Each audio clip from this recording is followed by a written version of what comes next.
Tarzan and the City of Gold by Edgar Rice Burroughs. Chapter 1. Savage Quarry.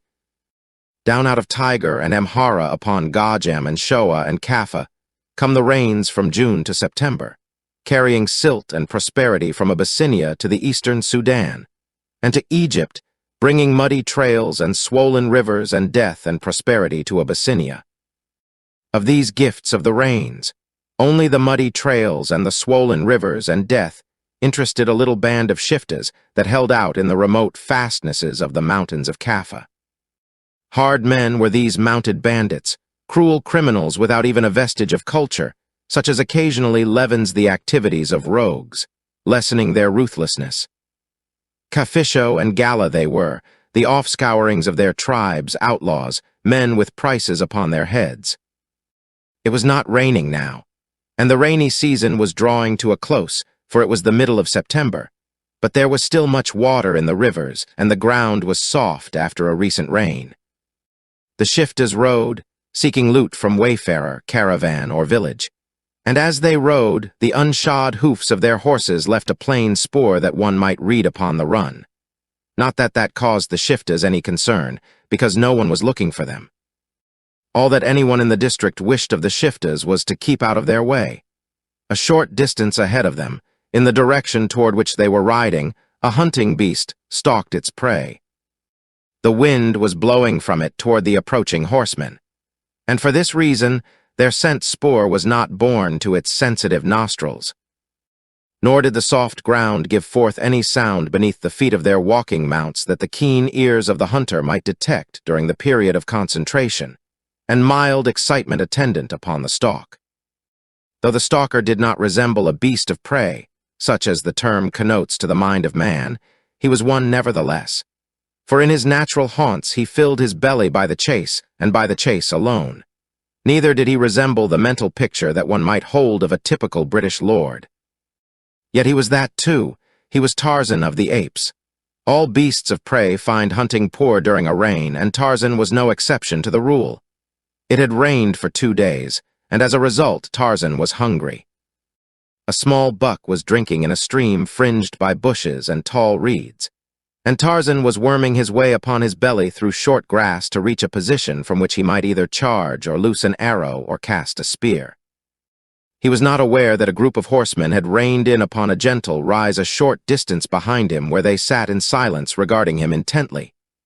Usha, the wind who carries scent, also carries sound.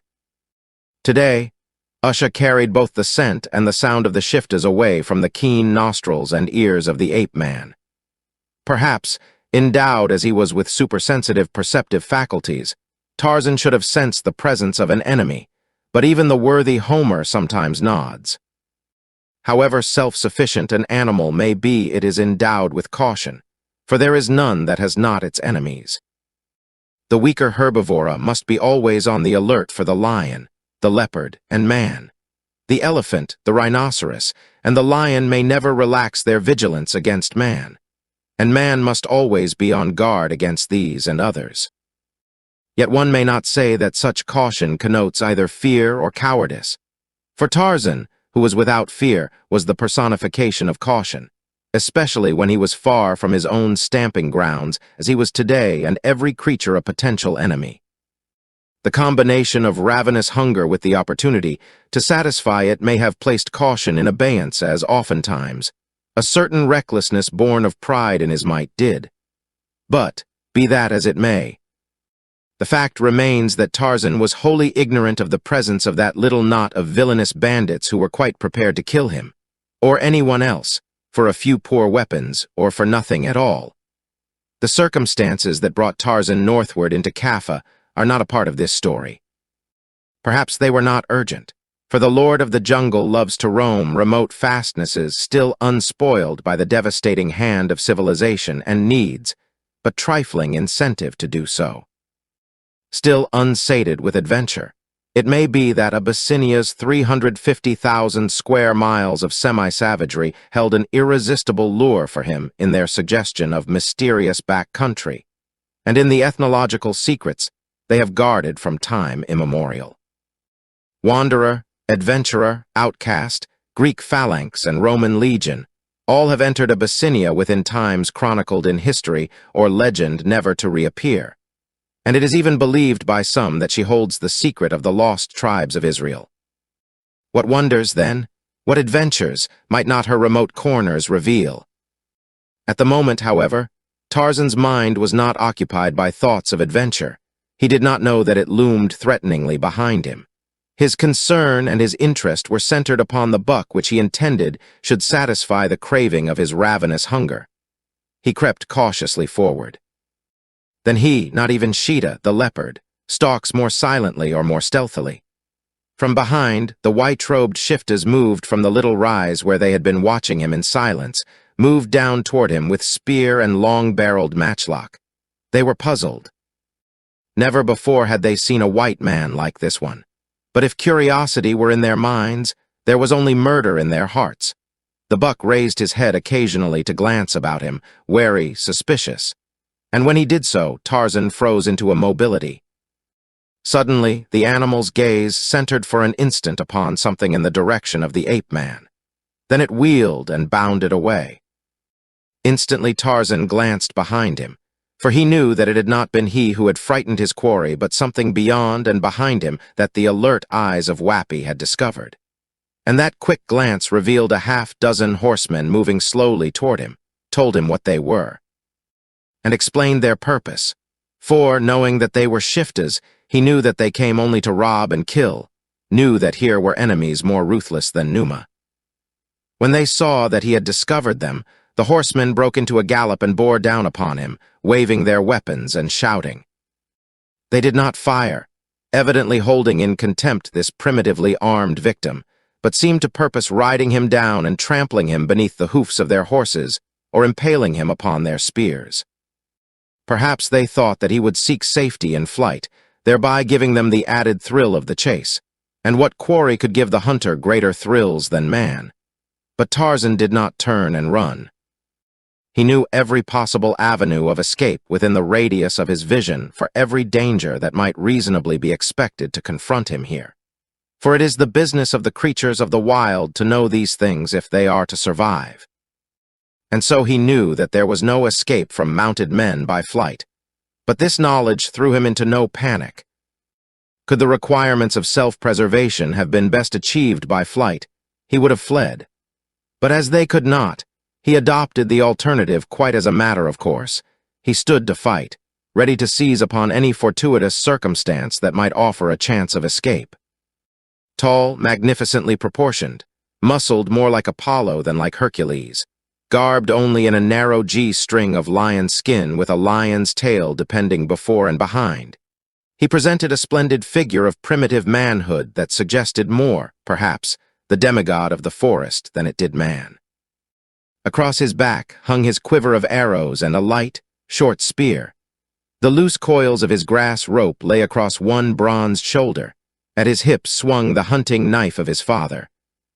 The knife that had given the boy Tarzan the first suggestion of his coming supremacy over the other beasts of the jungle on that far-gone day, when his youthful hand drove it into the heart of Bulgani, the gorilla.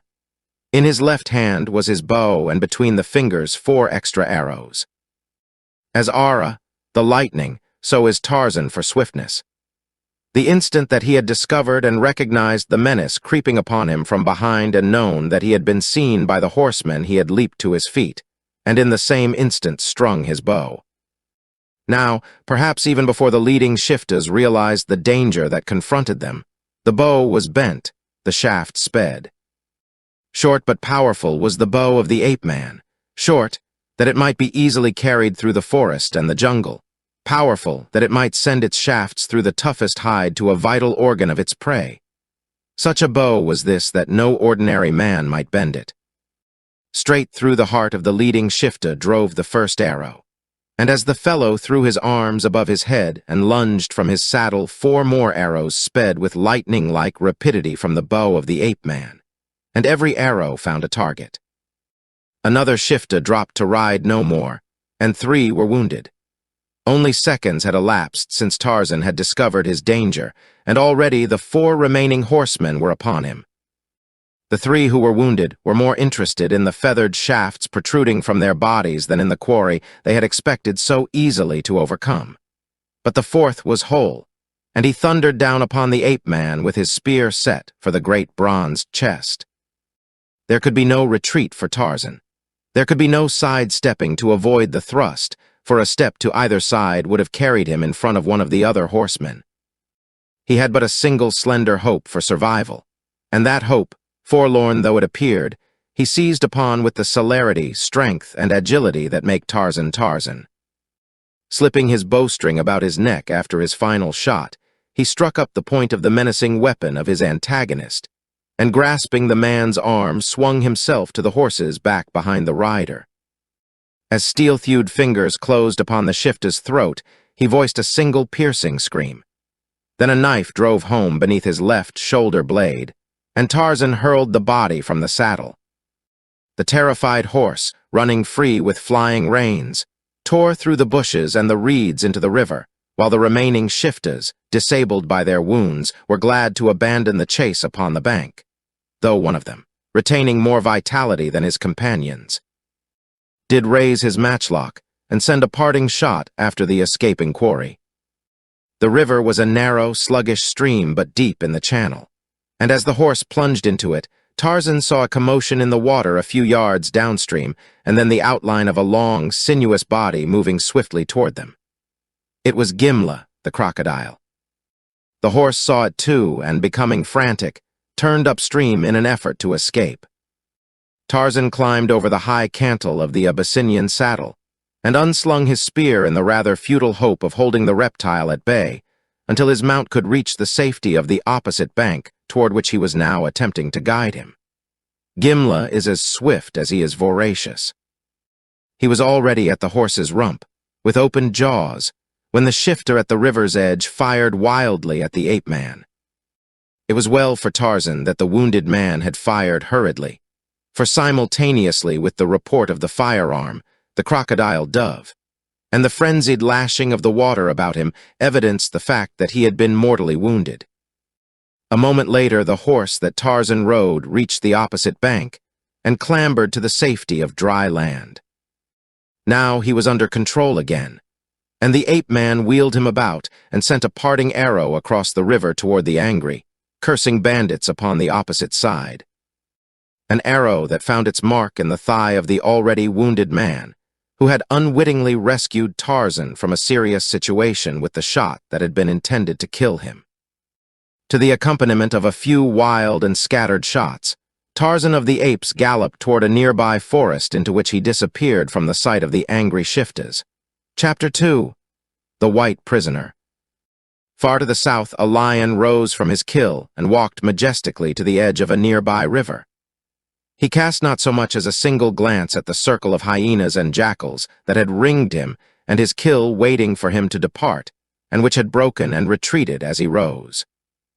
Nor, when the hyenas rushed in to tear at what he had left, did he appear even to see them. There were the pride and bearing of royalty in the mien of this mighty beast, and to add to his impressiveness were his great size, his yellow, almost golden coat, and his great black mane. When he had drunk his fill, he lifted his massive head and voiced a roar, as is the habit of lions when they have fed and drunk. And the earth shook to his thunderous voice, and a hush fell upon the jungle. Now he should have sought his lair and slept, to go forth again at night and kill, but he did not do so. He did not do at all what might have been expected of a lion under similar circumstances. He raised his head and sniffed the air, and then he put his nose to the ground and moved to and fro like a hunting dog searching for a game scent. Finally, he halted and voiced a low roar. Then, with head raised, he moved off along a trail that led toward the north. The hyenas were glad to see him go, so were the jackals, who wished that the hyenas would go also. Ska, the vulture, circling above, wished that they would all leave. At about the same time, many marches to the north, 3 angry, wounded shiftas viewed their dead comrades and cursed the fate that had led them upon the trail of the strange white giant. Then they stripped the clothing and weapons from their dead fellows and rode away. loudly vowing vengeance should they ever again come upon the author of their discomfiture, and secretly hoping that they never would. They hoped that they were done with him, but they were not. Shortly after he had entered the forest, Tarzan swung to an overhanging branch beneath which his mount was passing and let the animal go its way. The ape-man was angry. The shiftas had frightened away his dinner. That they had sought to kill him annoyed him far less than the fact that they had spoiled his hunting. Now he must commence his search for meat all over again, but when he had filled his belly he would look into this matter of shiftas. Of this he was certain. Tarzan had considered the gastronomic potentialities of the bandit's horse, but had discarded the idea. On several occasions in the past, he had been forced to eat horse meat, but he had not liked it. Although he was hungry, he was far from famished, and so he preferred to hunt again until he found flesh more palatable, nor was it long before he had made his kill and eaten. Satisfied, he lay up for a while in the crotch of a tree, but not for long. His active mind was considering the matter of the shiftas. Here was something that should be looked into. If the band were on the march, he need not concern himself about them. But if they were permanently located in this district, that was a different matter. For Tarzan expected to be here for some time, and it was well to know the nature, the number, and the location of all enemies. Furthermore, he felt that he could not let them escape without some additional punishment for the inconvenience they had caused him.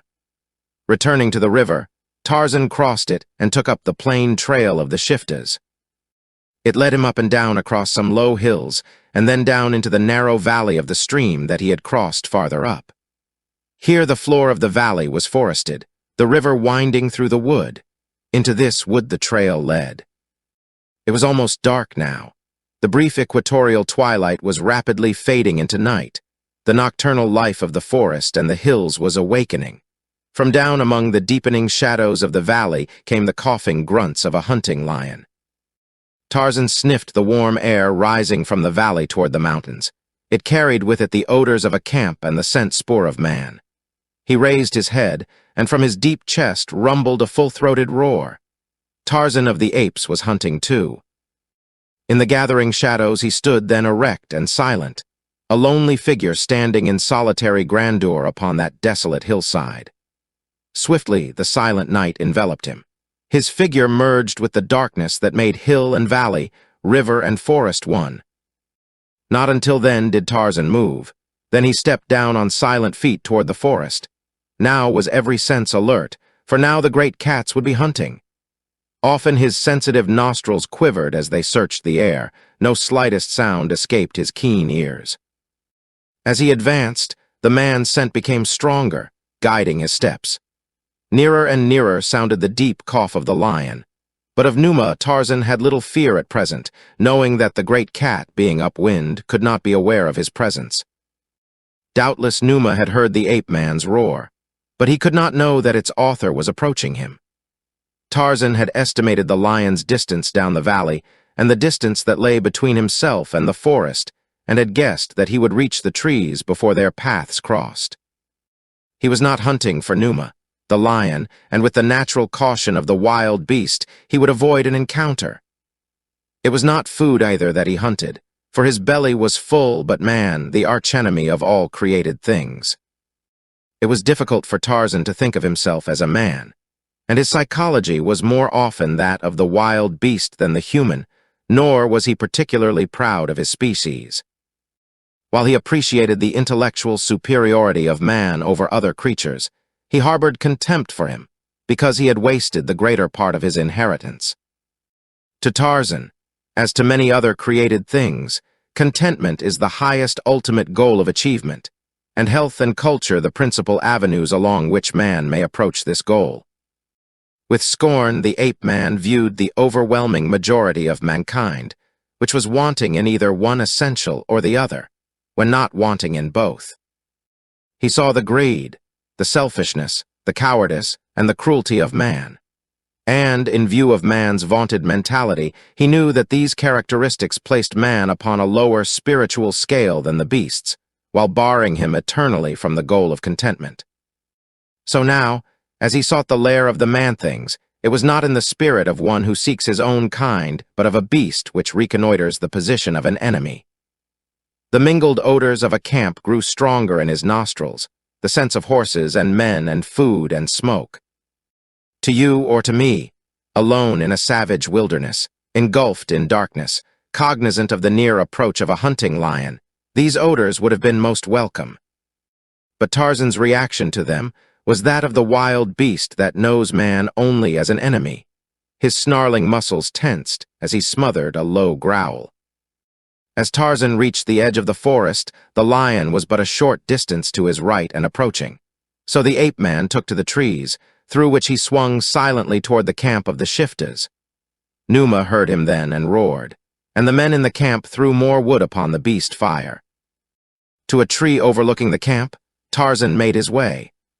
Below him he saw a band of some 20 men with their horses and equipment. A rude boma of branches and brush had been erected about the campsite as a partial protection against wild beasts, but more dependence was evidently placed upon the fire which they kept burning in the center of the camp. In a single quick glance, the ape-man took in the details of the scene below him, and then his eyes came to rest upon the only one that aroused either interest or curiosity, a white man who lay securely bound a short distance from the fire. Ordinarily, Tarzan was no more concerned by the fate of a white man than by that of a black man or any other created thing to which he was not bound by ties of friendship. The life of a man meant less to Tarzan of the apes than the life of an ape. But in this instance, there were two factors that made the life of the captive a matter of interest to the lord of the jungle. First, and probably predominant, was his desire to be further avenged upon the Shiftas for their wanton attack upon him, which had frightened away his intended kill. The second was curiosity, for the white man that lay bound below him was different from any that he had seen before, at least insofar as his apparel was concerned. His only garment appeared to be a habergeon made up of ivory discs that partially overlay one another, unless certain ankle, wrist, neck, and head ornaments might have been considered to possess such utilitarian properties as to entitle them to a similar classification. Except for these, his arms and legs were naked. His head rested upon the ground with the face turned away from Tarzan so that the ape-man could not see his features, but only that his hair was heavy and black. As he watched the camp, seeking for some suggestion as to how he might most annoy or inconvenience the bandits, it occurred to Tarzan that a just reprisal would consist in taking from them something that they wanted, just as they had deprived him of the buck he had desired. Evidently they wished the prisoner very much, or they would not have gone to the trouble of securing him so carefully. So this fact decided Tarzan to steal the white man from them. Perhaps curiosity also had a considerable part in inducing this decision, for the strange apparel of the prisoner had aroused within the ape-man a desire to know more concerning him. To accomplish his design, he decided to wait until the camp slept, and settling himself comfortably in a crotch of the tree, he prepared to keep his vigil with the tireless patience of the hunting beast he was. As he watched, he saw several of the Shiftas attempting to communicate with their prisoner, but it was evident that neither understood the other. Tarzan was familiar with the language spoken by the Kafishos and Gallas, and the questions that they put to their prisoner aroused his curiosity still further. There was one question that they asked him in many different ways, in several dialects, and in signs which the captive either did not understand or pretended not to. Tarzan was inclined to believe that the latter was true, for the sign language was such that it could scarcely be misunderstood. They were asking him the way to a place where there was much ivory and gold, but they got no information from him. "The pig understands us well enough," growled one of the Shiftas. "He is just pretending that he does not. If he won't tell us, what is the use of carrying him around with us and feeding him?" demanded another. "We might as well kill him now." "We will let him think it over tonight," replied one who was evidently the leader. "And if he still refuses to speak in the morning, we will kill him then." This decision they attempted to transmit to the prisoner both by words and signs, and then they squatted about the fire and discussed the occurrences of the day and their plans for the future. The principal topic of their conversation was the strange white giant who had slain 3 of their number and escaped upon one of their horses, and after this had been debated thoroughly and in detail for some time. And the 3 survivors of the encounter had boasted severally of their deeds of valor. They withdrew to the rude shelters they had constructed and left the night to Tarzan, Numa, and a single sentry. The silent watcher among the shadows of the tree waited on in patience until the camp should be sunk in deepest slumber, and waiting, planned the stroke that was to rob the shiftas of their prey and satisfy his own desire for revenge. As he patiently bided his time, there came strongly to his nostrils the scent spoor of Numa, the lion, and he guessed that the carnivore, attracted by the presence of the horses, was coming to investigate the camp. That he would enter it, he doubted, for the sentry was keeping the fire blazing brightly, and Numa seldom dares the fearful mystery of flames unless goaded by extreme hunger. At last the ape-man felt that the time had come when he might translate his plan into action. All but the sentry were wrapped in slumber, and even he was dozing beside the fire. As noiselessly as the shadow of a shadow, Tarzan descended from the tree, keeping well in the shadow cast by the beast fire. For a moment he stood in silence, listening. He heard the breathing of Numa in the darkness beyond the circle of firelight, and knew that the king of beasts was near and watching. Then he looked from behind the great bole of the tree and saw that the sentry's back was still turned toward him. Silently he moved into the open. Stealthily, on soundless feet, he crept toward the unsuspecting bandit. He saw the matchlock across the fellow's knees, and for it he had respect, as have all jungle animals that have been hunted. Closer and closer he came to his prey. At last he crouched directly behind him. There must be no noise, no outcry. Tarzan waited. Beyond the rim of fire waited Numa, expectant, for he saw that very gradually the flames were diminishing. A bronzed hand shot quickly forward. Fingers of steel gripped the brown throat of the sentry almost at the instant that a knife was driven from below his left shoulder blade into his heart. The sentry was dead without knowing that death threatened him, a merciful ending. Tarzan withdrew the knife from the limp body and wiped the blade upon the once white robe of his victim. Then he moved softly toward the prisoner who was lying in the open. For him, they had not bothered to build a shelter. As he made his way toward the man, Tarzan passed close to 2 of the shelters in which lay members of the band, but he made no noise that might awaken them. When he approached the captive more closely, he saw in the diminishing light of the fire that the man's eyes were open and that he was regarding Tarzan with level, though questioning, gaze. The ape-man put a finger to his lips to enjoin silence, and then he came and knelt beside the man and cut the thongs that secured his wrists and ankles. Then he helped him to his feet, for the thongs had been drawn tightly and his legs were numb. For a moment he waited while the stranger tested his feet and moved them rapidly in an effort to restore circulation. Then he beckoned him to follow, and all would have been well but for Numa, the lion. At this moment, either to voice his anger against the flames or to terrify the horses into a stampede, he elected to voice a thunderous roar. So close was the lion that the sudden shattering of the deep silence of the night startled every sleeper to wakefulness. A dozen men seized their matchlocks and leaped from their shelters. In the waning light of the fire they saw no lion, but they saw their liberated captive, and they saw Tarzan of the apes standing beside him. Among those who ran from the shelters was the least seriously wounded of Tarzan's victims of the afternoon. Instantly recognizing the bronzed white giant, he shouted loudly to his companions, "It is he! It is the white demon who killed our friends today. Kill him!" screamed another. "Kill them both!" cried the leader of the shiftas. Completely surrounding the 2 white men, the shiftas advanced upon them, but they dared not fire because of fear that they might wound one of their own comrades.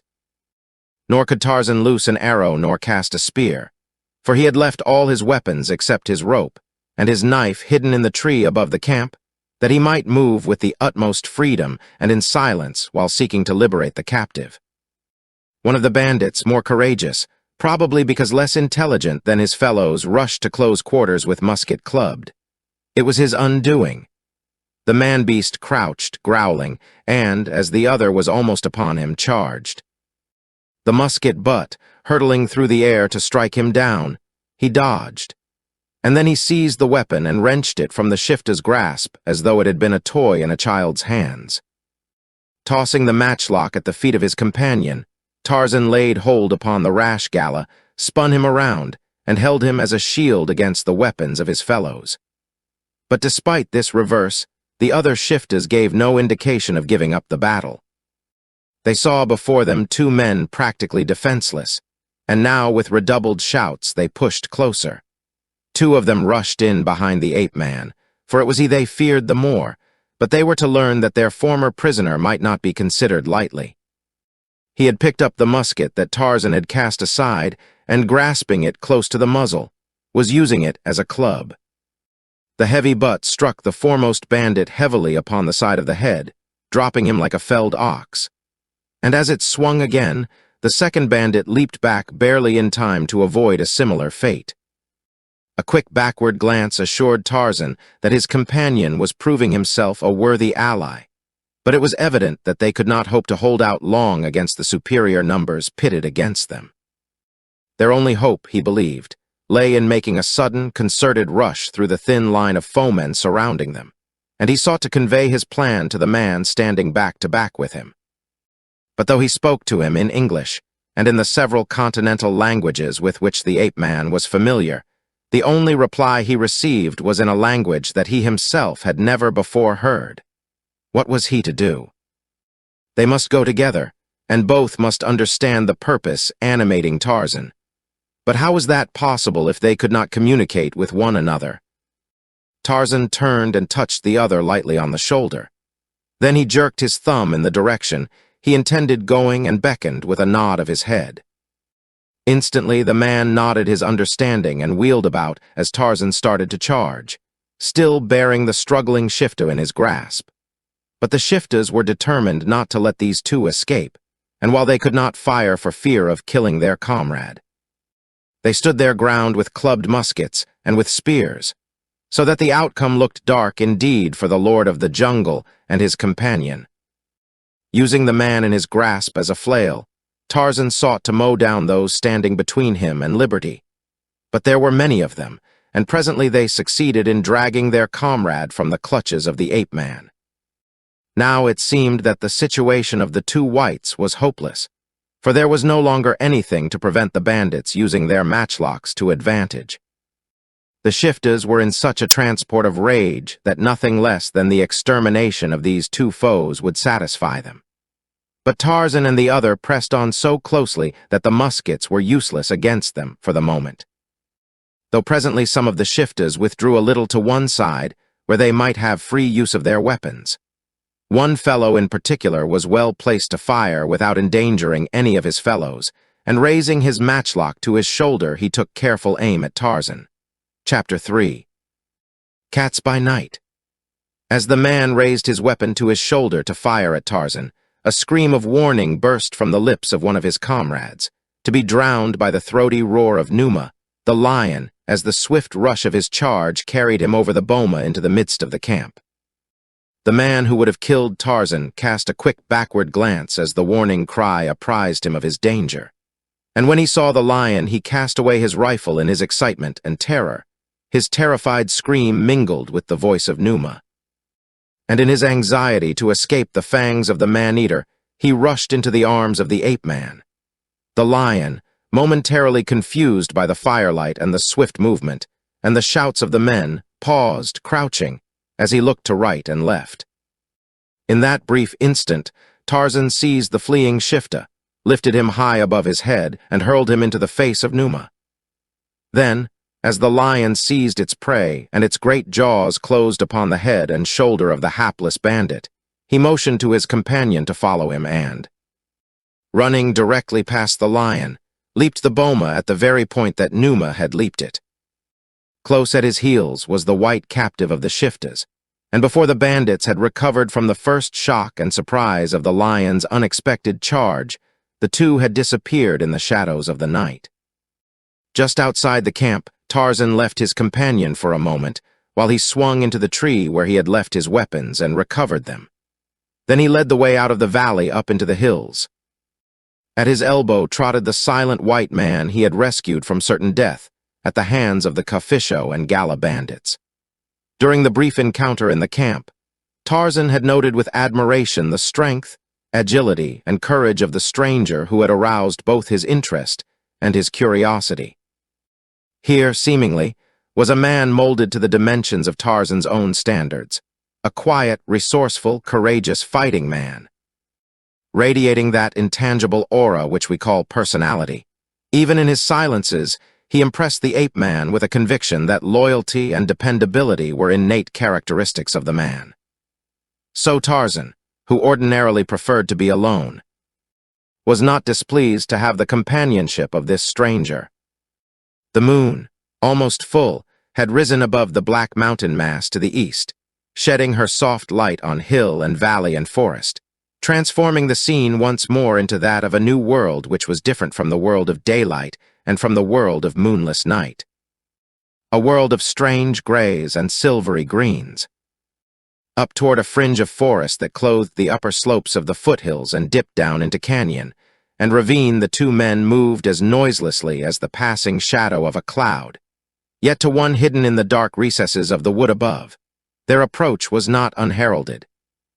For on the breath of Usha, the wind, it was borne ahead of them to the cunning nostrils of the prince of hunters. Sheeta, the panther, was hungry. For several days prey had been scarce and elusive. Now, in his nostrils, the scent of the man-things grew stronger as they drew nearer. It was the pure scent of man that came to him unvitiated by the hated odor of the flame-belching thunderstick that he feared and hated. Eagerly, Sheeta, the panther, awaited the coming of the men. Within the forest, Tarzan sought a tree where they might lie up for the night. He had eaten and was not hungry. Whether or not his companion had eaten was his own concern. This was a law of the jungle from which Tarzan might deviate for a weak or wounded companion, but not for a strong man able to provide for himself. Had he killed, he would have shared his kill, but he would not go forth and hunt for another. Tarzan found a branch that forked horizontally. With his hunting knife he cut other branches and laid them across the two arms of the Y thus formed. Over this rude platform he spread leaves, and then he lay down to sleep, while from an adjacent tree upwind Sheeta watched him. Sheeta also watched the other man-thing on the ground between the two trees. The great cat did not move. He seemed scarcely to breathe. Even Tarzan was unaware of his presence, yet the ape-man was restless. A sense so delicate that he was not objectively aware of its existence seemed to warn him that all was not well. He listened intently and sniffed the air, but detected nothing amiss. Below him, his companion was making his bed upon the ground in preference to risking the high-flung branches of the trees to which he was unaccustomed. It was the man upon the ground that Sheeta watched. At last, his bed of leaves and grasses arranged to suit him, Tarzan's companion lay down. Sheeta waited. Gradually, almost imperceptibly, the sinuous muscles were drawing the hind quarters forward beneath the sleek body in preparation for the spring. Sheeta edged forward on the great limb upon which he crouched, but in doing so he caused the branch to move slightly and the leaves at its end to rustle just a little. Your ears or mine would not have been conscious of any noise, but the ears of Tarzan are not as are yours or mine. He heard, and his eyes, turning quickly, sought and found the intruder. At the same instant, Sheeta launched himself at the man lying on his rude pallet on the ground below, and as Sheeta sprang, so did Tarzan. What happened very quickly. It was a matter of seconds only. As the two beasts sprang, Tarzan voiced a roar that was intended both to warn his companion and to distract the attention of Sheeta from his prey. The man upon the ground leaped quickly to one side, prompted more by an instinctive reaction than by reason. The panther's body brushed him as it struck the ground, but the beast's thoughts were now upon the thing that had voiced that menacing roar rather than upon its intended prey. Wheeling as he leaped aside, the man turned and saw the savage carnivore just as Tarzan landed full upon the beast's back. He heard the mingled growls of the two as they closed in battle, and his scalp stiffened as he realized that the sounds coming from the lips of his companion were quite as bestial as those issuing from the throat of the carnivore. Tarzan sought a hold about the neck of the panther, while the great cat instantly attempted to roll over on its back, that it might rip the body of its antagonist to shreds with the terrible talons that armed its hind feet. But this strategy the ape-man had anticipated, and rolling beneath Sheeta as Sheeta rolled, he locked his powerful legs beneath the belly of the panther. Then the great cat leaped to its feet again and sought to shake the man-thing from its back. And all the while a mighty arm was tightening about its neck, closing off its wind. With frantic leaps and bounds the panther hurled itself about in the moonlight, while Tarzan's companion stood unarmed and helpless. Twice he had tried to run in and assist the ape-man, but both times the two bodies had struck him and sent him spinning across the ground. Now he saw a new factor being injected into the battle. Tarzan had succeeded in drawing his knife. Momentarily the blade flashed before his eyes, then it was buried in the body of Sheeta. The cat, screaming from pain and rage, redoubled its efforts to dislodge the creature clinging to it in the embrace of death, but again the knife fell. Now Sheeta stood trembling upon uncertain feet as once again the knife was plunged deeply into his side. Then, his great voice forever stilled, he sank lifeless to the ground as the ape-man rolled from beneath him and sprang to his feet. The man whose life Tarzan had saved came forward and laid a hand upon the shoulder of the ape-man, speaking a few words in a low voice, but in a tongue that Tarzan did not understand, though he guessed that it expressed the gratitude that the manner of the man betokened. What thoughts were in the mind of Tarzan's companion? Twice within an hour this strange white man had saved him from death. For what reasons, the man could not guess. That sentiments of friendship and loyalty were aroused in his breast would seem only natural if he possessed either honor or gratitude. But of this, we can have no knowledge until we know him better. As yet, he is not even a name to us, and, following the policy of Tarzan, we shall not judge him until we know him better. Then we may learn to like him, or we may have reason to despise him. Influenced by the attack of the panther, and knowing that Numa was abroad, Tarzan, by signs, persuaded the man to come up into the tree, and here the ape-man helped him construct a nest similar to his own. For the balance of the night they slept in peace, and the sun was an hour old before either stirred the following morning. Then the ape-man rose and stretched himself. Nearby, the other man sat up and looked about him. His eyes met Tarzan's, and he smiled and nodded. For the first time, the ape-man had an opportunity to examine his new acquaintance by daylight. The man had removed his single garment for the night, covering himself with leaves and branches. Now, as he arose, his only garment was a G-string, and Tarzan saw 6 feet of well-muscled, well-proportioned body topped by a head that seemed to bespeak breeding and intelligence. The man's features were strong, clear-cut, and harmoniously placed. The face was more noticeable for strength and rugged masculinity than for beauty. The wild beast in Tarzan looked into the brown eyes of the stranger and was satisfied that here was one who might be trusted. The man in him noted the headband that confined the black hair, saw the strangely wrought ivory ornament in the center of the forehead, the habergeon that he was now donning, the ivory ornaments on wrists and ankles, and found his curiosity piqued. The ivory ornament in the center of the headband was shaped like a concave, curved trowel, the point of which projected above the top of the man's head and curved forward. His wristlets and anklets were of long, flat strips of ivory laid close together, and fastened around the limbs by leather thongs that were laced through holes piercing the strips near their tops and bottoms. His sandals were of heavy leather, apparently elephant hide, and were supported by leather thongs fastened to the bottoms of his anklets. On each arm below the shoulder, he wore an ivory disc upon which was carved a design. About his neck was a band of smaller ivory discs elaborately carved, and from the lowest of these, a strap ran down to his habergeon, which was also supported by shoulder straps. Depending from each side of his headband was another ivory disc of large size, above which was a smaller disc. The larger discs covered his ears. Heavy, curved, wedge-shaped pieces of ivory were held, one upon each shoulder, by the same straps that supported his habergeon.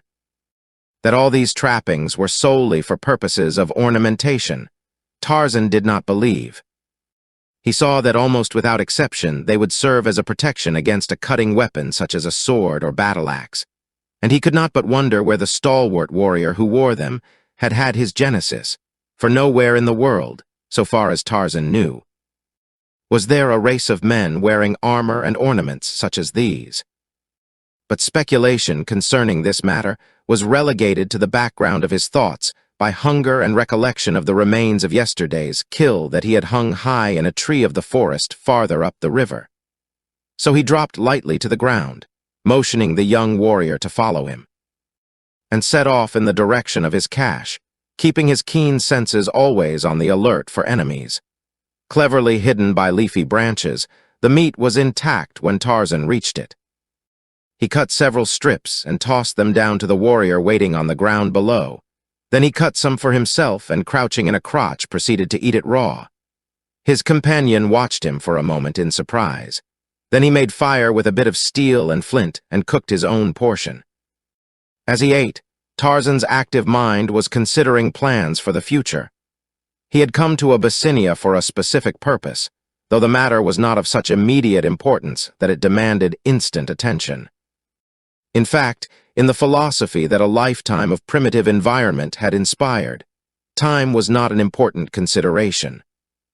The phenomenon of this ivory-armored warrior aroused questions that intrigued his interest to a far greater extent than did the problems that had brought him thus far from his own stamping grounds. And he decided that the latter should wait the solving of the riddle of this seeming anachronism that his new-made acquaintance presented. Having no other means of communication than signs rendered an exchange of ideas between the two difficult. But when they had finished their meal, and Tarzan had descended to the ground, he succeeded in asking his companion in what direction he wished to go.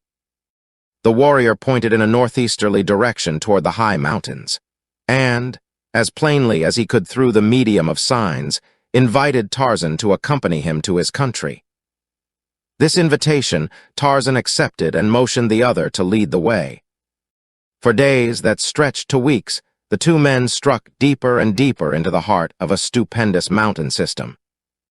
Always mentally alert and eager to learn, Tarzan took advantage of the opportunity provided by time and propinquity to learn the language of his companion, and he proved such an apt pupil that they were soon able to make themselves understood to one another. Among the first things that Tarzan learned was that his companion's name was Valther, while Valther took the earliest opportunity to evince an interest in the ape-man's weapons. And as he was unarmed, Tarzan spent a day in making a spear and bow and arrows for him. Thereafter, as Valther taught the Lord of the Jungle to speak his language, Tarzan instructed the former in the use of the bow, the spear being already a familiar weapon to the young warrior. Thus the days and the weeks passed, and the two seemed no nearer the country of Valther than when they had started from the vicinity of the camp of the Shiftas. Tarzan found game of certain varieties plentiful in the mountains, and it was he who kept their larder supplied. The impressive scenery that was marked by rugged grandeur held the interest of the ape-man undiminished. He hunted, and he enjoyed the beauties of unspoiled nature, practically oblivious of the passage of time. But Valther was less patient, and at last, late one day when they found themselves at the head of a blind canyon where stupendous cliffs barred further progress, he admitted defeat. "I am lost," he said simply. "That," remarked Tarzan, "I could have told you many days ago." Valther looked at him in surprise. "How could you know that?" he demanded, "when you yourself do not know in what direction my country lies?" "I know," replied the ape-man. "Because during the past week, you have led the way toward the 4 points of the compass, and today we are within 5 miles of where we were a week ago. Across this ridge at our right, not more than 5 miles away, is the little stream where I killed the ibex and the gnarled old tree in which we slept that night just 7 suns ago." Valther scratched his head in perplexity, and then he smiled. "I cannot dispute you," he admitted. "Perhaps you are right, but what are we going to do? Do you know in what direction your country lies from the camp in which I found you?" asked Tarzan. "Thennar is due east of that point," replied Valther. "Of that I am positive." "Then we are directly southwest of it now, for we have traveled a considerable distance toward the south since we entered the higher mountains. If your country lies in these mountains, then it should not be difficult to find it if we can keep moving always in a northeasterly direction. This jumble of mountains with their twisting canyons and gorges confuses me," Valther admitted. "You see, in all my life before I have never been farther from Thennar than the Valley of Onthar, and both these valleys are surrounded by landmarks with which I am so familiar that I need no other guides. It has never been necessary for me to consult the positions of the sun, the moon, nor the stars before, and so they have been of no help to me since we set out in search of Thennar. Do you believe that you could hold a course toward the northeast in this maze of mountains? If you can, then you had better lead the way rather than I." "I can go toward the northeast," Tarzan assured him, "but I cannot find your country unless it lies in my path. If we reach a point within 50 or 100 miles of it, from some high eminence we shall see Zorater," explained Valther, "and then I shall know my way to Thennar, for Zorater is almost due west of Athen." "What are Zorater and Athen?" demanded Tarzan. "Zorater is a great peak, the center of which is filled with fire and molten rock. It lies at the north end of the Valley of Onthar and belongs to the men of Cathan, the city of gold. Athen, the city of ivory, is the city from which I come. The men of Cathan in the Valley of Onthar are the enemies of my people." "Tomorrow, then," said Tarzan, "we shall set out for the city of Athen in the Valley of Thennar." As Tarzan and Valther ate meat that they had cut from yesterday's kill, and carried with them. Many weary miles to the south, a black-maned lion lashed his tail angrily and voiced a savage growl as he stood over the body of a buffalo, calf he had killed, and faced an angry bull pawing the earth and bellowing a few yards away. Rare is the beast that will face Gorgo, the buffalo, when rage inflames his red-rimmed eyes, but the great lion showed no intention of leaving its prey even in the face of the bull's threatened charge. He stood his ground. The roars of the lion and the bull mingled in a savage, thunderous dissonance that shook the ground, stilling the voices of the lesser people of the jungle. Gorgo gored the earth, working himself into a frenzy of rage. Behind him, bellowing, stood the mother of the slain calf. Perhaps she was urging her lord and master to avenge the murder. The other members of the herd had bolted into the thickest of the jungle, leaving these two to contest with Numa his right to his kill, leaving vengeance to those powerful horns backed by that massive neck. With a celerity and agility that belied his great weight, the bull charged. That two such huge beasts could move so quickly and so lightly seemed incredible, as it seemed incredible that any creature could either withstand or avoid the menace of those mighty horns. But the lion was ready, and as the bull was almost upon him, he leaped to one side. Reared upon his hind feet, and with one massive, taloned paw struck the bull a terrific blow on the side of its head that wheeled it half around and sent it stumbling to its knees, half stunned and bleeding, its great jawbone crushed and splintered. And before Gorgo could regain his feet, Numa leaped full upon his back, buried his teeth in the bulging muscles of the great neck, and with one paw reached for the nose of the bellowing bull, jerking the head back with a mighty surge that snapped the vertebrae. Instantly the lion was on his feet again facing the cow, but she did not charge. Instead, bellowing, she crashed away into the jungle, leaving the king of beasts standing with his forefeet upon his latest kill. That night Numa fed well, but when he had gorged himself, he did not lie up as a lion should, but continued toward the north along the mysterious trail he had been following for many days. Chapter 4. Down the flood. The new day dawned cloudy and threatening. The season of rains was over, but it appeared that a belated storm was gathering above the lofty peaks through which Tarzan and Valther were searching for the elusive Valley of Thennar. The chill of night was dissipated by no kindly warmth of sunlight. The two men shivered as they rose from their rude beds among the branches of a tree. "We shall eat later," announced Tarzan, "after a little climbing has put warmth into our blood." "If we are lucky enough to find anything to eat," rejoined Valther. "Tarzan seldom goes hungry," replied the ape-man. "He will not go hungry today, When Tarzan is ready to hunt, we shall eat." Down the box canyon they went until Tarzan found a place where they might ascend the precipitous side wall. Then they toiled upward. The warrior from Athens confident that each step would be his last as he clung to the steep face of the canyon wall, but too proud to reveal his fear to the agile ape-man climbing so easily above him. But he did not fall, and at last the two stood upon the summit of a mighty ridge that led upward toward lofty peaks. Valther's heart was pounding, and he was breathing heavily, but Tarzan showed no sign of exertion. He was about to continue on up the ridge when he glanced at his companion and saw his condition. Then he squatted on the ground with a laconic "rest now," and Valther was glad to rest. All day they moved toward the northeast. Sometimes it rained a little, and always it threatened to rain more. A great storm seemed always to be gathering, yet it never broke during the long day. Tarzan made a kill before noon, and they ate, but immediately afterward they started on again. The cold, damp, sunless air offered them no incentive for tarrying on the way. It was late in the afternoon when they ascended out of a deep gorge and stood upon a lofty plateau. In the near foreground were no mountains, but at a distance, lofty peaks were visible dimly through a light drizzle of rain. Suddenly, Valther voiced an exclamation of elation. "We have found it!" He cried, "There is Zerator!" Tarzan looked in the direction that the other pointed and saw a mighty, flat-topped peak in the distance, directly above which low clouds were reflecting a dull red light. "So that is Zerator," he remarked, "and Thennar is directly east of it." "Yes," replied Valther, "which means that Anthar must be just below the edge of this plateau, almost directly in front of us. Come." The two walked quickly over the level, grassy ground for a mile or two to come at length to the edge of the plateau beyond which, and below them, stretched a wide valley. "We are almost at the southern end of Anthar," said Valther. "There is Cathan, the city of gold. See it, in the bend of the river at this end of that forest? It is a rich city, but its people are the enemies of my people." Through the rain, Tarzan saw a walled city between a forest and a river. The houses were nearly all white, and there were many domes of dull yellow.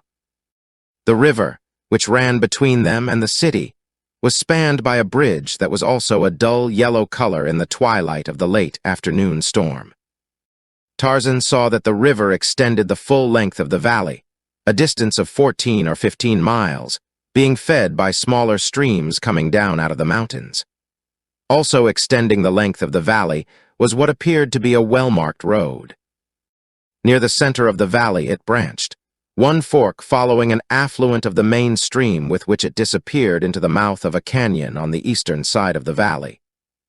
Directly below them and extending to the northern extremity of Anthar was a level plain dotted with trees. Across the river, a forest stretched from the farther bank to the steep hills that bounded Anthar on the east and southeast. Tarzan's eyes wandered back to the city of Cathan. "Why do you call it the City of Gold?" he asked. "Do you not see the golden domes and the Bridge of Gold?" demanded Valther. "Are they covered with gold paint?" inquired Tarzan. "They are covered with solid gold," replied Valther. "The gold on some of the domes is an inch thick, and the bridge is built of solid blocks of gold." Tarzan lifted his eyebrows. As he looked down upon this seemingly deserted and peaceful valley, he could not but conjure another picture, a picture of what it would be if word of these vast riches were carried to the outside world, bringing the kindly beneficences of modern civilization and civilized men to Anthar. How the valley would hum and roar then with the sweet music of mill and factory. What a gorgeous spectacle would be painted against the African sky by tall chimneys spouting black smoke to hang like a sable curtain above the golden domes of Cathan. "Where do they find their gold?" he asked. "Their mines lie in the hills directly south of the city," replied Valther. "And where is your country, Thennar?" asked the ape-man. "Just beyond the hills east of Anthar. Do you see where the river and the road cut through the forest about 5 miles above the city? You can see them entering the hills just beyond the forest." "Yes," replied Tarzan, "I see." The road and the river run through the pass of the warriors into the valley of Thennar. A little northeast of the center of the valley lies Athen, the city of ivory. There, beyond the pass, is my country. How far are we from Athens? Inquired Tarzan.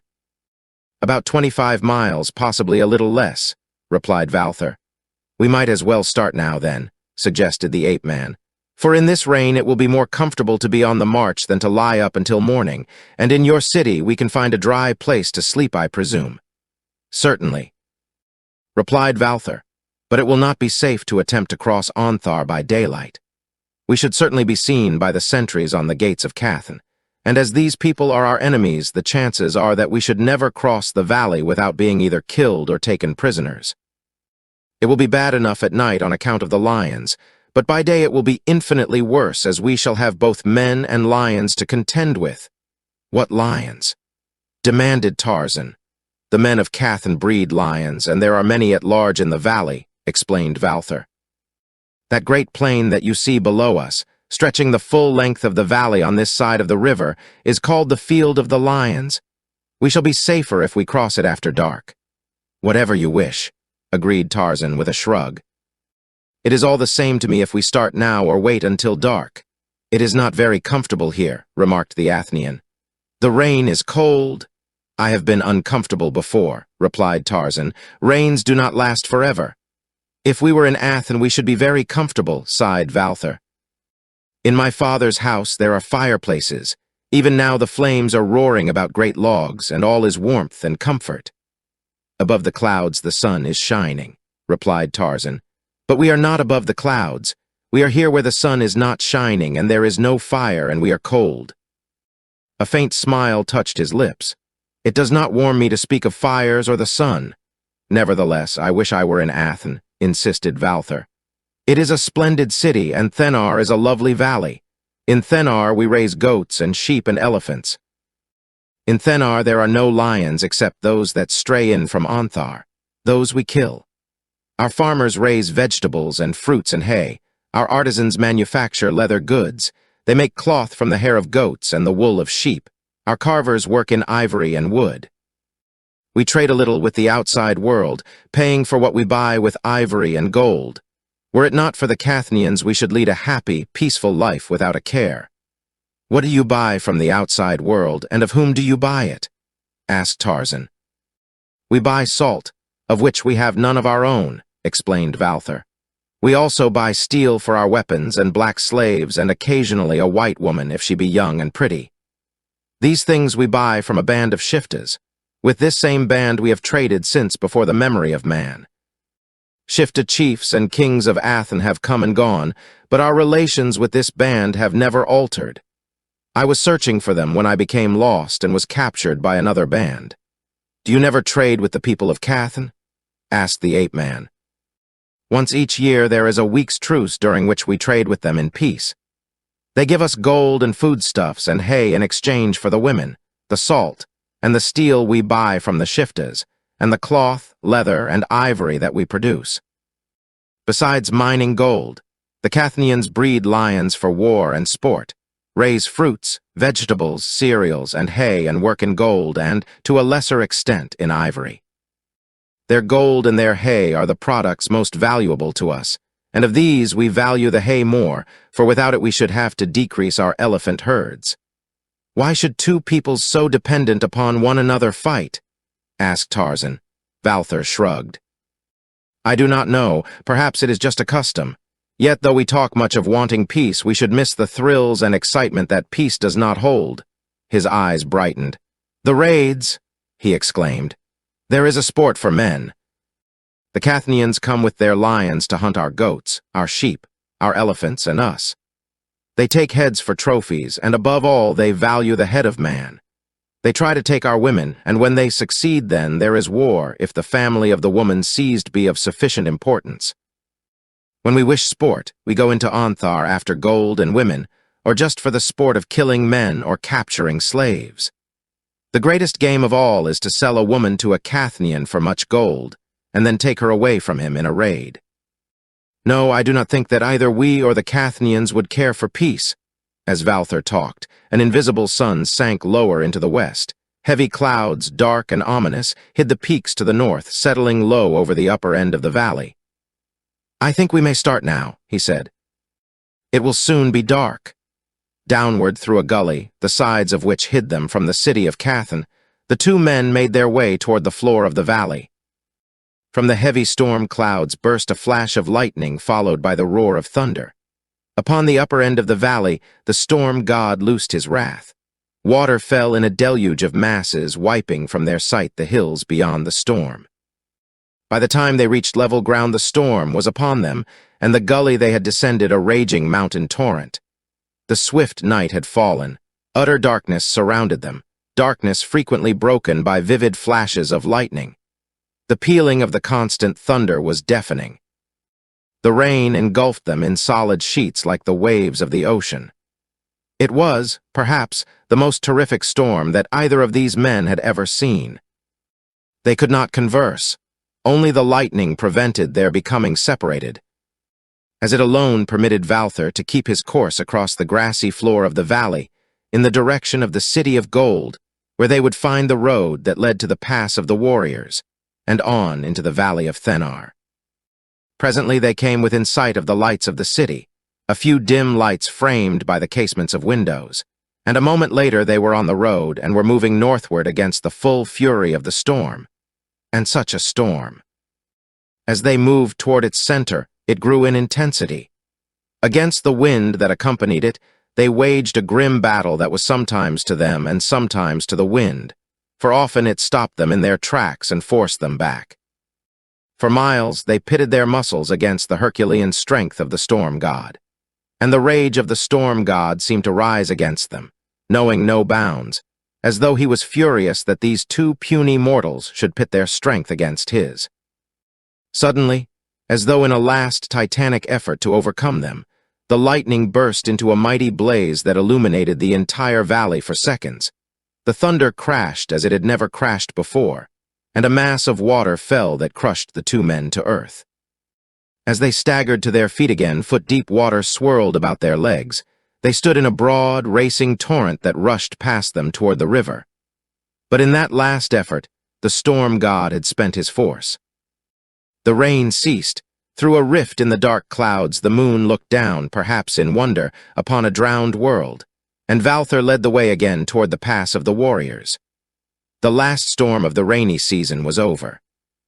It is 7 miles from the Bridge of Gold, that is the gateway to the city of Cathan, to the ford where the road to Thennar crosses the river, and it required 3 hours for Valther and Tarzan to cover the distance, 2 hours for the first third and 1 hour for the remainder. But at last they stood at the river's brink. A boiling flood confronted them, tearing down a widened river toward the city of Cathan. Valther hesitated. "Ordinarily," he said to Tarzan, "the water is little more than a foot deep. It must be 3 feet deep now." "And it will soon be deeper," commented the ape-man. "Only a small portion of the storm waters have had time to reach this point from the hills and the upper valley. If we are going to cross tonight, we shall have to do it now." "Very well," replied Valther, "but follow me. I know the ford." As the Athenian stepped into the water, the clouds closed again beneath the moon and plunged the world once more into darkness. As Tarzan followed, he could scarcely see his guide ahead of him. And as Valther knew the ford, he moved more rapidly than the ape-man, with the result that presently Tarzan could not see him at all, but he felt his way toward the opposite bank without thought of disaster. The force of the stream was mighty, but mighty, too, are the thews of Tarzan of the Apes. The water, which Valther had thought to be 3 feet in depth, was soon surging to the ape-man's waist, and then he missed the ford and stepped into a hole. Instantly the current seized him and swept him away. Not even the giant muscles of Tarzan could cope with the might of the flood. The lord of the jungle fought the swirling waters in an effort to reach the opposite shore, but in their embrace he was powerless. Was the storm god proud or resentful to see one of his children succeed where he had failed? That is a difficult question to answer, for gods are strange creatures. They give to those who have and take from those who have not. They punish whom they love and are jealous and resentful, in which they resemble the creatures who conceived them. Finding even his great strength powerless and weakening, Tarzan gave up the struggle to reach the opposite bank and devoted his efforts to keeping his nose above the surface of the angry flood. Even this was none too easy of accomplishment, as the rushing waters had a trick of twisting him about or turning him over. Often his head was submerged, and sometimes he floated feet first and sometimes head first. But he tried to rest his muscles as best he could against the time when some vagary of the torrent might carry him within reach of the bank upon one side or the other. He knew that several miles below the city of Tarzan, the river entered a narrow gorge, for that he had seen from the edge of the plateau from which he had first viewed the valley of Onthar. And Valthar had told him that beyond the gorge, it tumbled in a mighty falls 100 feet to the bottom of a rocky canyon. Should he not succeed in escaping the clutches of the torrent, before it carried him into the gorge, his doom was sealed, but Tarzan felt neither fear nor panic. His life had been in jeopardy often during his savage existence, yet he still lived. He wondered what had become of Valthar. Perhaps he, too, was being hurtled along either above or below him, but such was not the fact. Valthar had reached the opposite bank in safety and waited there for Tarzan. When the ape-man did not appear within a reasonable time, the Athenian shouted his name aloud. But though he received no answer, he was still not sure that Tarzan was not upon the opposite side of the river, the loud roaring of which might have drowned the sound of the voice of either.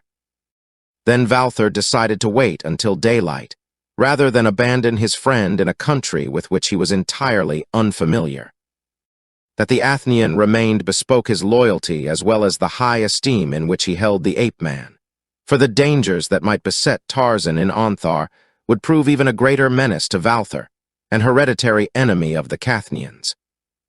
Through the long night he waited, and with the coming of dawn, eagerly scanned the opposite bank of the river, his slender hope for the safety of his friend dying when daylight failed to reveal any sign of him.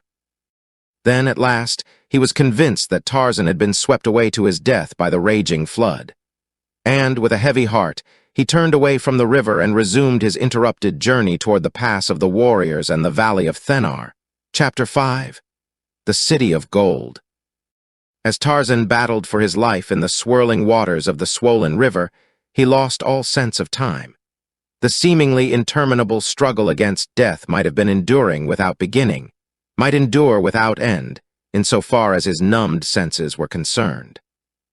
His efforts to delay the apparently inevitable end were now purely mechanical, instinctive reactions to the threat against self-preservation. The cold water had sapped the vitality of his mind as well as of his body, yet, while his heart beat, neither would admit defeat. Subconsciously, without active volition, they sought to preserve him. It was well that they did. Turnings in the river cast him occasionally against one shore, and then the other. Always, then, his hands reached up in an attempt to grasp something that might stay his mad rush toward the falls and death. And at last success crowned their efforts. His fingers closed upon the stem of a heavy vine that trailed down the bank into the swirling waters, closed and held. Instantly, almost miraculously, new life seemed to be instilled into the veins of the ape-man by the feel of that stout support in his grasp. Quickly he seized it with both hands. The river clutched at his body and tried to drag it onward toward its doom, but the vine held, and so did Tarzan. Hand over hand, the man dragged himself out of the water and onto the bank, where he lay for several minutes. Then he rose slowly to his feet, shook himself like some great lion, and looked about him in the darkness, trying to penetrate the impenetrable night. Faintly, as through shrubbery, he thought that he saw a light shining dimly in the distance. Where there was a light, there should be men. Tarzan moved cautiously forward to investigate. He knew that he had crossed the river, but that he was a long distance from the point at which he had entered it. He wondered what had become of Valthar, and determined, after he had investigated the light, to start up the river in search of him, even though he feared that his companion had been swept away by the flood, as he had. But a few steps from the river Tarzan encountered a wall, and when he was close to the wall, he could no longer see the light. Reaching upward, he discovered that the top of the wall was still above the tips of his outstretched fingers, but walls which were made to keep one out also invited one to climb them. The ape-man, filled with the curiosity of the beast, desired now more than ever to investigate the light he had seen. Stepping back a few paces, he ran toward the wall and sprang upward. His extended fingers gripped the top of the wall and clung there.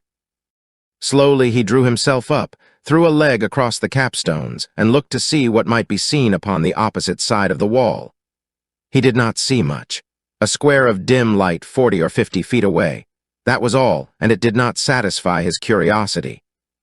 Silently, he lowered himself to the ground upon the same side as the light and moved cautiously forward. Beneath his bare feet, he felt stone flagging and guessed that he was in a paved courtyard. He had crossed about half the distance to the light when the retreating storm flashed a farewell bolt from the distance.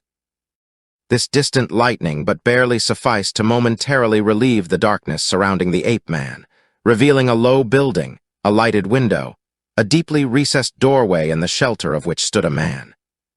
It also revealed Tarzan to the man in the doorway. Instantly, the silence was shattered by the brazen clatter of a gong. The door swung open, and men bearing torches rushed out. Tarzan, impelled by the natural caution of the beast, turned to run. But as he did so, he saw other open doors upon his flanks, and armed men with torches were rushing from these as well. Realizing that flight was useless, Tarzan stood still with folded arms as the men converged upon him from 3 directions. Perhaps his insatiate curiosity prompted him to await quietly the coming of the men as much as a realization of the futility of flight. Tarzan wanted to see what the men were like and what they would do. He knew that he must be in the city of gold, and his imagination was inflamed. If they threatened him, he could still fight. If they imprisoned him, he could escape. So, at least thought Tarzan, whose self-confidence was in proportion to his great size and his giant strength. The torches carried by some of the men showed Tarzan that he was in a paved, quadrangular courtyard enclosed by buildings upon 3 sides, and the wall he had scaled upon the 4th. Their light also revealed the fact that he was being surrounded by some 50 men armed with spears, the points of which were directed toward him in a menacing circle. "Who are you?" demanded one of the men as the cordon drew tightly about him. The language in which the man spoke was the same as that which Tarzan had learned from Valther, the common language of the enemy cities of Athen and Cathan. "I am a stranger from a country far to the south," replied the ape-man. "What are you doing inside the walls of the palace of Nemon?" The speaker's voice was threatening, his tone accusatory. Tarzan sensed that the presence of a stranger here was a crime in itself, but this made the situation all the more interesting, while the name, Nemon, possessed a quality that fired his interest. "I was crossing the river far above here when the flood caught me and swept me down. It was only by chance that I finally made a landing here."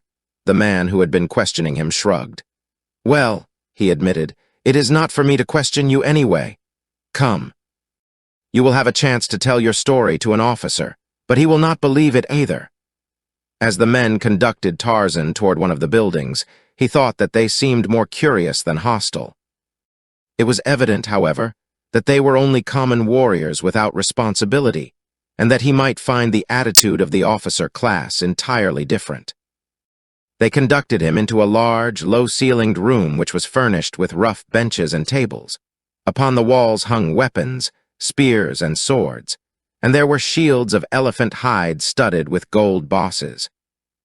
But there were other things in this strange room that compelled the interest of the ape-man far more than did the weapons and the shields. Upon the walls were mounted the heads of animals. There were the heads of sheep and goats and lions and elephants. Among these, sinister and forbidding, were the scowling heads of men. The sight of them reminded Tarzan of the stories Valther had told him of these men of Cathan. 2 men guarded Tarzan in one corner of the room, while another was dispatched to notify a superior of the capture. The remainder loafed about the room, talking, playing games, cleaning their weapons. The prisoner took the opportunity to examine his captors. They were well-set-up men, many of them not ill-favored, though for the most part of ignorant and brutal appearance. Their helmets, habergeons, wristlets, and anklets were of elephant hide heavily embossed with gold studs. Long hair from the manes of lions fringed the tops of their anklets and wristlets, and was also used for ornamental purposes along the crests of their helmets, and upon some of their shields and weapons.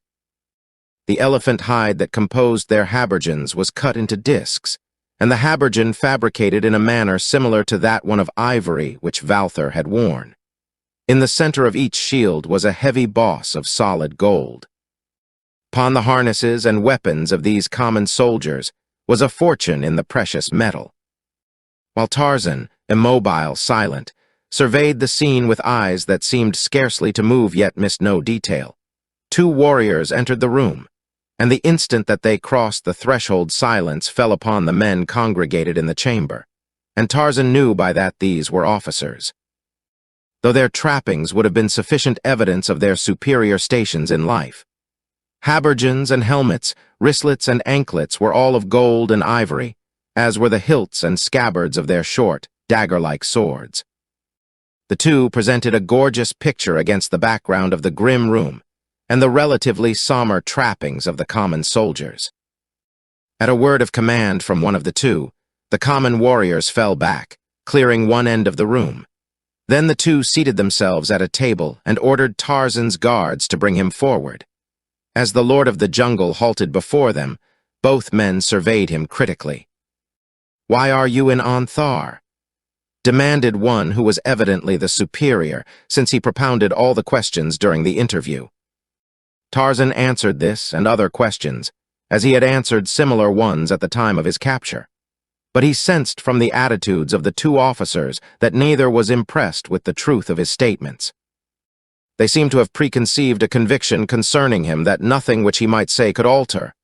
"He does not look much like an Athenian," remarked the younger man. "That proves nothing," snapped the other. "Naked men look like naked men. He might pass for your own cousin were he garbed as you are garbed. Perhaps you are right, but why is he here? A man does not come alone from Thenar to raid in Anthar, unless," he hesitated, "unless he was sent to assassinate the queen." "I had thought of that," said the older man. "Because of what happened to the last Athenian prisoners we took, the Athenians are very angry with the queen. Yes, they might easily attempt to assassinate her. For what other reason would a stranger enter the palace grounds? He would know that he must die if he were caught. Of course, and this man expected to die, but he intended killing the queen first.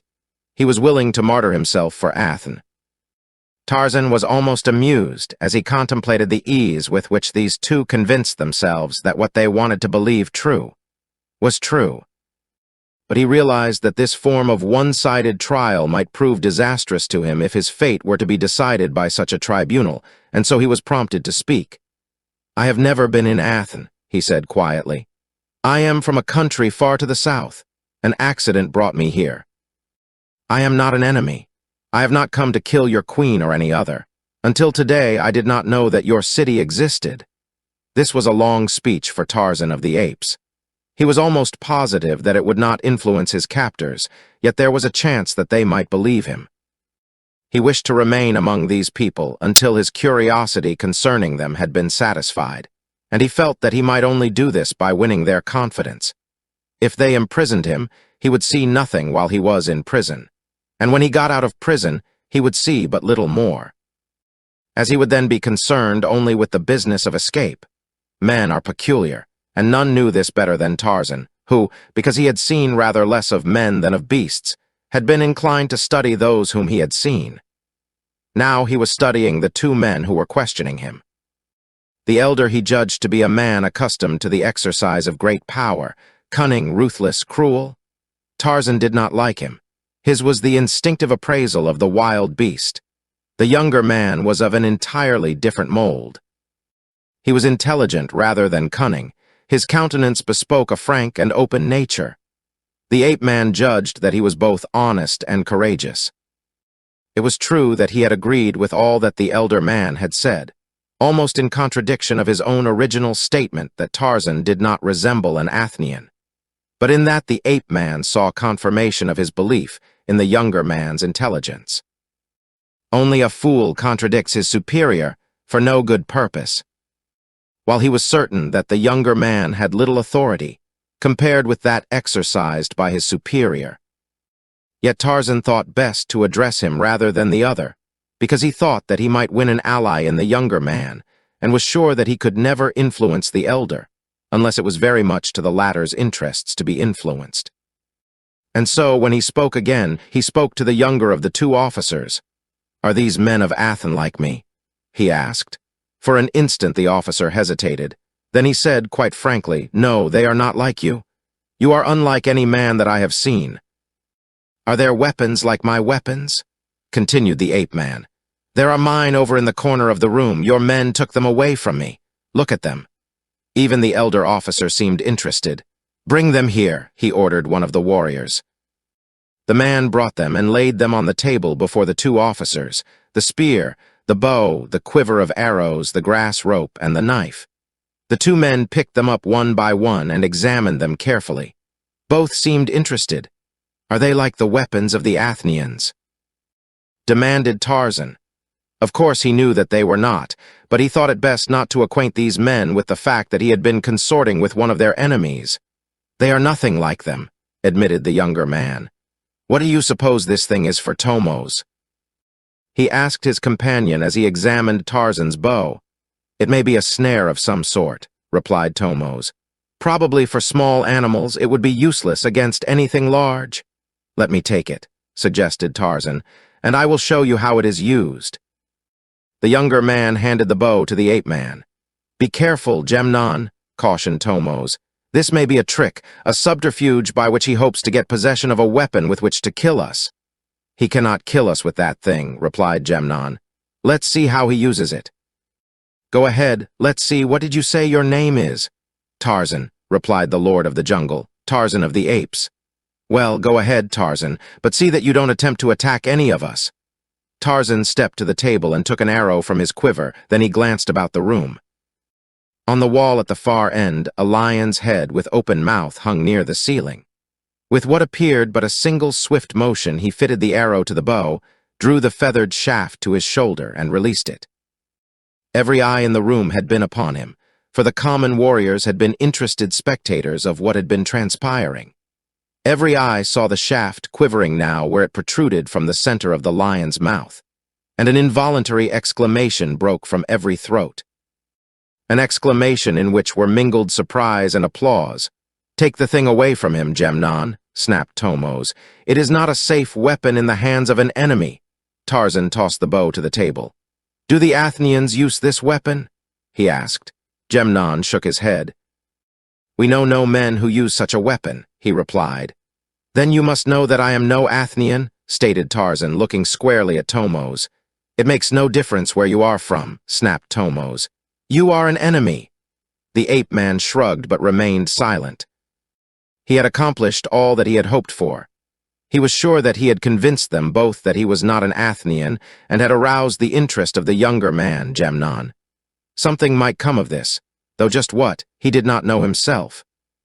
Gemnon had leaned close to Tomos and was whispering in the latter's ear, evidently urging some action upon him. Tarzan could not hear what he was saying. The elder man listened impatiently. It was clear that he was not in accord with the suggestions of his junior. "No," he said when the other had finished. "I will not permit anything of the sort. The life of the queen is too sacred to risk by permitting this fellow any freedom. We shall lock him up for the night, and tomorrow decide what shall be done with him." He turned to a warrior who seemed to be an under-officer. "Take this fellow to the strong house," he said, "and see that he does not escape." Then he rose and strode from the room, followed by his younger companion. When they had gone, the man in whose charge Tarzan had been left picked up the bow and examined it.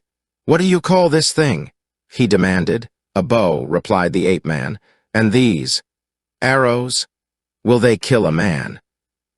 "With them I have killed men and lions and buffaloes and elephants," replied Tarzan. "Would you like to learn how to use them?" Perhaps, he thought, a little kindly feeling in the guardroom might be helpful to him later on. Just at present, he was not thinking of escape. These people and the city of gold were far too interesting to leave until he had seen more of them. The man fingering the bow hesitated. Tarzan guessed that he wished to try his hand with the weapon, but feared to delay carrying out the order of his officer. "It will take but a moment," suggested Tarzan. "See, let me show you." Half reluctantly, the man handed him the bow and Tarzan selected another arrow. "Hold them like this," he directed, and placed the bow and arrow correctly in the other's hands. "Tell your men to stand aside. You may not shoot accurately at first. Aim at the lion's head as I did. Now draw the bowstring back as far as you can." The man of stocky, powerful build tugged at the bowstring, but the bow that Tarzan bent so easily he could scarcely bend at all. When he released the arrow, it flew but a few feet and dropped to the floor. "What's wrong?" he demanded. "It requires practice," the ape-man told him. "There is a trick to it," insisted the under-officer. "Let me see you do it again." The other warriors, watching with manifest interest, whispered among themselves or commented openly. "It takes a strong man to bend that stick," said one. "Allthides is a strong man," retorted another. "But he is not strong enough." Allthides, the under-officer, watched intently while Tarzan strung the bow again and bent it. He saw how easily the stranger flexed the heavy wood, and he marveled. The other men looked on in open admiration, and this time a shout of approval arose as Tarzan's second arrow crowded the first in the mouth of the lion. When the symbols of high authority are absent, men can be human. Allthides scratched his head. "I shall have to lock you up now," he said. "Or old Tomos will have my head on the wall of his palace, but I shall practice with this strange weapon until I learn to use it. Are you sure that there is no trick in bending that thing you call a bow?" "There is no trick to it," Tarzan assured him. "Make yourself a lighter bow and you will find it easier, or bring me the material and I will make one for you." "That I will do," exclaimed Allthides. "Come now and be locked up." A guard accompanied Tarzan across the courtyard to another building where he was placed in a room which, in the light of the torches borne by his escort, he saw had another occupant. Then they left him locking the heavy door behind them. And Tarzan heard their footsteps dying away across the courtyard as they took themselves and their torches off, leaving him in darkness. He could not see his companion, but he could hear his breathing. He wondered with whom fate had cast him in this remote dungeon of the City of Gold. Chapter 6. The Man Who Stepped on a God. Now that the torches were gone, the room was very dark, but Tarzan lost no time in starting to investigate his prison. First, he groped his way to the door, which he found to be constructed of solid planking with a small, square hole cut in it about the height of his eyes. There was no sign of lock or latch upon the inside, and no way of ascertaining how it was secured from the outside. Leaving the door, Tarzan moved slowly along the walls, feeling carefully over the stone surface. He knew that the other occupant of the cell was sitting on a bench in one corner at the far end. He could still hear him breathing. As he examined the room, Tarzan approached closer and closer to his fellow prisoner. In the rear wall, the ape-man discovered a window. It was small and high-set. The night was so dark that he could not tell whether it opened onto the outdoors or into another apartment of the building. As an avenue of escape, the window appeared quite useless, as it was much too small to accommodate the body of a man. As Tarzan was examining the window, he was close to the corner where the other man sat, and now he heard a movement there. He also noticed that the fellow's breathing had increased in rapidity, as though he were nervous or excited. At last, a voice sounded through the darkness. "What are you doing?" it demanded. "Examining the cell," replied Tarzan. "It will do you no good if you are looking for a way to escape," said the voice. "You won't get out of here until they take you out, no more than I shall." Tarzan made no reply. There seemed nothing to say, and Tarzan seldom speaks, even when others might find much to say. He went on with his examination of the room. Passing the other occupant, he felt along the fourth and last wall, but his search revealed nothing to repay the effort. He was in a small, rectangular cell of stone that was furnished with a long bench at one end and had a door and a window letting into it. Tarzan walked to the far end of the room and sat down upon the bench. He was cold, wet, and hungry, but he was unafraid. He was thinking of all that had transpired since night had fallen and left him to the mercy of the storm. He wondered what the morrow held for him. It occurred to him that perhaps he had made a mistake in not attempting a break for liberty before his captors had succeeded in locking him in a cell from which there seemed little likelihood that he could escape at all, for in common with all animals he loathed captivity.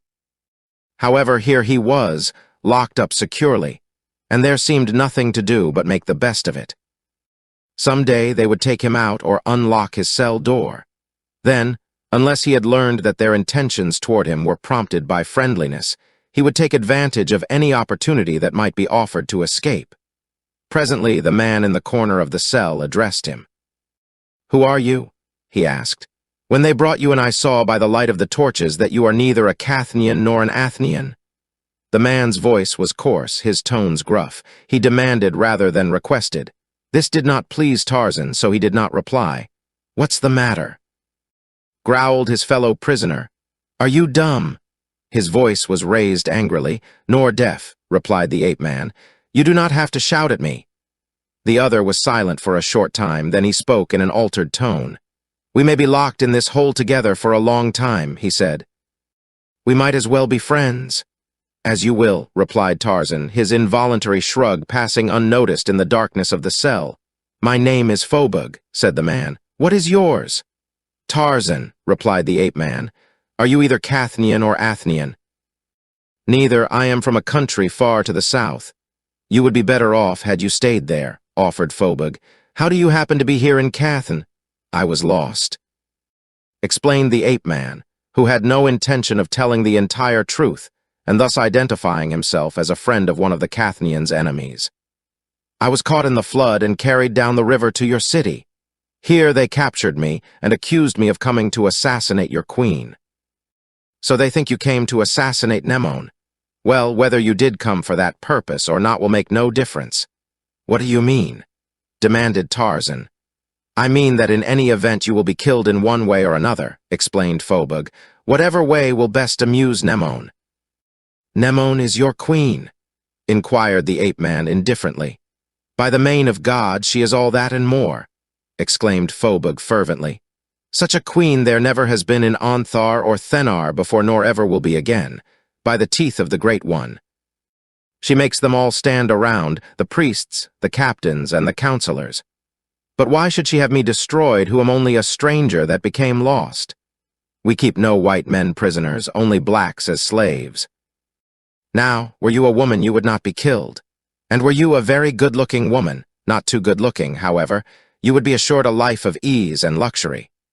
But you are only a man, so you will be killed to furnish a pleasurable break in the monotony of Mnemon's life." "And what would happen to a too good-looking woman?" asked Tarzan. "Enough if Mnemon saw her," replied Phobug meaningly. "To be more beautiful than the queen is equivalent to high treason in the estimation of Mnemon. Why, men hide their wives and daughters if they think that they are too beautiful, but there are few who would risk hiding an alien prisoner. I know a man who has a very ugly wife," continued Phobug, "who never comes out of her house in daytime. She tells her neighbors that her husband keeps her hidden for fear Mnemon will see her. Then there was another who was too beautiful. Her husband tried to keep her hidden from Mnemon, but one day the queen saw her and ordered her nose and ears cut off.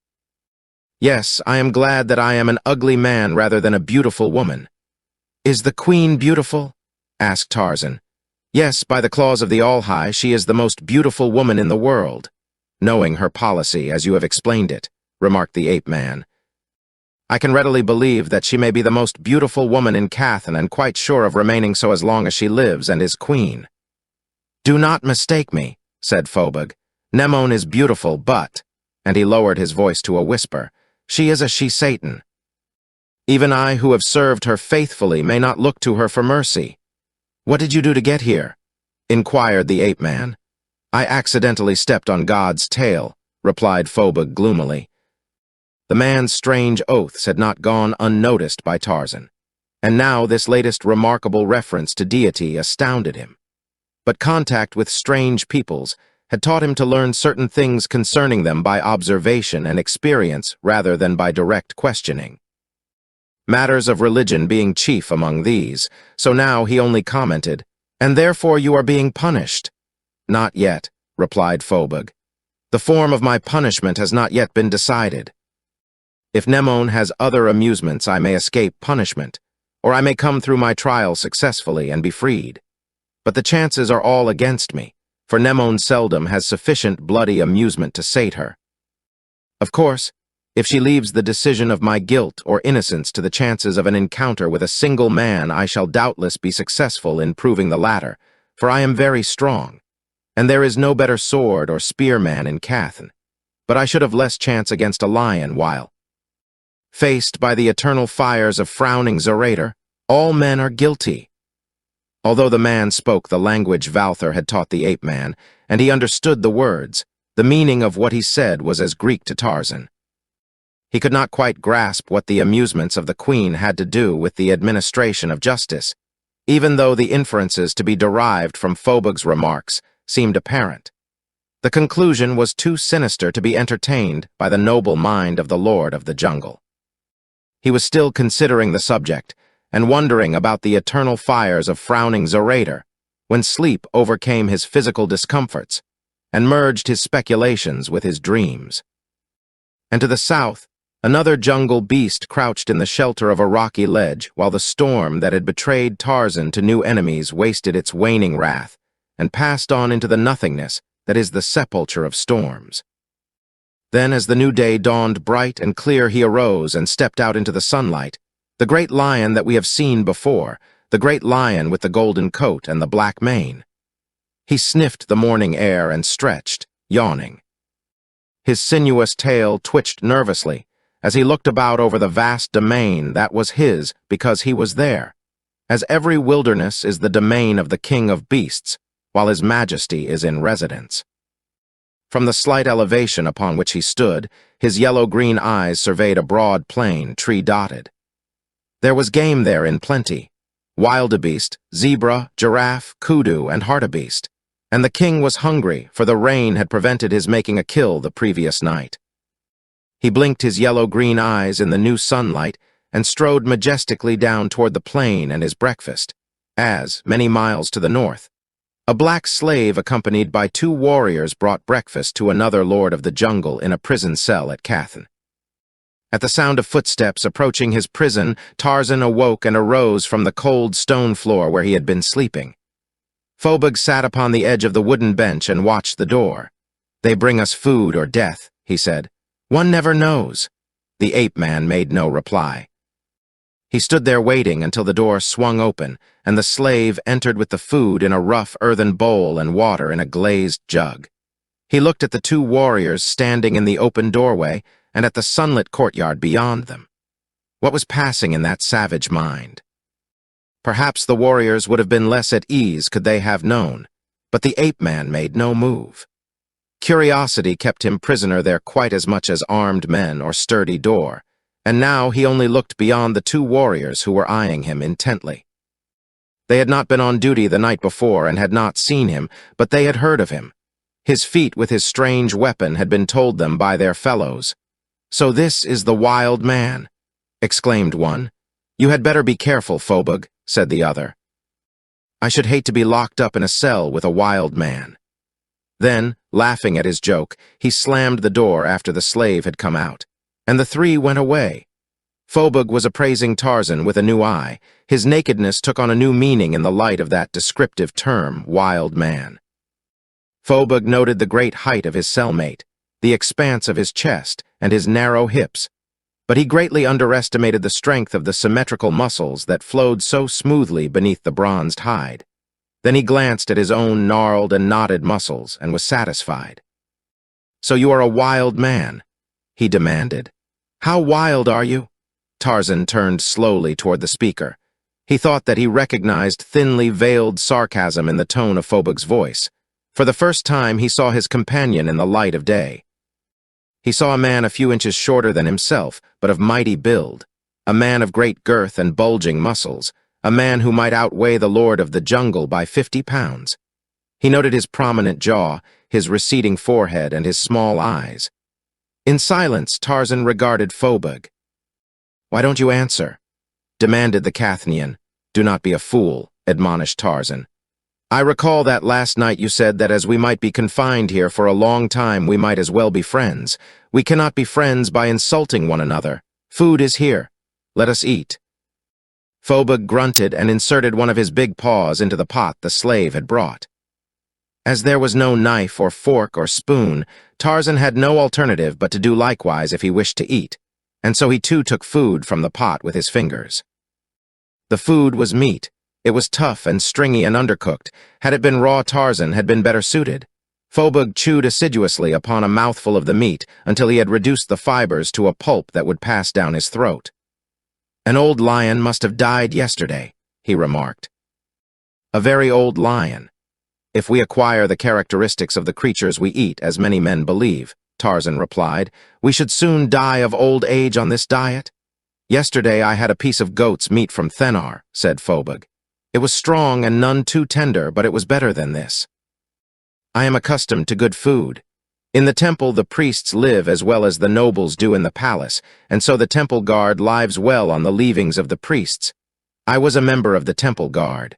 I was the strongest man on the guard. I am the strongest man in Cathan. When raiders come from Thenar, or when I am taken there on raids, the nobles marvel at my strength and bravery. I am afraid of nothing. With my bare hands I have killed men. Did you ever see a man like me?" "No," admitted the ape-man. "Yes, it is well that we should be friends." Continued Phobug, "Well for you. Everyone wants to be friends with me, for they have learned that my enemies get their necks twisted. I take them like this, by the head and the neck," and with his great paws he went through a pantomime of seizing and twisting. Then, crack. "Their spines break. What do you think of that?" "I should think that your enemies would find that very uncomfortable," replied Tarzan. "Uncomfortable," ejaculated Phobug. "Why, man, it kills them." "At least they can no longer hear," commented the Lord of the Jungle. "Of course they cannot hear, they are dead. I do not see what that has to do with it." "That does not surprise me," Tarzan assured him. "What does not surprise you?" demanded Phobug. "That they are dead, or that they cannot hear. I am not easily surprised by anything," explained the ape-man. Beneath his low forehead, Phobug's brows were knitted in thought. He scratched his head. "What were we talking about?" he demanded. "We were trying to decide which would be more terrible," explained Tarzan patiently, "to have you for a friend or an enemy." Phobug looked at his companion for a long time. One could almost see the laborious effort of cerebration going on beneath that thick skull. Then he shook his head. "That is not what we were talking about at all," he grumbled. "Now I have forgotten. I never saw anyone as stupid as you. When they called you a wild man, they must have meant a crazy man, and I have got to remain locked in here with you for no one knows how long." "You can always get rid of me," said Tarzan quite seriously. "How can I get rid of you?" demanded the Cathnian. "You can twist my neck like this." Tarzan mimicked the pantomime in which Phobug had explained how he rid himself of his enemies. "I could do it," boasted Phobug, "but then they would kill me. No, I shall let you live." "Thanks," said Tarzan. "Or at least while we are locked up here together," added Phobug. Experience had taught Tarzan that the more stupid or ignorant the man, the more egotistical he was likely to be. But he had never before encountered such an example of crass stupidity and stupendous egotism as Phobug presented. To be locked up at all with this brainless mass of flesh was bad enough in itself, but to be on bad terms with it at the same time would make matters infinitely less bearable. And so Tarzan determined to brook everything other than actual physical abuse, that he might lighten the galling burden of incarceration. Loss of liberty represented for Tarzan, as it does for all creatures endowed with brains, the acme of misery, more to be avoided than physical pain. Yet, with stoic fortitude, he accepted his fate without a murmur of protest. And while his body was confined between the narrow confines of 4 walls of stone, his memories roved the jungle and the veldt, and lived again the freedom and the experiences of the past. He recalled the days of his childhood when fierce Kala, the she-ape that had suckled him at her hairy breast in his infancy, had protected him from the dangers of their savage life. And he recalled her gentleness and her patience with this backward child who must still be carried in her arms long after the ballast of her companionships, were able to scurry through the trees seeking their own food, and even able to protect themselves against their enemies by flight, if nothing more. These were his first impressions of life, dating back perhaps to his 2nd year while he was still unable to swing through the trees or even make much progress upon the ground. After that, he had developed rapidly, far more rapidly than a pampered child of civilization, for upon the quick development of his cunning and his strength depended his life. With a faint smile, he recalled the rage of old Tublat, his foster father, when Tarzan had deliberately undertaken to annoy him. Old Broken Nose had always hated Tarzan because the helplessness of his long-drawn infancy had prevented Kala from bearing other apes. Tublat had argued in the meager language of the apes that Tarzan was a weakling that would never become strong enough or clever enough to be of value to the tribe. He wanted Tarzan killed, and he tried to get old Kerchak, the king, to decree his death. So when Tarzan grew old enough to understand, he hated Tublat and sought to annoy him in every way that he could. His memories of those days brought only smiles now, save only the great tragedy of his life, the death of Kala. But that had occurred later, when he was almost a grown man. She had been saved to him while he needed her most, and not taken away until after he was amply able to fend for himself and meet the other denizens of the jungle upon an equal footing. But it was not the protection of those great arms and mighty fangs that he had missed, that he still missed even today. He had missed the maternal love of that savage heart, the only mother love that he had ever known. And now his thoughts turned naturally to other friends of the jungle of whom Kala had been first and greatest. There were his many friends among the great apes. There was Tantor, the elephant. There was Jad Balya, the golden lion. There was little Enkima. Poor little Enkima.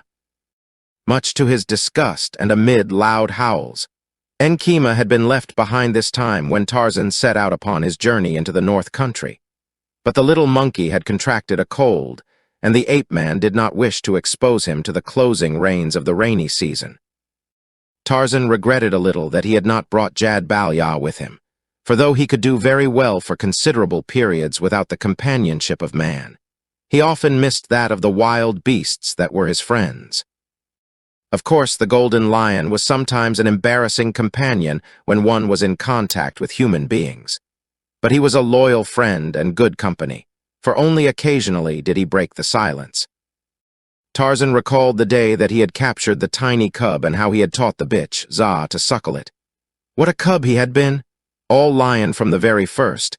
Tarzan sighed as he thought of the days that he and the golden lion had hunted and fought together. Chapter 7. Nemone. Tarzan had thought, when he went without objection into the prison cell at Cathan, that the next morning he would be questioned and released, or at least be taken from the cell. And once out of the cell again, Tarzan had no intention of returning to it. The lord of the jungle being very certain of his own prowess. But they had not let him out the next morning, nor the next, nor the next. Perhaps he might have made a break for liberty when food was brought, but each time he thought that the next day would bring his release, and waited. Imprisonment of any nature galled him, but this experience was rendered infinitely more irksome by the presence of Phobug. The man annoyed Tarzan. He was ignorant, a braggart, and inclined to be quarrelsome. In the interests of peace, the ape-man had tolerated more from his cellmate than he would have under ordinary circumstances. And Phobug, being what he was, had assumed that the other's toleration was prompted by fear. Believing this, he became more arrogant and overbearing, ignorant of the fact that he was playing with death. Phobug had been imprisoned longer than had Tarzan, and the confinement was making him moody. Sometimes he sat for hours staring at the floor, or, at others, he would mumble to himself, carrying on long conversations which were always acrimonious, and that usually resulted in working him up into a rage. Then he might seek to vent his spleen upon Tarzan. The fact that Tarzan remained silent under such provocation increased Phobug's ire. But it also prevented an actual break between them, for it is still a fact, however trite the saying, that it takes two to make a quarrel. And Tarzan would not quarrel, at least not yet. "Nemone won't get much entertainment out of you," growled Phobug this morning after one of his tirades had elicited no response from the ape-man. "Well, even so," replied Tarzan, "you should more than make up to her any amusement value that I may lack." "That I will," exclaimed Phobug. "If it is fighting she wants, she shall see such fighting as she has never seen before when she matches Phobug with either man or beast, but you." "Bah!" She will have to pit you against some half-grown child if she wishes to see any fight at all. You have no courage. Your veins are filled with water. If she is wise, she will dump you into Zorator. By God's tail, I should like to see you there. I'll bet my best habergeon they could hear you scream in Athens." The ape-man was standing gazing at the little rectangle of sky that he could see through the small, barred opening in the door. He remained silent after Phobos had ceased speaking, totally ignoring him as though he had not spoken, as though he did not exist. Phobos became furious. He rose from the bench upon which he had been sitting. "Coward," he cried. "Why don't you answer me? By the yellow fangs of Thews, I've a mind to beat some manners into you so that you will know enough to answer when your betters speak." He took a step in the direction of the ape-man. Slowly Tarzan turned toward the angry man, his level gaze fixed upon the other's eyes, and waited. He said nothing, but his attitude was an open book that even the stupid Phobos could read. And Phobos hesitated. Just what might have happened no man may know, for at that instant 4 warriors came and swung the door of the cell open. "Come with us," said one of them, "both of you." Phobos sullenly, Tarzan with the savage dignity of Numa, accompanied the 4 warriors across the open courtyard and through a doorway that led into a long corridor at the end of which they were ushered into a large room.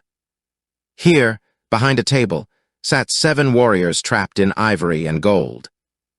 Among them, Tarzan recognized the 2 who had questioned him the night of his capture, old Tomos and the younger Gemnon. "These are nobles," whispered Phobos to Tarzan. "That one at the center of the table is old Tomos, the queen's counselor. He would like to marry the queen, but I guess he is too old to suit her. The one on his right is Erat. He used to be a common warrior like me, but Nemon took a fancy to him, and now he is the queen's favorite. She won't marry him, though, for he is not of noble blood. The young fellow on Tomos' left is Gemnon. He is from an old and noble family. Warriors who have served him say he is a very decent sort." As Phobos gossiped, the 2 prisoners and their guard had been standing just inside the doorway waiting to be summoned to advance, and Tarzan had had an opportunity to note the architecture and furnishings of the room. The ceiling was low, and was supported by a series of engaged columns at regular intervals about the 4 walls. Between the columns along one side of the room behind the table at which the nobles were seated were unglazed windows, and there were 3 doorways. That through which Tarzan and Phobos had been brought, which was directly opposite the windows, and one at either end of the room. The doors themselves were beautifully carved and highly polished, some of the panels containing mosaics of gold and ivory and bits of colored substances. The floor was of stone, composed of many pieces of different shapes and sizes, but all so nicely fitted that joints were barely discernible. On the floor were a few small rugs either of the skins of lions or of a stiff and heavy wool weave. These latter contained simple designs in several colors, and resembled the work of primitive people such as the Navajos of southwestern America. Upon the walls were paintings depicting battle scenes in which lions and elephants took part with warriors, and always the warriors with the elephants appeared to be suffering defeat, while the warriors with the lions were collecting many heads from fallen foemen. Above these mural paintings was a row of mounted heads encircling the room.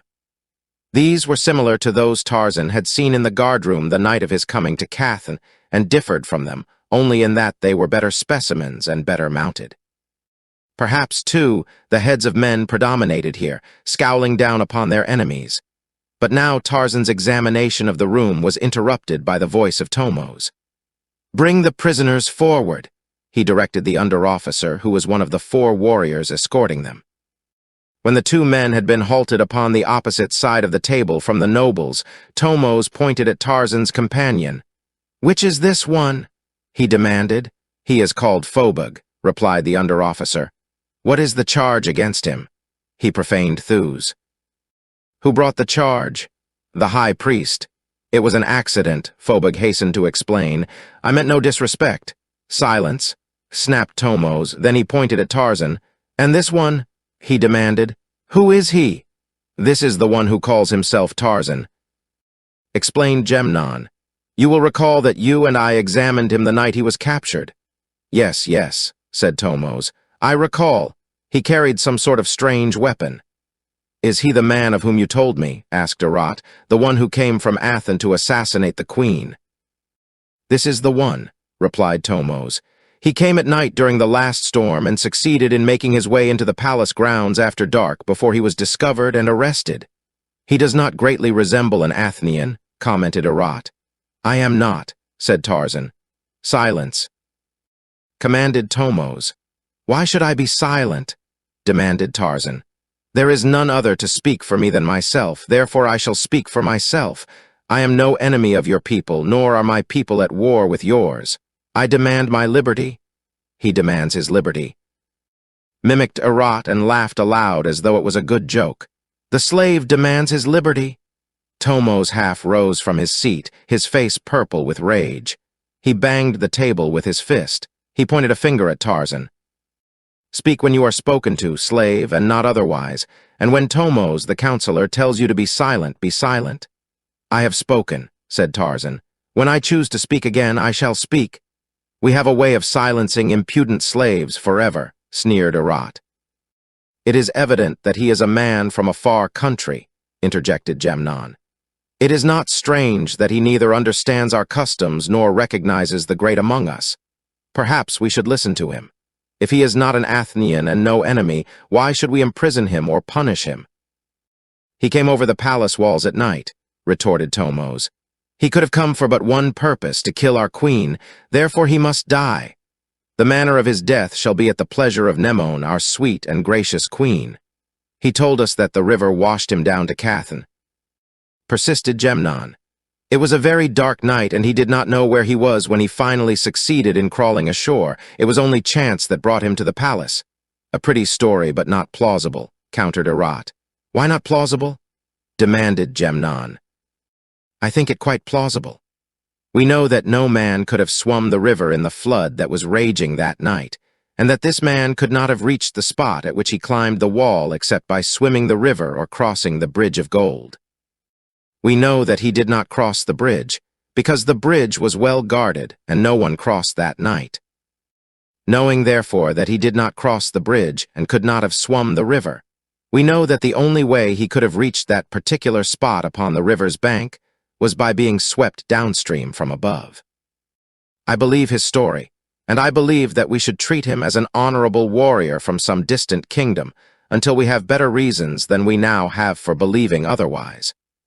I should not care to be the one to defend a man who came here to kill the queen," sneered Arat meaningly. "Enough of this," said Tomos curtly. "The man shall be judged fairly and destroyed as Mnemon thinks best." As he ceased speaking, a door at one end of the room opened, and a noble resplendent in ivory and gold stepped into the chamber. Halting just within the threshold, he faced the nobles at the table. "The queen," he announced in a loud voice, and then stepped aside. All eyes turned in the direction of the doorway, and at the same time the nobles rose to their feet and then kneeled upon the floor, facing the doorway through which the queen would enter.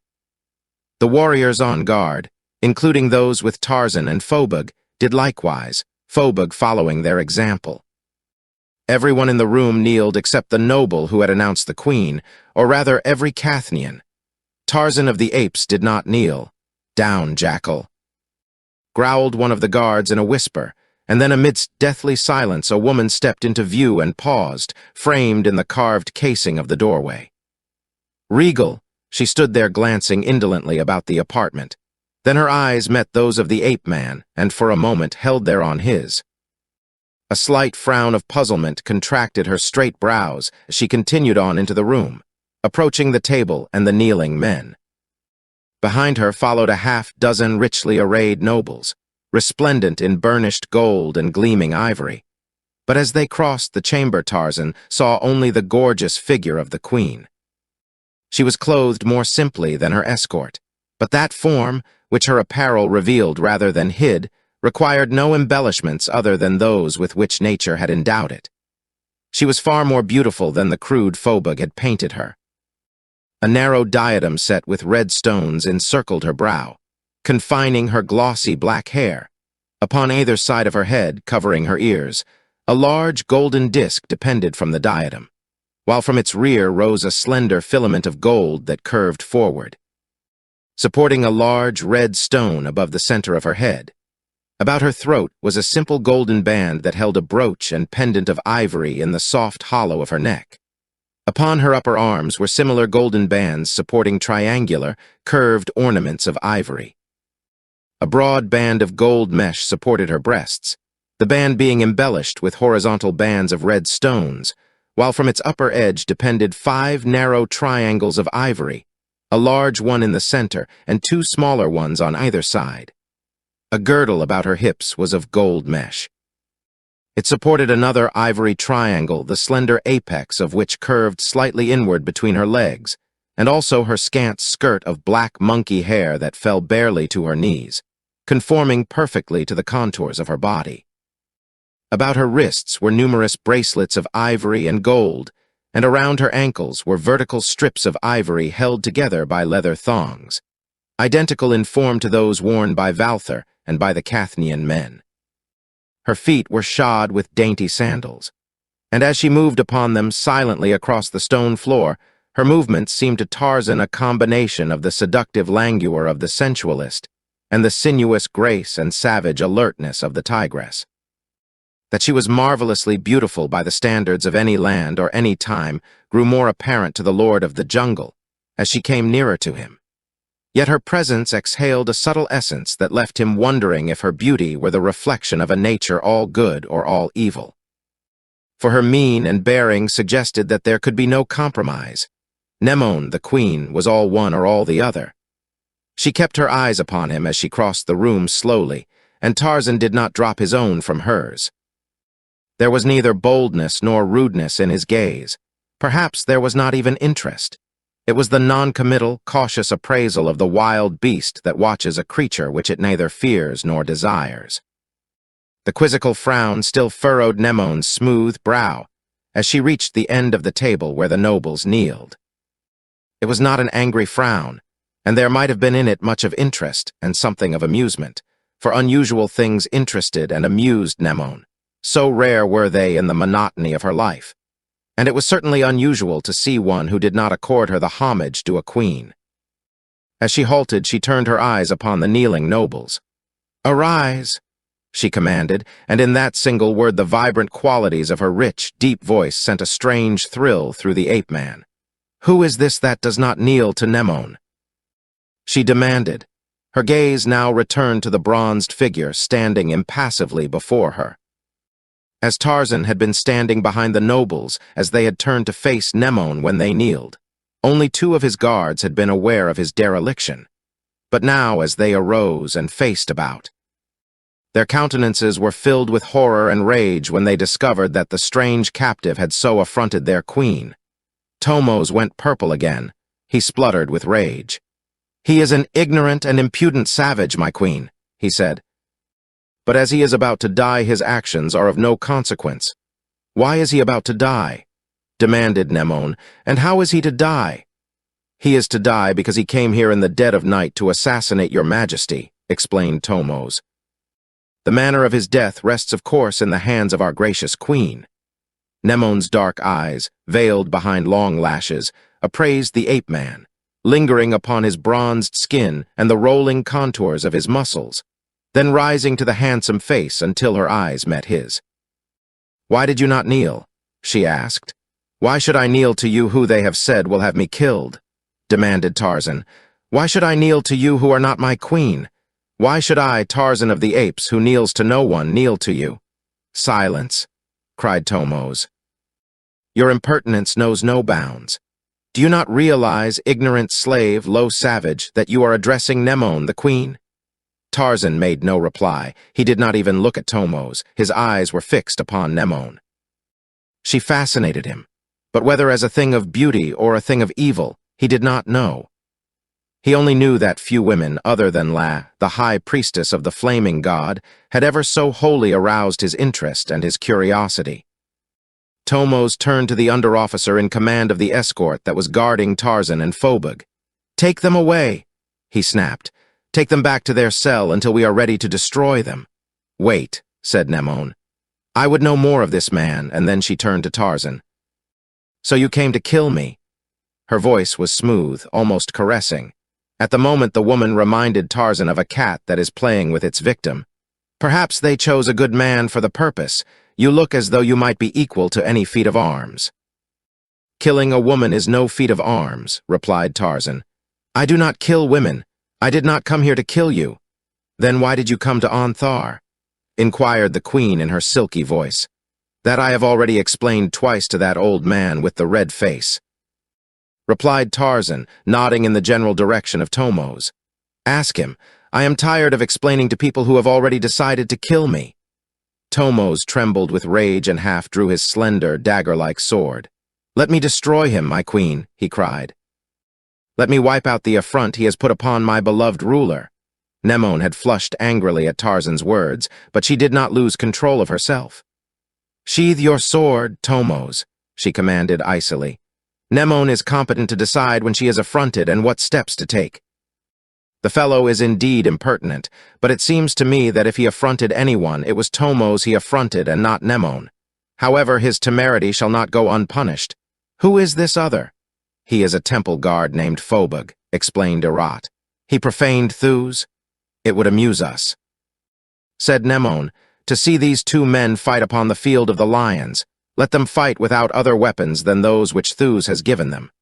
To the victor, freedom," she hesitated momentarily, "freedom within limits. Take them away."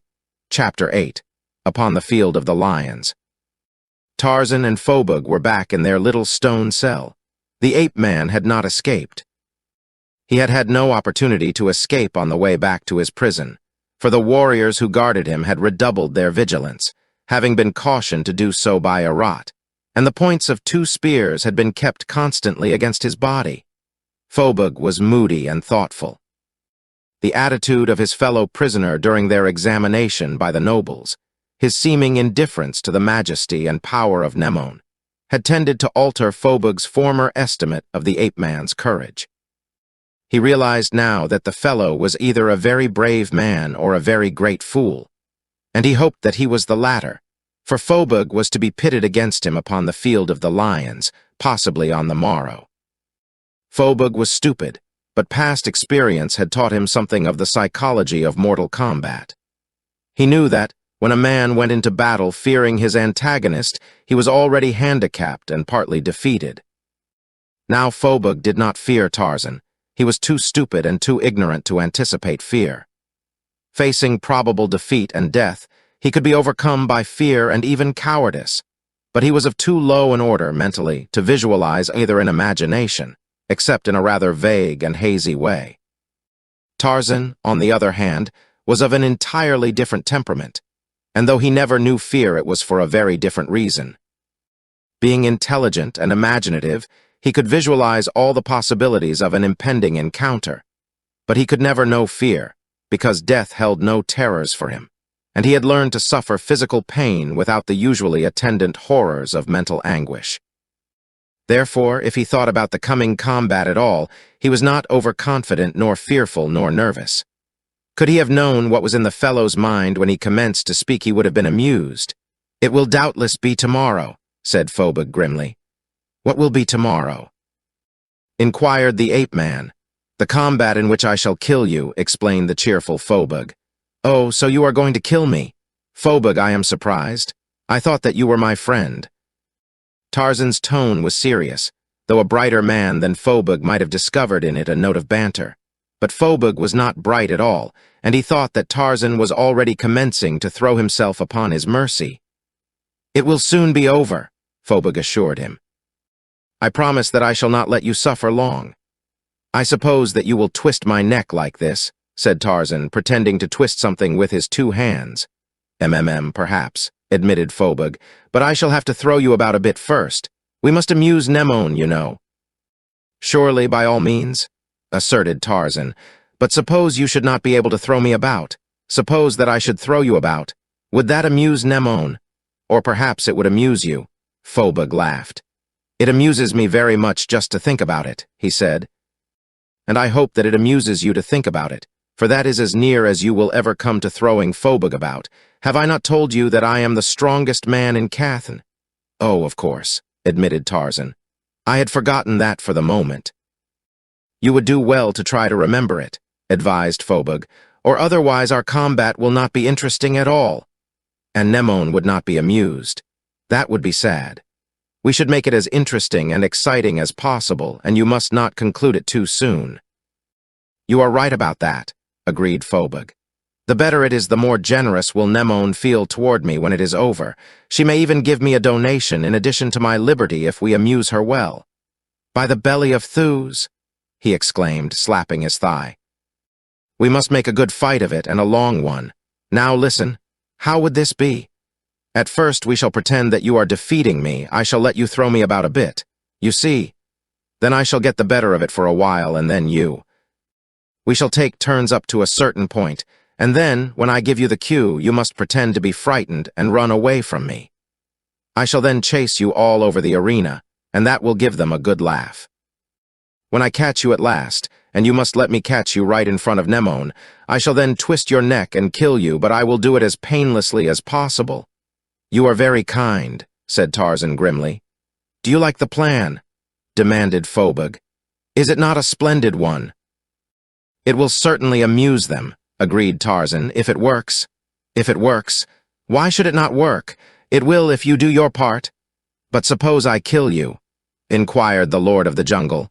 There you go again, exclaimed Phobug. I must say that you are a good fellow after all, for you will have your little joke, and I can tell you that there is no one who enjoys a little joke more than Phobug. I hope that you are in the same mood tomorrow, remarked Tarzan. When the next day dawned, the slave and the guard came with a large breakfast for the two prisoners, the best meal that had been served them since they had been imprisoned. Eat well, advised one of the warriors, that you may have strength to fight a good fight for the entertainment of the queen. For one of you it is the last meal, so you had both better enjoy it to the full, since there is no telling for which one of you it is the last. It is the last for him, said Phobug, jerking a thumb in the direction of Tarzan. It is thus that the betting goes, said the warrior. But even so, one cannot always be sure. The stranger is a large man, and he looks strong. There is none so strong as Phobug, the former temple guard reminded them. The warrior shrugged. Perhaps, he admitted, but I am not betting any money on either of you. 20 drachmas to 10 that he runs away from me before the fight is over, offered Phobug. And if he kills you, who will pay me? Demanded the warrior. No, that is not a good bet, and he went out and closed and locked the door behind him. An hour later, a large detachment of warriors came and took Tarzan and Phobug from the prison. They led them through the palace grounds and out into an avenue bordered by old trees. It was a lovely avenue flanked by the white and gold homes of the nobles and the great two-storied palace surmounted by its golden domes. Here were throngs of people waiting to see the start of the pageant and companies of warriors standing at ease, leaning upon their spears. It was an interesting sight to Tarzan, who had been so long confined in the gloomy prison. He noted the dress of the civilians and the architecture of the splendid houses that could be glimpsed between the trees. He saw that the men wore short tunics or jerkins that were quite similar to the habergeons worn by the warriors, except that they were of a solid piece of cloth or light leather rather than of discs of elephant hide. The women wore short skirts of hair or cloth or leather, scant, clinging skirts that terminated just above the knees. A band to confine the breasts, sandals, and ornaments completed their simple attire. Tarzan and Phobug were escorted west along the avenue, and as they passed, the crowd commented upon them. There were many who knew Phobug. Some shouted encouragement to him, others taunted and insulted him. It appeared that Phobug's popularity was not city-wide. They discussed Tarzan freely, but with no malice. He interested them, and there was much speculation as to his chances in a fight against the burly temple guard. The ape-man heard many wagers offered and taken. Some were on him and some against, but it was evident that Phobug was the favored of the bettors. At the end of the avenue, Tarzan saw the great bridge of gold that spanned the river. It was a splendid structure built entirely of the precious metal.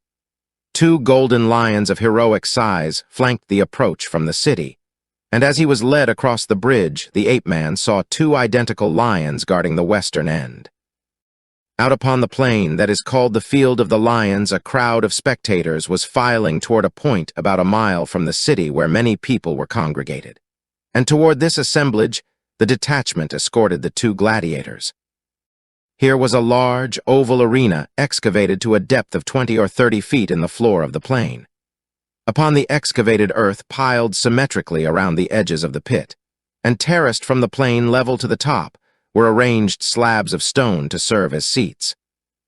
At the east end of the arena was a wide ramp descending into it. Spanning the ramp was a low arch surmounted by the loges of the queen and high nobility. As Tarzan passed beneath the arch and descended the ramp toward the arena, he saw that nearly half the seats were already taken. The people were eating food that they had brought with them, and there was much laughter and talking. Evidently it was a gala day. He asked Phobug. "This is part of the celebration that annually follows the ending of the rainy season," explained the Cathnian. "There is entertainment of some sort here at least once a month and oftener when the weather permits. You will have an opportunity to see all the events before I kill you, as our combat will undoubtedly be the last event upon the program." The warriors conducted the two men to the far end of the arena, where a terrace had been cut part way up the sloping side of the arena, a wooden ladder leaning against the wall giving access to it. Here, upon this terrace, Tarzan and Phobug were installed with a few warriors to serve as guards. Presently, from the direction of the city, Tarzan heard the music of drums and trumpets. "Here they come!" cried Phobug. "Who?" asked Tarzan. "The Queen and the Lion Men," replied his adversary. "What are the Lion Men?" inquired Tarzan. "They are the nobles," explained Phobug. "Really only the hereditary nobles are members of the clan of lions, but we usually speak of all nobles as lion men. Herat is a noble because Nemon has created him one, but he is not a lion man, as he was not born a noble. Cleave my skull. But I bet he hates that," commented one of the guard. "He'd give a right eye to be a lion man," said Phobug. "It's too late now," observed the warrior. "He should have picked his parents more carefully." "He claims that he did pick a noble father," explained Phobug, "but his mother denies it." Another warrior laughed. "Son of a noble," he scoffed. "I know old Tibdos, the husband of Herat's mother. I know him well.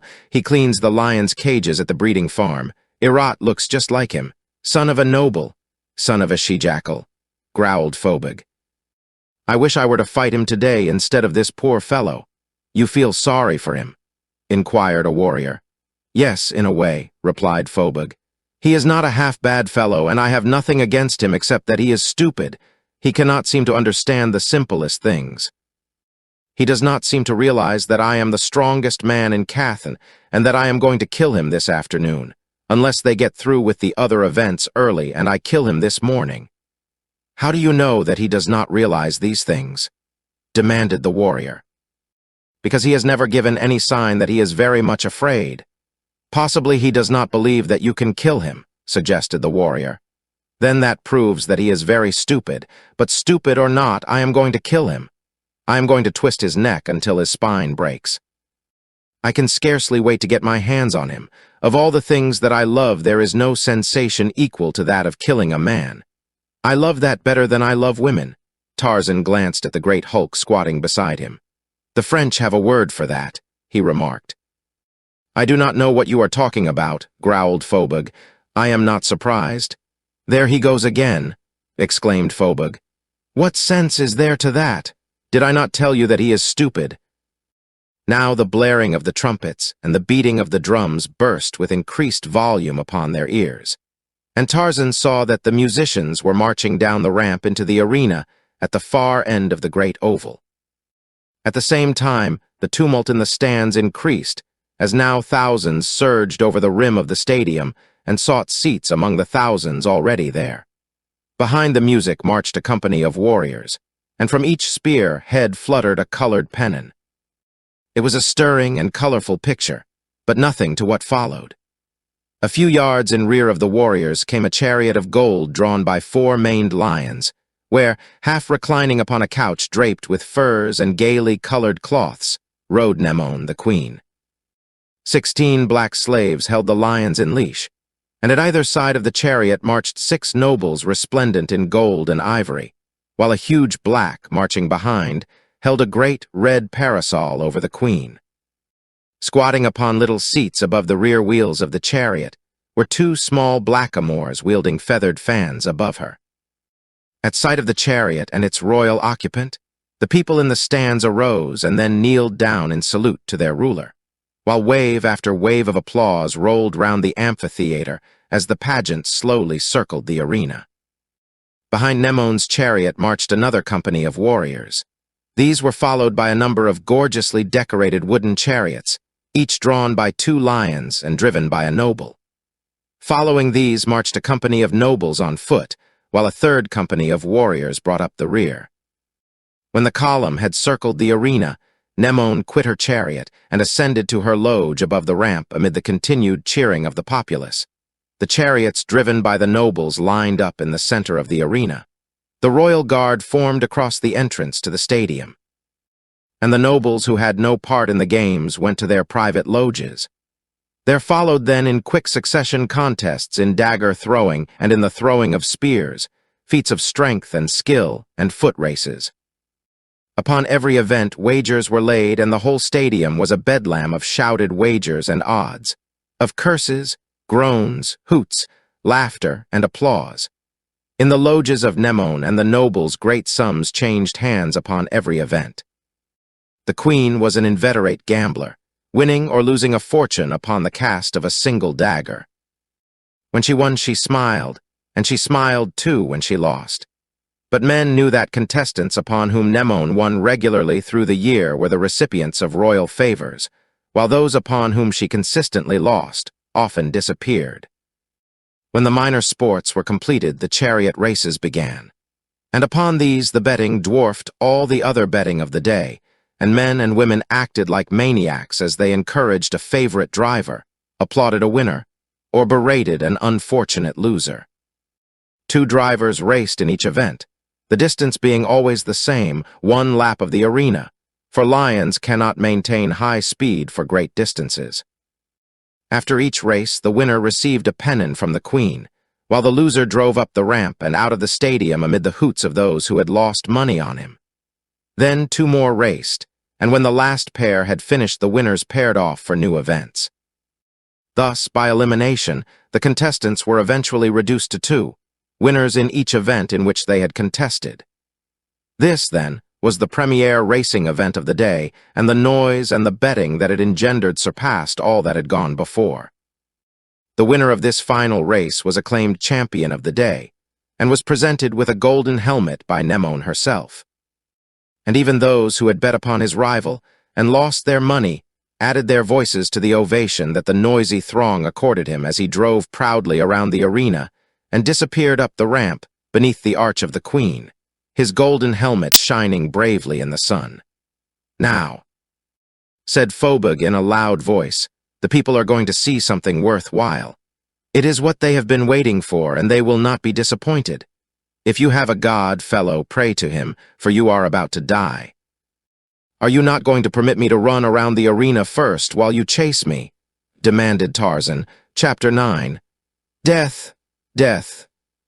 A score of slaves were busily cleaning up the arena following the departure of the lion-drawn chariots. The audience was standing and stretching itself. Nobles were wandering from loge to loge visiting their friends. Men and women were settling up past wagers and making new ones. The sounds of many voices enveloped the stadium in one mighty discord. The period was one of intermission between events. Tarzan was annoyed. Crowds irritated his nerves. The sound of human voices was obnoxious to him. Through narrowed lids he surveyed the scene. If ever a wild beast looked upon its enemies, it was then. Phobog was still boasting in a loud voice that was clearly audible to at least a portion of the audience sitting just above the gladiator's ledge. The attitude of the temple guard was anything but soothing to the lord of the jungle, but by no sign did he intimate that he heard him after his first retort. Already the betting was running high on this last event of the day, though only a small proportion of the audience had had a fair view of the two contestants by which they might compare them. Phobog, however, was known by reputation and was the favorite, the odds running as high as 10-1 against Tarzan. In the royal loge, Nemone lay back luxuriously in the great chair that was half a throne and half a couch. She had lost heavily during the day, but she showed no ill humor. However, the nobles surrounding her were ill at ease and hoped that she would win on this last event. Each was determined to bet heavily upon the strange, wild man with Nemone, so that she might win back all that she had lost to them upon earlier events, for all were assured that Nemone would back Phobug, it being her custom to bet heavily upon all favorites. Herat was particularly anxious that the queen should win back what he had won from her. For some time he had been a trifle uncertain as to his position in the good graces of his sovereign. He had sensed, perhaps, that he was slipping a little, and he had had sufficient experience to know that winning money from Nemone constituted nothing less than a tremendous shove to one who had started to slip. Therefore Herat, with the other nobles, having determined to let Nemone win their money on Phobug, sent slaves out into the audience secretly to place money enough on Phobug to reimburse them what they lost to Nemone on Tarzan. The plan was accurately figured and neatly worked, and when the day was over, Nemone would be winner, and so would they, all of their losses having been more than made up by their winnings on Phobug, which the common people would have paid. This large volume of money going suddenly among the audience, which was already favoring Phobug and offering large odds against Tarzan, found very little Tarzan money available at 10-1. The natural result was that to place their money at all they had to offer larger odds, and to reimburse themselves of their losses to Nemone, or rather their assumed losses, for no wagers had yet been laid in the royal loge. They were compelled to put up enormous sums, as the odds soared upward finally, until it took 100 Phobug drachmas to cover one of Tarzan's. Now a trumpet sounded, and the warriors guarding Tarzan and Phobug ordered them down into the arena and paraded them once around it, that the people might compare the gladiators and choose a favorite. As they passed before the royal loge, Nemone leaned forward with half-closed eyes surveying the tall stranger and the squat Cathnian. Herat, the queen's favorite, watched her. 1,000 drachmas on the stranger, he cried. I am betting on the stranger, too, interjected another noble eagerly. So am I, said Nemone. Herat and the other nobles were amazed. This upset their plans completely. Of course they would win more money, but one always felt safer losing to Nemone than winning from her. You will lose your money, Herat told her. Then why did you offer to bet on the stranger? Demanded the queen. The odds were so attractive that I was tempted into taking a chance, explained Herat quickly. What are the odds now? 100-1. And you think the stranger may not have even one chance in 100 of winning? Demanded Nemone, toying idly with the hilt of her dagger. Phobug is the strongest man in Cathan, said Herat. I really think that the stranger has no chance at all against him. He is as good as dead already. Very well then, if you feel that way about it, you should bet on Phobug, whispered Nemone softly. I am going to wager 100,000 drachmas on the stranger. How much of this do you wish, my dear Herat? I wish that my queen would not risk her money on him at all, said Herat. I am grieved when my beloved queen loses. You bore me, Herat. Nemone gestured impatiently and then, turning to the other nobles, is there none here who will cover my drachmas?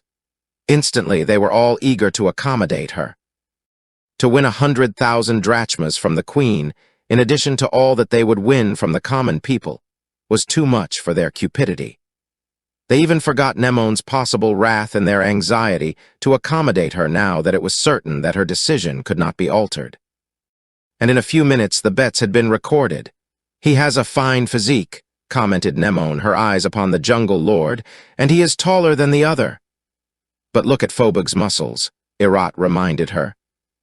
This Phobug has killed many men. They say that he twists their necks and breaks their spines. We shall see, was the queen's only comment. Herat thought that he would not like to be in Phobug's sandals, for if the stranger did not kill him, Nemone most certainly would see that he did not long survive, who had robbed her of 100,000 drachmas. Now the two men were posted in the arena, a short distance from the royal loge, and the captain of the stadium was giving them their instructions, which were extremely simple. They were to remain inside the arena and try to kill one another with their bare hands. though the use of elbows, knees, feet, or teeth was not barred. There were no other rules governing the combat. The winner was to receive his freedom, though even this had been qualified by Mnemon. "When the trumpet sounds, you may attack," said the captain of the stadium. "And may Thews be with you." Tarzan and Phobug had been placed 10 paces apart. Now they stood waiting the signal. Phobug swelled his chest and beat upon it with his fists. He flexed his arms, swelling the great muscles of his biceps until they stood out like great knotty balls. Then he hopped about, warming up his leg muscles. He was attracting all the attention, and that pleased him excessively. Tarzan stood quietly, his arms folded loosely across his chest, his muscles relaxed. He appeared totally unconscious of the presence of the noisy multitude or even of Phobug, but he was not unconscious of anything that was transpiring about him. His eyes and his ears were alert. It would be Tarzan who would hear the first note of the trumpet's signal. Tarzan was ready.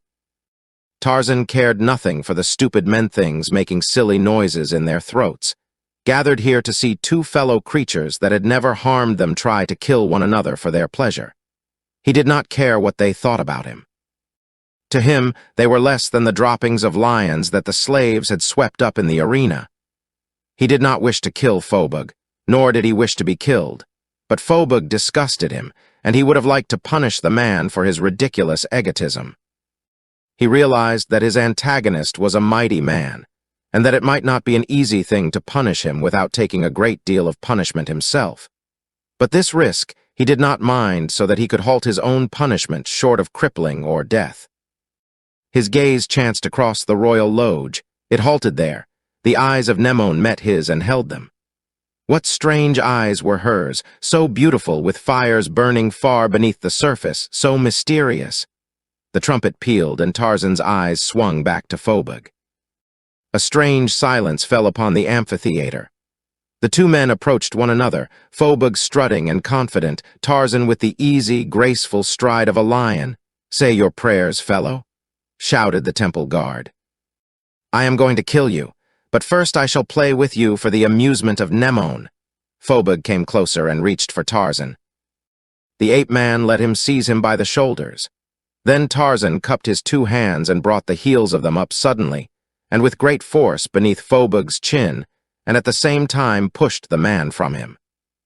The great head snapped back, and the fellow's huge bulk hurtled backward a dozen paces, where Phobug sat down heavily.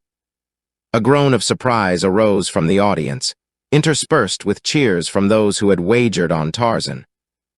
Phobug scrambled to his feet. His face was contorted with rage. In an instant he had gone berserk. With a roar he charged the ape-man. "No quarter," he screamed. "I kill you now." "Kill, kill," shouted the Phobug adherents. "Death, death, give us a death." "Don't you wish to throw me about a bit first?" asked Tarzan in a low voice as he lightly sidestepped the other's mad charge. "No," screamed Phobug, turning clumsily and charging again. "I kill, I kill." Tarzan caught the outstretched hands and spread them wide. Then a bronzed arm, lightning-like, clamped about Phobug's short neck. The ape-man wheeled suddenly about, leaned forward, and hurled his antagonist over his head. Phobug fell heavily to the sandy gravel of the arena. Mnemon leaned from the royal loge, her eyes flashing, her bosom heaving. Herat was but one of many nobles who experienced a constriction of the diaphragm. Mnemon turned to him. "Would you like to bet a little more on the strongest man in Cathan?" she asked. Herat smiled a sickly smile. "The battle has only commenced," he said. "But already it is as good as over," taunted Mnemon. Phobug arose, but this time more slowly, nor did he charge again, but approached his antagonist warily. His tactics now were very different from what they had been. He wanted to get close enough to Tarzan to get a hold. That was all he desired, just a hold. Then he knew he could crush the man with his great strength. Perhaps the ape-man sensed what was in the mind of his foe. Perhaps it was just chance that caused him to taunt Phobug by holding his left wrist out to the other. But whatever it was, Phobug seized upon the opportunity and, grasping Tarzan's wrist, sought to drag the ape-man into his embrace. Then Tarzan stepped in quickly, struck Phobug a terrific blow in the face with his right fist. seized the wrist of the hand that held his, and, again whirling quickly beneath his victim, threw him heavily once more, using Phobog's arm as a lever and his own shoulder as a fulcrum. This time Phobog had difficulty in arising at all. He came up very slowly. The ape-man was standing over him. The blood froze in the veins of the Cathnian as he heard the low, beast-like growl rumbling in the throat of the stranger. Suddenly Tarzan stooped and seized Phobog and, lifting him bodily, held him above his head. "Shall I run now, Phobog?" he growled. "Or are you too tired to chase me?" Then he hurled the man to the ground again, a little nearer to the royal lodge where Nemon sat, tense and thrilling. Like a lion with its prey, the lord of the jungle followed the man who had taunted him and would have killed him. Twice again he picked him up and hurled him closer to the end of the arena. Now the fickle crowd was screaming to Tarzan to kill Phobog. Phobog, the strongest man in Cathan, Phobog, who twisted men's necks until their spines cracked. Again Tarzan seized his antagonist and held him above his head. Phobog struggled weakly, but he was quite helpless. Tarzan walked to the side of the arena near the royal lodge and hurled the great body up into the audience. "Take your strong man," he said. "Tarzan does not want him." Then he walked away and stood before the ramp, waiting, as though he demanded his freedom. Amid shrieks and howls that called to Tarzan's mind only the foulest of wild beasts, the loathsome hyena, the crowd hurled the unhappy Phobog back into the arena. "Kill him! Kill him!" they screamed. Nemon leaned from her lodge. "Kill him, Tarzan!" she cried. Tarzan shrugged with disgust and turned away. "Kill him, slave!" commanded a noble from his luxurious lodge. "I shall not kill him," replied the ape-man. Nemon arose in her lodge. She was flushed and excited. "Tarzan!" she cried, and when the ape-man glanced up at her. "Why do you not kill him?" "Why should I kill him?" demanded Tarzan. "He cannot harm me, and I kill only in self-defense or for food, but I do not eat human flesh, so why should I kill him?" Phobog, bruised, battered, and helpless, arose weakly to his feet and stood reeling drunkenly. He heard the voice of the pitiless mob screaming for his death. He saw his antagonist standing a few paces away in front of the ramp, paying no attention to him, and dimly, and as though from a great distance he had heard him refuse to kill him. He had heard, but he did not comprehend. He expected to be killed, for such was the custom and the law of the arena. He had sought to kill this man. He would have shown him no mercy, so he could not understand the mercy of Tarzan's indifference that had been extended to him. Phobog's bloodshot eyes wandered helplessly about the arena, seeking nothing or no one in particular. Sympathy was not to be found there, nor mercy, nor any friend. Such were not for the vanquished. The frenzied bloodlust of the mob fascinated him. A few minutes ago it had been acclaiming him, now it condemned him to death. His gaze reached the royal lodge as Arat leaned far out and shouted to Tarzan standing below. "Kill him, fellow," he cried. "It is the Queen's command." Phobog's eyes dropped to the figure of the ape-man, and he braced himself for a final effort to delay the inevitable. He knew that he had met one mightier than himself, and that he must die when the other wished, but the law of self-preservation compelled him to defend himself, however hopelessly. The ape-man glanced up at the Queen's favorite. "Tarzan kills only whom it pleases him to kill." He spoke in a low voice that yet carried to the royal lodge. "I shall not kill Phobog." "You fool," cried Arat. "Do you not understand that it is the Queen's wish, that it is the Queen's command, which no one may disobey and live, that you kill the fellow? If the Queen wants him killed, why doesn't she send you down to do it? She is your queen, not mine." There was neither awe nor respect in the voice of the ape-man. Arat looked horrified. He glanced at the Queen. "Shall I order the guard to destroy the impudent savage?" he asked. Nemon shook her head. Her countenance remained inscrutable, but a strange light burned in her eyes. "We give them both their lives," she said. "Set Phobog free, and bring the other to me in the palace." Then she rose as a sign that the games were over. Many miles to the south of the Field of the Lions in the valley of Onthar, a lion moved restlessly just within the confines of a forest. He paced rapidly first in one direction, and then in another. His movements were erratic. Sometimes his nose was near the ground, and again, It was in the air as though he were searching for something or someone. Once he raised his head and lifted his great voice in a roar that shook the earth and sent Manu, the monkey, fleeing through the trees with his brothers and sisters. In the distance, a bull elephant trumpeted, and then silence fell once more upon the jungle. Chapter 10. In the palace of the queen. A detachment of common warriors commanded by an under-officer had escorted Tarzan to the stadium, but he returned to the city in the company of nobles. Several of them had clustered about him immediately following the gesture of Nemon that had suggested to them that this stranger might be the recipient of further royal favors. Congratulating him upon his victory, praising his prowess, asking innumerable questions, they followed him from the arena, and at the top of the ramp another noble accosted him. It was Gemnon. "The queen has commanded me to accompany you to the city and look after you," he explained. "This evening I am to bring you to her in the palace, but in the meantime you will want to bathe and rest, and I imagine that you might welcome some decent food after the prison fare you have been eating recently."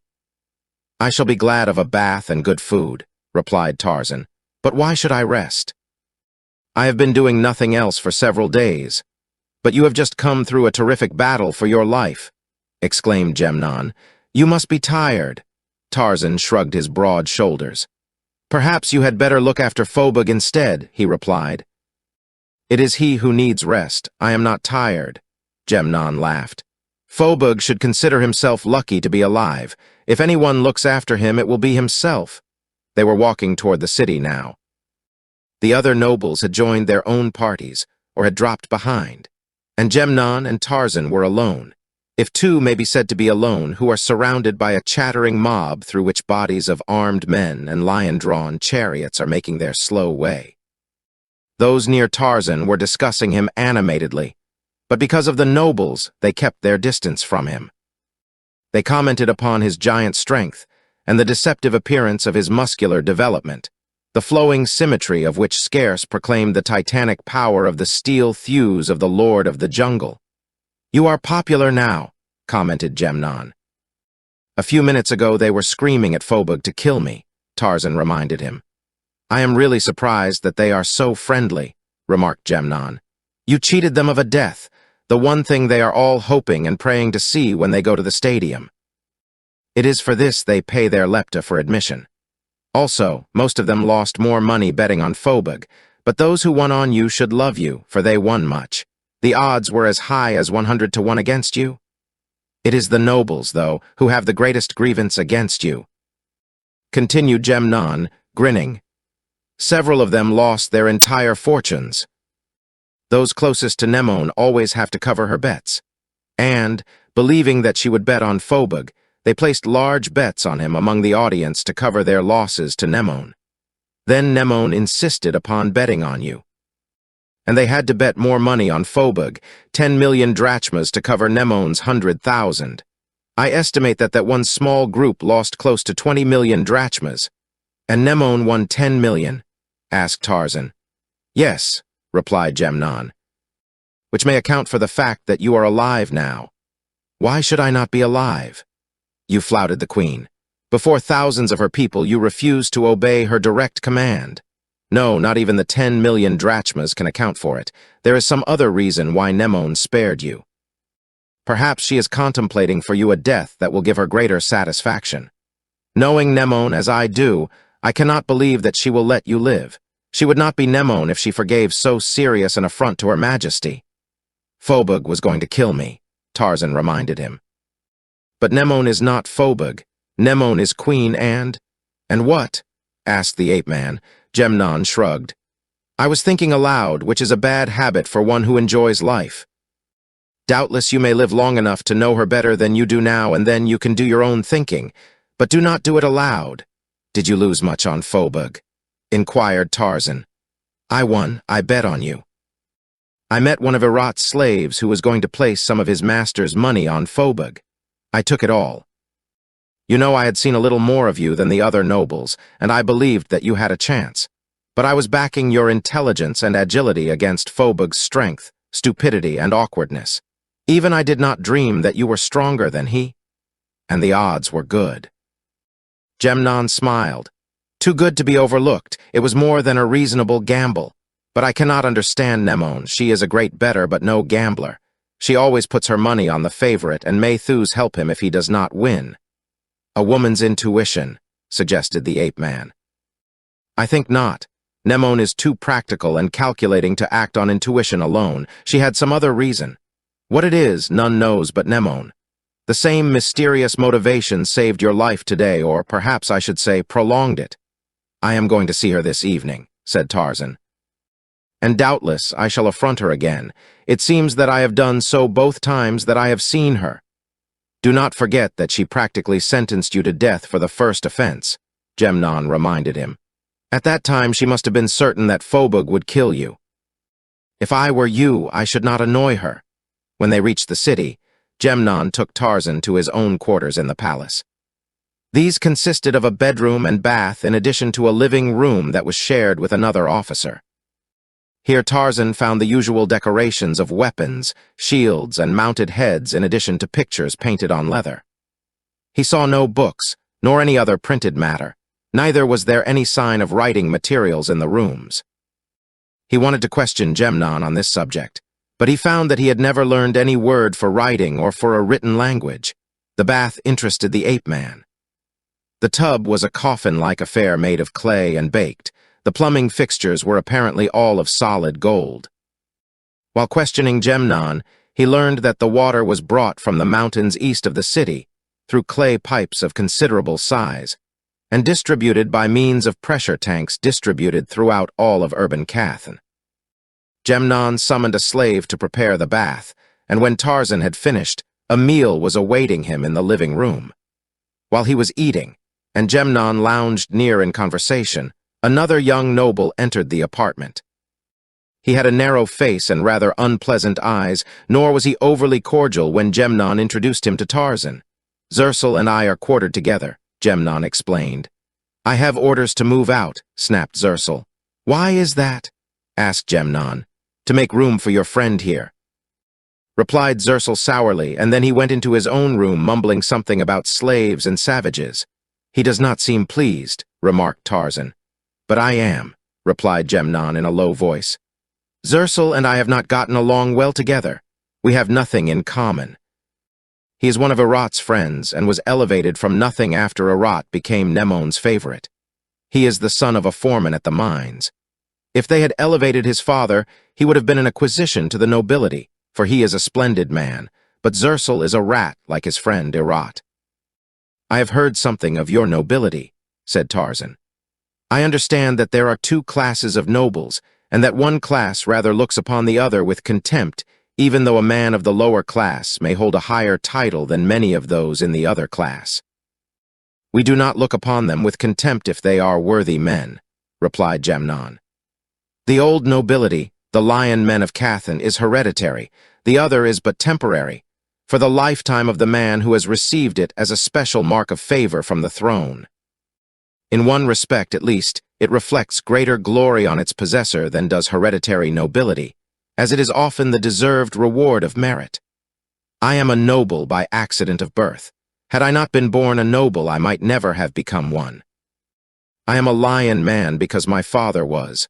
I may own lions because, beyond the memory of man, an ancient ancestor of mine led the king's lions to battle.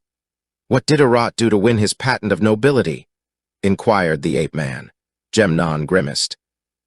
Whatever services he has rendered have been personal. He has never served the state with distinction. If he owns any distinction, it is that of being the prince of flatterers, the king of sycophants. Your queen seems too intelligent a woman to be duped by flattery. No one is always.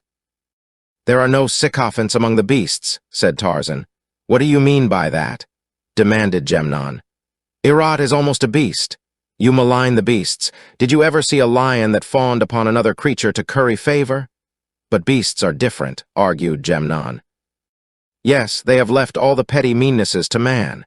You do not think very highly of men. None does who thinks, who compares them with the beasts. We are what we are born, rejoined Gemnon. Some are beasts, some are men, and some are men who behave like beasts. But none, thank God, are beasts that behave like men, retorted Tarzan, smiling, Zersul, entering from his room, interrupted their conversation. "I have gathered my things together," he said. "I shall send a slave for them presently." His manner was short and brusque. Gemnon merely nodded in assent, and Zersul departed. "He does not seem pleased," commented the ape-man. "May Zerator have him," ejaculated Gemnon. "Though he would serve a better purpose as food for my lions," he added as an afterthought, "if they would eat him." "You own lions?" inquired Tarzan. "Certainly," replied Gemnon. "I am a lion man and must own lions. It is a caste obligation.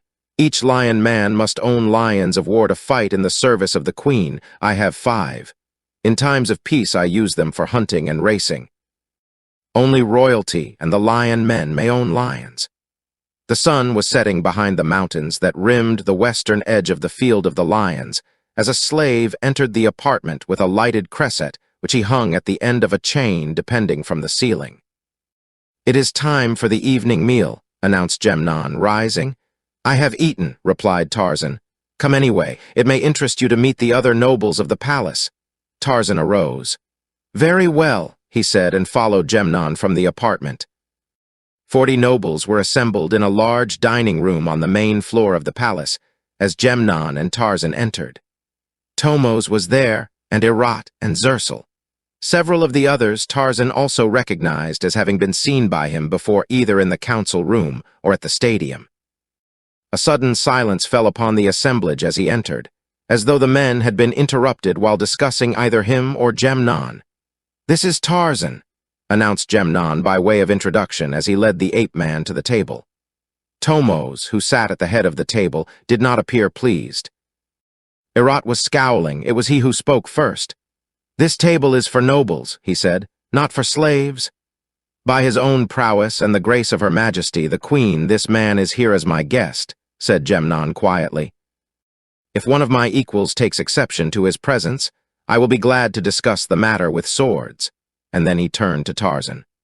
"Because this man sits at table with nobles of my own rank, I apologize for the inference he intended you to draw from his words. I hope you are not offended." "Does the jackal offend the lion?" asked the ape-man. The meal was not a complete success socially.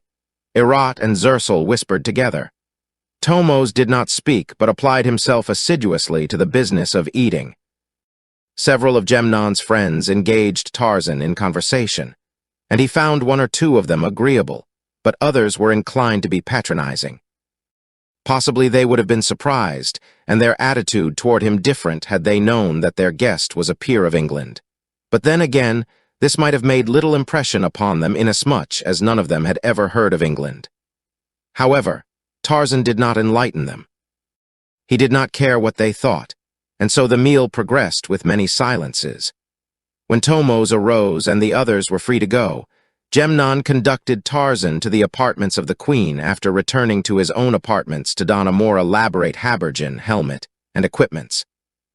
"Do not forget to kneel when we enter the presence of Nemone," cautioned Gemnon, "and do not speak until she addresses you." A noble received them in a small anteroom where he left them while he went to announce their presence to the Queen, and as they waited, Gemnon's eyes watched the tall stranger standing quietly near him. "Have you no nerves?" he asked presently. "What do you mean?" demanded the ape-man. "I have seen the bravest warriors tremble who had been summoned before Nemone," explained his companion. "I have never trembled," replied Tarzan. "How is it done?" "Perhaps Nemone will teach you to tremble." "Perhaps, but why should I tremble to go where a jackal does not tremble to go?" "I do not understand what you mean by that," said Gemnon, puzzled. "Erat is in there." Gemnon grinned. "But how do you know that?" he asked. "I know," said Tarzan. He did not think it necessary to explain that when the noble had opened the door, his sensitive nostrils had caught the scent spoor of the Queen's favorite. "I hope not," said Gemnon, an expression of concern upon his countenance. "If he is there, this may be a trap from which you will never come out alive." "One might fear the Queen," replied Tarzan, "but not the jackal." "It is the Queen of whom I was thinking." The noble returned to the anteroom. He nodded to Tarzan. "Her Majesty will receive you now," he said. "You may go, Gemnon. Your attendance will not be required." Then he turned to the ape-man once more. When I open the door and announce you, enter the room and kneel. Remain kneeling until the queen tells you to arise, and do not speak until after her majesty addresses you. Do you hear?" "I hear," replied Tarzan. "Open the door." Gemnon, just leaving the anteroom by another doorway, heard and smiled, but the noble did not smile. He frowned. The bronze giant had spoken to him in a tone of command, but the noble did not know what to do about it, so he opened the door. But he got some revenge, or at least he thought that he did. The slave, Tarzan. He announced in a loud voice. The lord of the jungle stepped into the adjoining chamber, crossed to the center of it, and stood erect, silently regarding Nemon. He did not kneel. Herat was there standing at the foot of a couch upon which the queen reclined upon fat pillows. The queen regarded Tarzan from her deep eyes without any change of expression, but Herat scowled angrily. "Kneel, you fool," he commanded. "Silence," admonished Nemon. "It is I who give commands." Herat flushed and fingered the golden hilt of his sword. Tarzan neither spoke nor moved nor took his eyes from the eyes of Nemon. Though he had thought her beautiful before, he realized now that she was even more gorgeous than he had believed it possible for any woman to be. "I shall not need you again tonight, Herat," said Nemon. "You may go now." Now Herat paled and then turned fiery red. He started to speak, but thought better of it. Then he backed to the doorway, executed a bow that brought him to one knee, arose, and departed. As Tarzan had crossed the threshold, his observing eyes had noted every detail of the room's interior almost in a single, sweeping glance. The chamber was not large, but it was magnificent in its conception and its appointments. Columns of solid gold supported the ceiling. The walls were tiled with ivory, the floor a mosaic of colored stones upon which were scattered rugs of colored stuff, and the skins of animals, among which was one that attracted the ape-man's instant attention, the skin of a man tanned with the head on. On the walls were paintings, for the most part very crude, and the usual array of heads of animals and men. And at one end of the room a great lion was chained between two of the golden Doric columns. He was a very large lion with a tuft of white hair in his mane, directly in the center of the back of his neck. From the instant that Tarzan entered the room, the lion eyed him malevolently, and Herat had scarcely passed out and closed the door behind him when the beast sprang to his feet with a terrific roar and leaped at the ape-man. The chains stopped him, and he dropped down, growling. "Belthar does not like you," said Nemon, who had remained unmoved when the beast sprang. She noticed, too, that Tarzan had not started nor given any other indication that he had heard the lion or seen him, and she was pleased. "He but reflects the attitude of all Cathan," replied Tarzan. "That is not true," contradicted Nemon. "No, I like you." Nemon's voice was low and caressing. "You defied me before my people at the stadium today, but I did not have you destroyed. Do you suppose that I should have permitted you to live if I had not liked you? You do not kneel to me. No one else in the world has ever refused to do that and lived. I have never seen a man like you. I do not understand you. I am beginning to think that I do not understand myself. The leopard does not become a sheep in a few hours, yet it seems to me that I have changed as much as that since I first saw you. But that is not solely because I like you. I think that it is more because there is something mysterious about you that I cannot fathom. You have piqued my curiosity. And when that is satisfied, you will kill me, perhaps?" asked Tarzan, a half-smile curving his lip. "Perhaps," admitted Nemon with a low laugh. "Come here and sit down beside me. I want to talk with you. I want to know more about you. I shall see that you do not learn too much." Tarzan assured her as he crossed to the couch and seated himself facing her, while Belthar growled and strained at his chains. "In your own country you are no slave," said Nemon. "But I do not need to ask that. Your every act has proved it. Perhaps you are a king." Tarzan shook his head. "I am Tarzan," he said, as though that explained everything, setting him above kings. "Are you a lion, man?" "You must be," insisted the queen. "It would not make me better nor worse, so what difference does it make? You might make Herat a king, but he would still be Herat." A sudden frown darkened Nemon's countenance. "What do you mean by that?" she demanded. There was a suggestion of anger in her tone. "I mean that a title of nobility does not make a man noble, that you may call a jackal a lion, but he will still be a jackal." Do you not know that I am supposed to be very fond of Erat? She demanded. Or that you may drive my patience too far? Tarzan shrugged. You show execrable taste. Nemone sat up very straight. Her eyes flashed. I should have you killed, she cried. Tarzan said nothing. He just kept his eyes on hers. She could not tell whether or not he was laughing at her.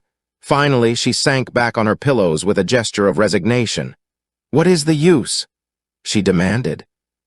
You probably would not let me get any satisfaction from killing you anyway, and by this time I should be accustomed to being affronted. What you are not accustomed to is hearing the truth. Everyone is afraid of you. The reason you are interested in me is because I am not. It might do you good to hear the truth more often. For instance, I am not going to undertake the thankless job of regenerating royalty, Tarzan assured her with a laugh. Let us stop quarreling. Nemone forgives you. I do not quarrel, said Tarzan. Only the weak and the wrong quarrel. Now answer my question. Are you a lion man in your own country? I am a noble, replied the ape-man. But I can tell you that that means little. A ditch digger may become a noble if he control enough votes, or a rich brewer if he subscribe a large amount of money to the political party in power. And which were you? Demanded Nemone. A ditch digger or a rich brewer? Neither. Laughed Tarzan. Then why are you a noble? Insisted the queen. For even less reason than either of those, admitted the ape-man. I am a noble through no merit of my own, but by an accident of birth. My family for many generations has been noble. Ah, exclaimed Nemone. It is just as I thought. You are a lion man. And what of it? Demanded Tarzan. It simplifies matters, she explained, but she did not amplify the explanation, nor did Tarzan either understand or inquire as to its implication. As a matter of fact, he was not greatly interested in the subject. Nemone extended a hand and laid it on his, a soft, warm hand that trembled just a little. I am going to give you your freedom, she said, but on one condition. And what is that? Asked the ape-man. That you remain here, that you do not try to leave Anthar, or me. Her voice was eager and just a little husky, as though she spoke under suppressed emotion. Tarzan remained silent. He would not promise, and so he did not speak. He realized, too, how easy it would be to remain if Nemone bid one do so. She fascinated him. She seemed to exercise a subtle influence, mysterious, hypnotic, yet he was determined to make no promise. I will make you a noble of Cathan, whispered Nemone. She was sitting erect now, her face close to Tarzan's. He could feel the warmth of her body close to his. The aura of some exotic scent was in his nostrils. Her fingers closed upon his arm with a fierceness that hurt. I will have made for you helmets of gold and habergeons of ivory, the most magnificent in Cathan. I will give you lions 50, 100. You shall be the richest, the most powerful noble of my court. The lord of the jungle felt weak beneath the spell of her burning eyes. I do not want such things, he said. Her soft arm crept up about his neck. A tender light that was new to them welled in the eyes of Nemone, the queen of Cathan. Tarzan, she whispered. And then a door at the far end of the chamber opened and a negress entered. She had been very tall, but now she was old and bent. Her scraggly wool was scant and white. Her withered lips were twisted into something that might have been either a snarl or a grin, revealing her toothless gums. She stood in the doorway, leaning upon a staff and shaking her head, an ancient, palsied hag. At the interruption, Nemone straightened and looked around. The expression that had transformed and softened her countenance was swept away by a sudden wave of rage, inarticulate, but no less terrible. The old hag tapped upon the floor with her staff. Her head nodded ceaselessly like that of some grotesque and horrible doll, and her lips were still contorted in what Tarzan realized now was no smile but a hideous snarl. Come, she cackled. Come, come, come. Nemone sprang to her feet and faced the woman. Mdus, she screamed. I could kill you. I could tear you to pieces. Get out of here. But the old woman only tapped with her staff and cackled. Come, come, come. Slowly, Nemone approached her. As one drawn by an invisible and irresistible power, the queen crossed the chamber. The old hag stepped aside, and the queen passed on through the doorway into the darkness of a corridor beyond. The old woman turned her eyes upon Tarzan and, snarling, backed through the doorway after Nemone. Noiselessly, the door closed behind them. Tarzan had arisen as Nemone arose. For an instant he hesitated, and then took a step toward the doorway in pursuit of the queen and the old hag. Then he heard a door open and a step behind him, and turned to see the noble who had ushered him into Nemone's presence, standing just within the threshold. "You may return to the quarters of Gemnon," announced the noble politely. Tarzan shook himself as might a lion. He drew a palm across his eyes as one whose vision has been clouded by a mist. Then he drew a deep sigh and moved toward the doorway as the noble stepped aside to let him pass. But whether it was a sigh of relief or regret, who may say? As the lord of the jungle passed out of the chamber, Belthar sprang to the ends of his chains with a thunderous roar. Chapter 11. The Lions of Cathan.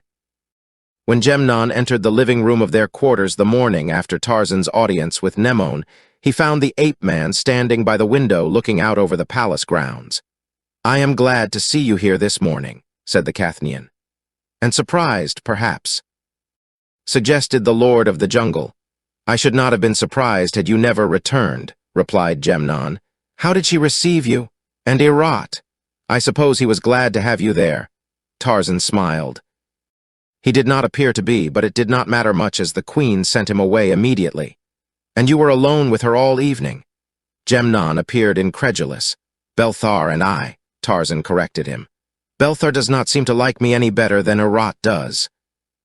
"Yes, Belthar would be there," commented Gemnon. "She usually has him chained near her. But do not be offended if he does not like you. Belthar likes no one. Perhaps I should qualify that by saying that he likes no one alive, for he is very fond of dead men. Belthar is a man-eater." "How did Nemone treat you?" "She was gracious," Tarzan assured him, "and that, too, notwithstanding the fact that the first thing that I did offended her royal majesty." "And what was that?" demanded Gemnon. "I remained standing when I should have kneeled," explained Tarzan. "But I told you to kneel," exclaimed Gemnon. "So did the noble at the door." "And you forgot?" "No, you refused to kneel, and she did not have you destroyed. It is incredible. But it is true, and she offered to make me a noble and give me 100 lions." Gemnon shook his head. "What enchantment have you worked to so change Nemone?" "None. It was I who was under a spell. I have told you these things because I do not understand them. You are the only friend I have in Cathan, and I come to you for an explanation of much that was mysterious in my visit to the queen last night. I doubt that I or another can ever understand the woman herself. She can be tender or terrible, weak or strong within the span of a dozen seconds. One moment she is the autocrat, the next the obedient vassal of a slave." "Ah," exclaimed Gemnon, "so you saw Mduz? I'll warrant she was none too cordial." "No," admitted the ape-man. "As a matter of fact, she did not pay any attention to me. She just ordered Nemone out of the room, and Nemone went." The remarkable feature of the occurrence lies in the fact that, though the queen did not want to leave and was very angry about it, she obeyed the old black woman meekly. "There are many legends surrounding Mduz," said Gemnon, "but there is one that is whispered more often than the others, though you may rest assured that it is only whispered, and at that, only among trusted friends. Mduz has been a slave in the royal family since the days of Nemone's grandfather. She was only a child then, a few years older than the king's son, Nemone's father. The oldsters recall that she was a fine-looking young negress, and the legend that is only whispered is that Nemone is her daughter. About a year after Nemone was born, in the 10th year of her father's reign, the queen died under peculiar and suspicious circumstances just before she was to have been confined. The child, a son, was born just before the queen expired. He was named Alexter, and he still lives. "Then why is he not king?" demanded Tarzan. "That is a long story of mystery and court intrigue and murder, perhaps, of which more is surmised than is actually known by more than 2 now living. Perhaps Nemone knows, but that is doubtful, though she must guess close to the truth.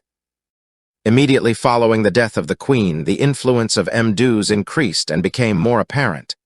Mduz favored Tomos, a noble of little or no importance at the time, and from that day the influence and power of Tomos grew. Then, about a year after the death of the queen, the king died. It was so obvious that he had been poisoned that a revolt of the nobles was barely averted. But Tomos, guided by Mduz, conciliated them by fixing the guilt upon a slave woman of whom Mduz was jealous and executing her. For 10 years, Tomos ruled as regent for the boy, Alexter. During this time he had, quite naturally, established his own following in important positions in the palace and in the council. Alexter was adjudged insane and imprisoned in the temple. Nemone, at the age of 12, was crowned Queen of Cathan. Erat is a creature of Mduz and Tomos, a situation that has produced a contretemps that would be amusing were it not so tragic. Tomos wishes to marry Nemone, but Mduz will not permit it, and if another theory is correct, her objection is well grounded. This theory is that Tomos, and not the old king, is the father of Nemone. Mduz wishes Nemone to marry Erat, but Erat is not a lion man, and, so far, the queen has refused to break this ancient custom that requires the ruler to marry into this highest class of Cathanians. Mduz is insistent upon the marriage because she can control Erat, and she discourages any interest which Nemone may manifest in other men, which undoubtedly accounts for her having interrupted the queen's visit with you. You may rest assured that Mduz is your enemy, and it may be of value to you to recall that whoever has stood in the old hag's path has died a violent death. Beware of Mduz and Tomos and Erat, and, as a friend, I may say to you in confidence, beware of Nemone also. And now let us forget the cruel and sordid side of Cathan and go for that walk. I promised you for this morning, that you may see the beauty of the city and the riches of her citizens. Along avenues bordered by old trees, Gemnon led Tarzan between the low, white and gold homes of nobles, glimpses of which were discernible only occasionally through grilled gateways in the walls that enclosed their spacious grounds. For a mile, they walked along the stone-flagged street. Passing nobles greeted Gemnon, some nodding to his companion. Artisans, tradesmen, and slaves stopped to stare at the strange, bronzed giant who had overthrown the strongest man in Cathan. Then they came to a high wall that separated this section of the city from the next. Massive gates, swung wide now and guarded by warriors, opened into a portion of the city inhabited by better-class artisans and tradesmen. Their grounds were less spacious, their houses smaller and plainer, but evidences of prosperity and even affluence were apparent everywhere. Beyond this was a meaner district, yet even here all was orderly and neat, nor was there any sign of abject poverty in either the people or their homes. Here, as in the other portions of the city, they occasionally met a tame lion either wandering about or lying before the gate of its master's grounds. Presently the ape-man's attention was attracted by a lion a short distance ahead of them. The beast was lying on the body of a man which it was devouring. Your streets do not seem to be entirely safe for pedestrians, commented the Lord of the Jungle, indicating the feeding lion with a nod of the head. Gemnon laughed. You notice that the pedestrians do not seem to be much concerned. He replied, calling attention to the people passing to and fro past the lion and its prey, merely turning aside enough to avoid them. The lions must eat. Do they kill many of your citizens? Very few. The man you see there died, and his corpse was thrown into the street for the lions. The lion did not kill him. You see, he is naked. That shows that he was dead before the lion got him. When a person dies, if there be no one who can or will pay for a funeral cortege, the body is disposed of in this way if not diseased. Those who die of disease and those whose relatives can afford a funeral cortege find their last resting place in Zerator, though there are also many of the latter that are thrown to the lions by preference. You know we think a great deal of lions here in Cathan, and it is no disgrace but rather the contrary to be devoured by one. You see, our god is a lion. Do the lions eat human flesh exclusively? No. We hunt sheep, goats, and elephants in Thenar to provide them with food when there is not enough human flesh to keep them well fed, for we must keep them from hunger if we are to prevent them turning man-eaters. Then they never kill men for food. Oh yes, occasionally. But a lion that develops that habit is destroyed, And, after all, only a few old pets are turned loose in the streets. There are about 500 lions inside the city, and all but a few of these are kept in enclosures on their owner's property. The best racing and hunting lions are kept in private stables. The queen has fully 300 full-grown males. These are the war lions. Some of the queen's lions are trained for racing and some for hunting. She likes to hunt, and now that the rainy season is over, the hunting lions of Nemone will doubtless soon be in the field. "Where do you get all these lions?" asked the ape-man. "We raise them ourselves," explained Gemnon. "Outside the city is a breeding plant where the females are kept. It is maintained by Nemone, and each lion man who owns females pays a stipulated sum for their keep. We raise a great many lions, for there are many killed each year in hunting, during raids, and in war. You see, we hunt elephants with them, and in these hunts many lions are killed. The Athenians also kill a number each year when we take our lions into Thenar to hunt or raid, and quite a few escape. Most of these are still running wild in the valley or in Thenar, and there are some wild lions that have come in from the mountains. All of these are very ferocious." As they talked, they continued on toward the center of the city, until they came to a large square that was bounded on all sides by shops. Here were many people. All classes from nobles to slaves mingled before the shops and in the great open square of the marketplace. There were lions held by slaves who were exhibiting them for sale for their noble masters who dickered with prospective purchasers. Other nobles. Near the lion market was the slave block, and as slaves, unlike lions, might be owned by anyone, there was brisk bidding on the part of many wishing to buy. A huge black gala was on the block as Tarzan and Gemnon paused to watch the scene. The man was entirely naked that the buyers might examine him for blemishes. His expression was one of unconcern ordinarily, though occasionally he shot a venomous glance at the owner who was expatiating upon his virtues. "For all the interest he shows," remarked Tarzan. "One might think that being sold like a piece of merchandise or a bullock was a daily occurrence in his life." "Not quite daily," replied Gemnon, "but no novelty. He has been sold many times. I know him well, I used to own him." "Look at him," shouted the seller. "Look at those arms, look at those legs, look at that back. He is as strong as an elephant and not a blemish on him. Sound as a lion's tooth he is, never ill a day in his life. And docile. A child can handle him. He is so refractory that no one can handle him," commented Gemnon in a whisper to the ape-man. "That is the reason I had to get rid of him. That is the reason he is up for sale so often." "There seem to be plenty of customers interested in him," observed Tarzan. "Do you see that slave in the red tunic?" asked Gemnon. "He belongs to Zersul, and he is bidding on that fellow. He knows all about him, too. He knew him when the man belonged to me." "Then why does he want to buy him?" asked the ape-man. "I do not know, but there are other uses to which a slave may be put than labor. Zersul may not care what sort of a disposition the fellow has or even whether he will work.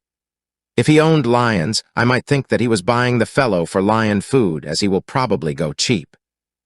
It was Zersul's slave who bought the gala as Tarzan and Gemnon moved on to look at the goods displayed in the shops. There were many articles of leather, wood, ivory, or gold.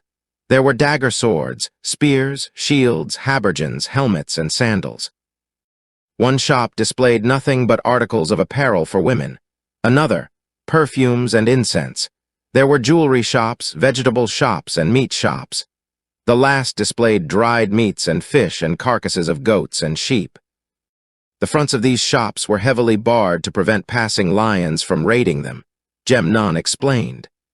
Wherever Tarzan went, he attracted attention, and a small crowd always followed him, for he had been recognized the moment that he had entered the marketplace. Boys and girls clustered about him, gazing at him admiringly, and men and women who had been at the stadium the previous day told those who had not how this stranger giant had lifted Phobug above his head and hurled him up among the audience. "Let's get out of here," suggested the Lord of the Jungle. "I do not like crowds." "Suppose we go back to the palace and look at the Queen's lions," said Gemnon. "I would rather look at lions than people," Tarzan assured him. The war lions of Cathan were kept in stables within the royal grounds, at a considerable distance from the palace. The building was of stone, neatly laid and painted white. In it, each lion had his separate cage, and outside were yards surrounded by high stone walls near the tops of which pointed sticks, set close together and inclined downward on the inside of the walls, kept the lions from escaping. In these yards the lions exercised themselves. There was another larger arena where they were trained by a corps of keepers under the supervision of nobles.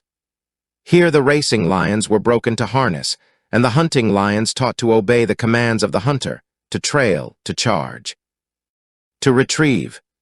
As Tarzan entered the stable, a familiar scent spore impinged upon his nostrils. "Belthar is here," he remarked to Gemnon. "It is possible," replied the noble, "but I don't understand how you know it." As they were walking along in front of the cages, inspecting the lions that were inside, Gemnon, who was in advance, suddenly halted. "How do you do it?" he demanded. "Last night you knew that Herat was with Nemon, though you could not see him and no one could have informed you. And now you knew that Belthar was here and, sure enough, he is." Tarzan approached and stood beside Gemnon, and the instant that Belthar's eyes fell upon him, the beast leaped against the bars of his cage in an effort to seize the ape-man, at the same time voicing an angry roar that shook the building. Instantly keepers came running to the spot, certain that something had gone amiss, but Gemnon assured them that it was only Belthar exhibiting his bad temper. "He does not like me," said Tarzan. "If he ever got you, he would make short work of you," said a head keeper. "It is evident that he would like to," replied the ape-man. "He is a bad one and a man-killer," said Gemnon after the keepers had departed, "but Nemon will not have him destroyed. Occasionally he is loosed in the palace arena with someone who has incurred Nemon's disfavor. Thus she derives pleasure from the sufferings of the culprit. Formerly, he was her best hunting lion, but the last time he was used he killed 4 men and nearly escaped. He has already eaten 3 keepers who ventured into the arena with him, and he will eat more before good fortune rids us of him. Nemon is supposed to entertain a superstition that in some peculiar way her life and the life of Belthar are linked by some mysterious, supernatural bond, and that when one dies, the other must die. Naturally, under the circumstances, it is neither politic nor safe to suggest that she destroy the old devil. It is odd that he has conceived such a violent dislike for you. I have met lions before which did not like me," said Tarzan. "May you never meet Belthar in the open, my friend." Chapter 12. The Man in the Lion Pit. As Tarzan and Gemnon turned away from Belthar's cage, a slave approached the ape-man and addressed him. "Nemon, the queen, commands your presence immediately," he said. "You are to come to the ivory room. The noble Gemnon will wait in the anteroom." "These are the commands of Nemon, the queen." "What now?" "I wonder," remarked Tarzan as they walked through the royal grounds toward the palace. "No one ever knows why he is summoned to an audience with Nemon until he gets there," commented Gemnon. "One may be going to receive an honor or hear his death sentence. Nemon is capricious.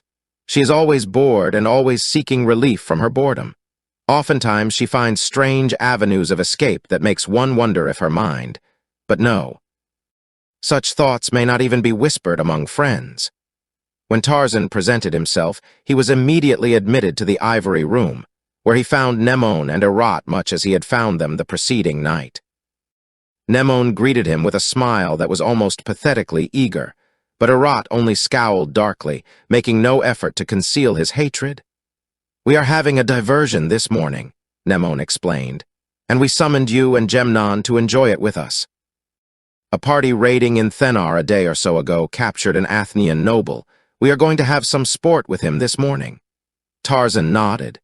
He did not understand what she meant, and he was not particularly interested. He was thinking of Mduz and the night before, wondering what was in the mind of the strange, fascinating woman before him. Nemon turned to Herat. "Go and tell them we are ready," she directed, "and ascertain if all is in readiness for us." Herat flushed and backed toward the door, still scowling. "And you need not hurry," added the queen. "We are not impatient to witness the entertainment. Let them take their time and be sure to see that all is well ordered." "It shall be as the queen commands," replied Herat in a surly tone. When the door had closed behind him, Nemone motioned Tarzan to a seat upon the couch. "I am afraid that Arat does not like you," she said, smiling. "He is furious that you do not kneel to me and that I do not compel you to do so. I really do not know myself why I do not, but I guess why." "Have you not perhaps guessed why, too?" "There might be 2 reasons, either of which would be sufficient," replied the ape-man. "And what are they?" "I have been curious to know how you explained it. Consideration of the customs of a stranger and courtesy to a guest," suggested Tarzan. Nemone considered for a moment. "Yes," she admitted, "either is a fairly good reason, but neither is really in keeping with the customs of the court of Nemone. And then they are practically the same thing, so they constitute only one reason. Is there not another?" "Yes," replied Tarzan. "There is an even better one, the one which probably influences you to overlook my dereliction." "And what is it?" "The fact that you cannot make me kneel." A hard look flashed in the queen's eyes. It was not the answer she had been hoping for. Tarzan's eyes did not leave hers. She saw amusement in them. "Oh, why do I endure it?" she cried, and with the query her anger melted. "You should not try to make it so hard for me to be nice to you," she said almost appealingly. "Why do you not meet me halfway?" "Why are you not nice to me, Tarzan?" "I wish to be nice to you, Nemone," he replied, "but not at the price of my self-respect. But that is not the only reason why I shall never kneel to you." "What is the other reason?" she demanded. "That I wish you to like me. You would not like me if I cringed to you." "Perhaps you are right," she admitted musingly. "Everyone cringes until the sight of it disgusts me, yet I am angry when they do not cringe. Why is that?" "You will be offended if I tell you," warned the ape-man. "In the past 2 days I have become accustomed to being offended," she replied with a grimace of resignation. "So you might as well tell me." "You are angry if they do not cringe, because you are not quite sure of yourself. You wish this outward evidence of their subservience that you may be constantly reassured that you are Queen of Cathan."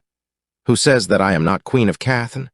she demanded, instantly on the defensive. "Who says that we'll find that I am and that I have the power of life and death? If I chose, I could have you destroyed in an instant." "You do not impress me," said Tarzan. "I have not said that you are not Queen of Cathan, only that your manner may often suggest your own doubts. A queen should be so sure of herself that she can always afford to be gracious and merciful." For a while Nemone sat in silence, evidently pondering the thought that Tarzan had suggested. "They would not understand," she said at last. "If I were gracious and merciful, they would think me weak. Then they would take advantage of me, and eventually they would destroy me." "You do not know them. But you are different. I can be gracious and merciful to you, and you will never try to take advantage of my kindness. You will not misunderstand it.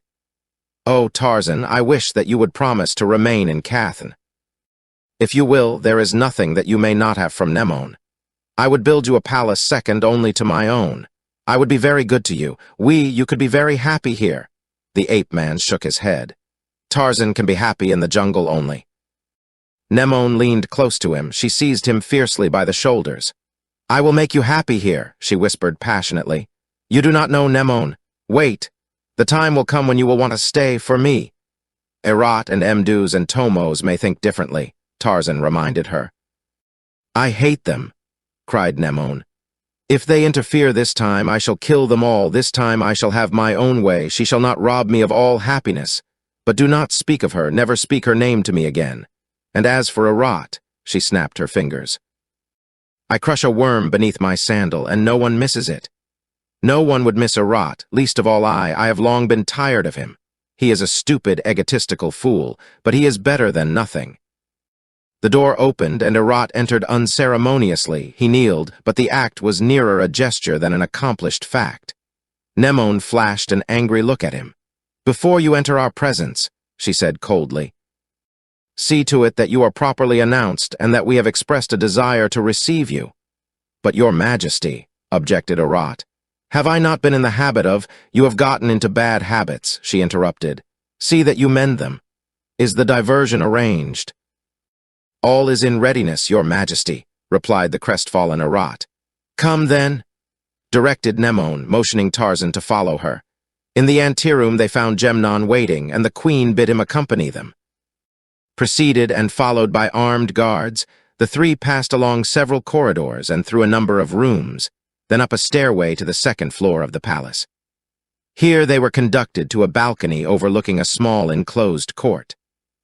The windows opening onto this court from the first story of the building were heavily barred, and from just below the top of the parapet, behind which the queen and her party sat, sharpened stakes protruded, giving the court the appearance of a miniature arena for wild animals.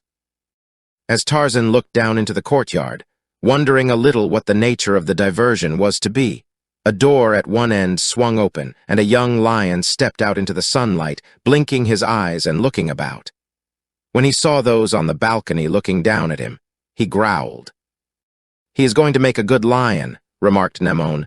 "From a cub he has always been vicious." "What is he doing in here?" asked Tarzan. "Or what is he going to do?" "He is going to entertain us," replied Nemone. "Presently an enemy of Cathan will be turned into the pit with him, the Athenian who was captured in Thenar.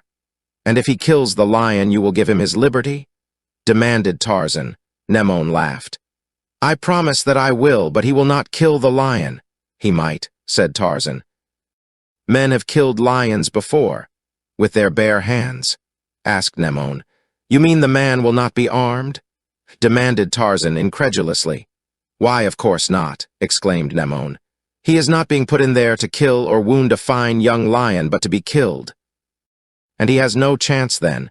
That is not sport, it is murder." "Perhaps you would like to go down and defend him," sneered Herat. "The queen would give the fellow his liberty if he had a champion who would kill the lion, for that is the custom."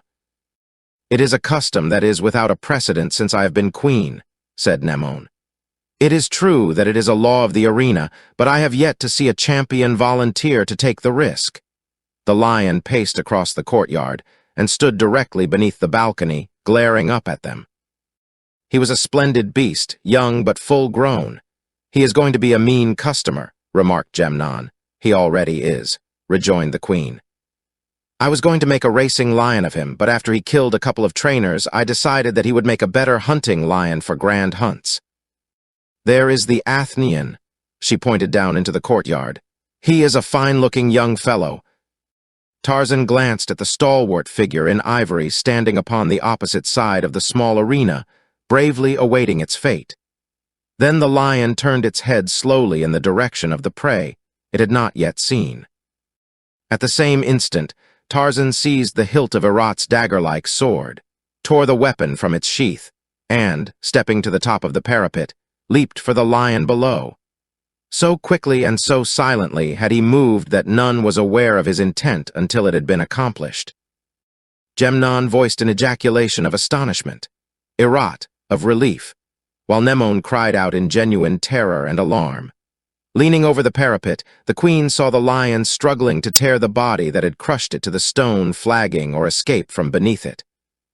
The horrid growls of the beast reverberated in the narrow confines of the pit, and mingled with them were the growls of the beast-man on its back. One bronzed arm was about the maned neck of the carnivore, two powerful legs were locked around its middle, and the sharp point of Herat's sword was awaiting the opportune instant to plunge into the savage heart. The Athenian was running toward the two embattled beasts. "By Thews!" exclaimed Nemone. "If the lion kills him, I will have it torn limb from limb. It must not kill him. Go down there, Herat, and help him. Go, Gemnon." Gemnon did not wait, but springing to the parapet, he lowered himself by the stakes and dropped into the courtyard. Herat hung back. "Let him take care of himself," he grumbled. Nemone turned to the guard standing behind her. She was white with apprehension because of Tarzan and with rage and disgust at Herat. "Throw him into the pit," she commanded, pointing at the cringing favorite. But Herat did not wait to be thrown, and a moment later he had followed Gemnon to the stone flagging of the courtyard. Neither Herat nor Gemnon nor the man from Athens were needed to save Tarzan from the lion, for already he had sunk the sword into the tawny side. Twice again the point drove into the wild heart before the roaring beast collapsed upon the white stones, and its great voice was stilled forever. Then Tarzan rose to his feet. For a moment the men about him, the queen leaning across the parapet above, the city of gold, all were forgotten. Here was no English lord, but a beast of the jungle that had made its kill. With one foot upon the carcass of the lion, the ape-man raised his face toward the heavens, and from the heart of the palace of Mnemon rose the hideous victory cry of the bull ape that is killed. Gemnon and Erat shuddered, and Mnemon drew back in terror, but the Athenian was unmoved. He had heard that savage challenge before. He was Valther. And now Tarzan turned. All the savagery faded from his countenance as he stretched forth a hand and laid it on Valther's shoulder. "We meet again, my friend," he said. "And once again you save my life," exclaimed the Athenian noble. The two men had spoken in low tones that had not carried to the ears of Mnemon or the others in the balcony. Erat, fearful that the lion might not be dead, had run to the far end of the court, where he was cowering behind a column. That Gemnon might have heard did not concern Tarzan, who trusted the young Cathnian. But those others must not know that he had known Valther before, or immediately the old story that Tarzan had come from Athens to assassinate Mnemon would be revived, and then only a miracle could save either of them. His hand still upon Valther's shoulder, Tarzan spoke again rapidly in a whisper. "They must not know that we are acquainted," he said. "They are looking for an excuse to kill me, some of them, but as far as you are concerned, they do not have to look for any." Mnemon was now calling orders rapidly to those about her. "Go down and let Tarzan out of the arena, Tarzan and Gemnon. Send them to me. Erat may go to his quarters until I give further orders. I do not wish to see him again. Take the Athenian back to his cell. Later I will decide how he shall be destroyed." She spoke in the imperious tones of one long accustomed to absolute authority and implicit obedience, and her voice carried plainly to the ears of the men in the arena. It brought the chill of sudden fear to the heart of Erat, who saw his influence waning and recalled tales he had heard of the fate of other royal favorites who had outlived their charm. Into his cunning brain flew a score of schemes to reinstate himself, and each was based upon the elimination of the giant that had supplanted him in the affections of the queen. He would fly to Tomos, to Mdus. Neither of these could afford to see the stranger take Erat's place in the boudoir councils of Mnemon and become a power behind the throne. Tarzan heard the queen's commands with surprise and resentment, and, wheeling, he looked up at her. "This man is free by your own word," he reminded her. "If he be returned to a cell, I shall go with him, for I have told him that he would be free." "Do with him as you please," cried Mnemon. "He is yours. Only come up to me, Tarzan. I thought that you would be killed, and I am still frightened." Erat and Gemnon heard these words with vastly different emotions. Each recognized that they signalized a change in the affairs of the court of Cathan. Gemnon anticipated the effects of a better influence injected into the councils of Mnemon, and was pleased. Erat saw the flimsy structure of his temporary grandeur and reflected authority crumbling to ruin. Both were astonished by this sudden revealment of a new Mnemon, whom none had ever before seen bow to the authority of another than Mdus. Accompanied by Gemnon and Valther, Tarzan returned to the balcony where Mnemon, her composure regained, awaited them. For a moment, moved by excitement and apprehension for Tarzan's safety, she had revealed a feminine side of her character that few of her intimates might even have suspected she possessed. But now she was the queen again. She surveyed Valther haughtily, and yet with interest. "What is your name, Athenian?" she demanded. "Valther," he replied and added, "of the house of Xanthus." "We know the house," remarked Mnemon. "Its head is a king's counselor, a most noble house and close to the royal line in both blood and authority." "My father is the head of the house of Xanthus," said Valther. "Your head would have made a noble trophy for our walls," sighed Mnemon, "but we have given our promise that you shall be freed." "My head would have been honored by a place among your majesty's trophies," replied Valther, the faintest trace of a smile upon his lips. "But it shall have to be content to wait a more propitious event."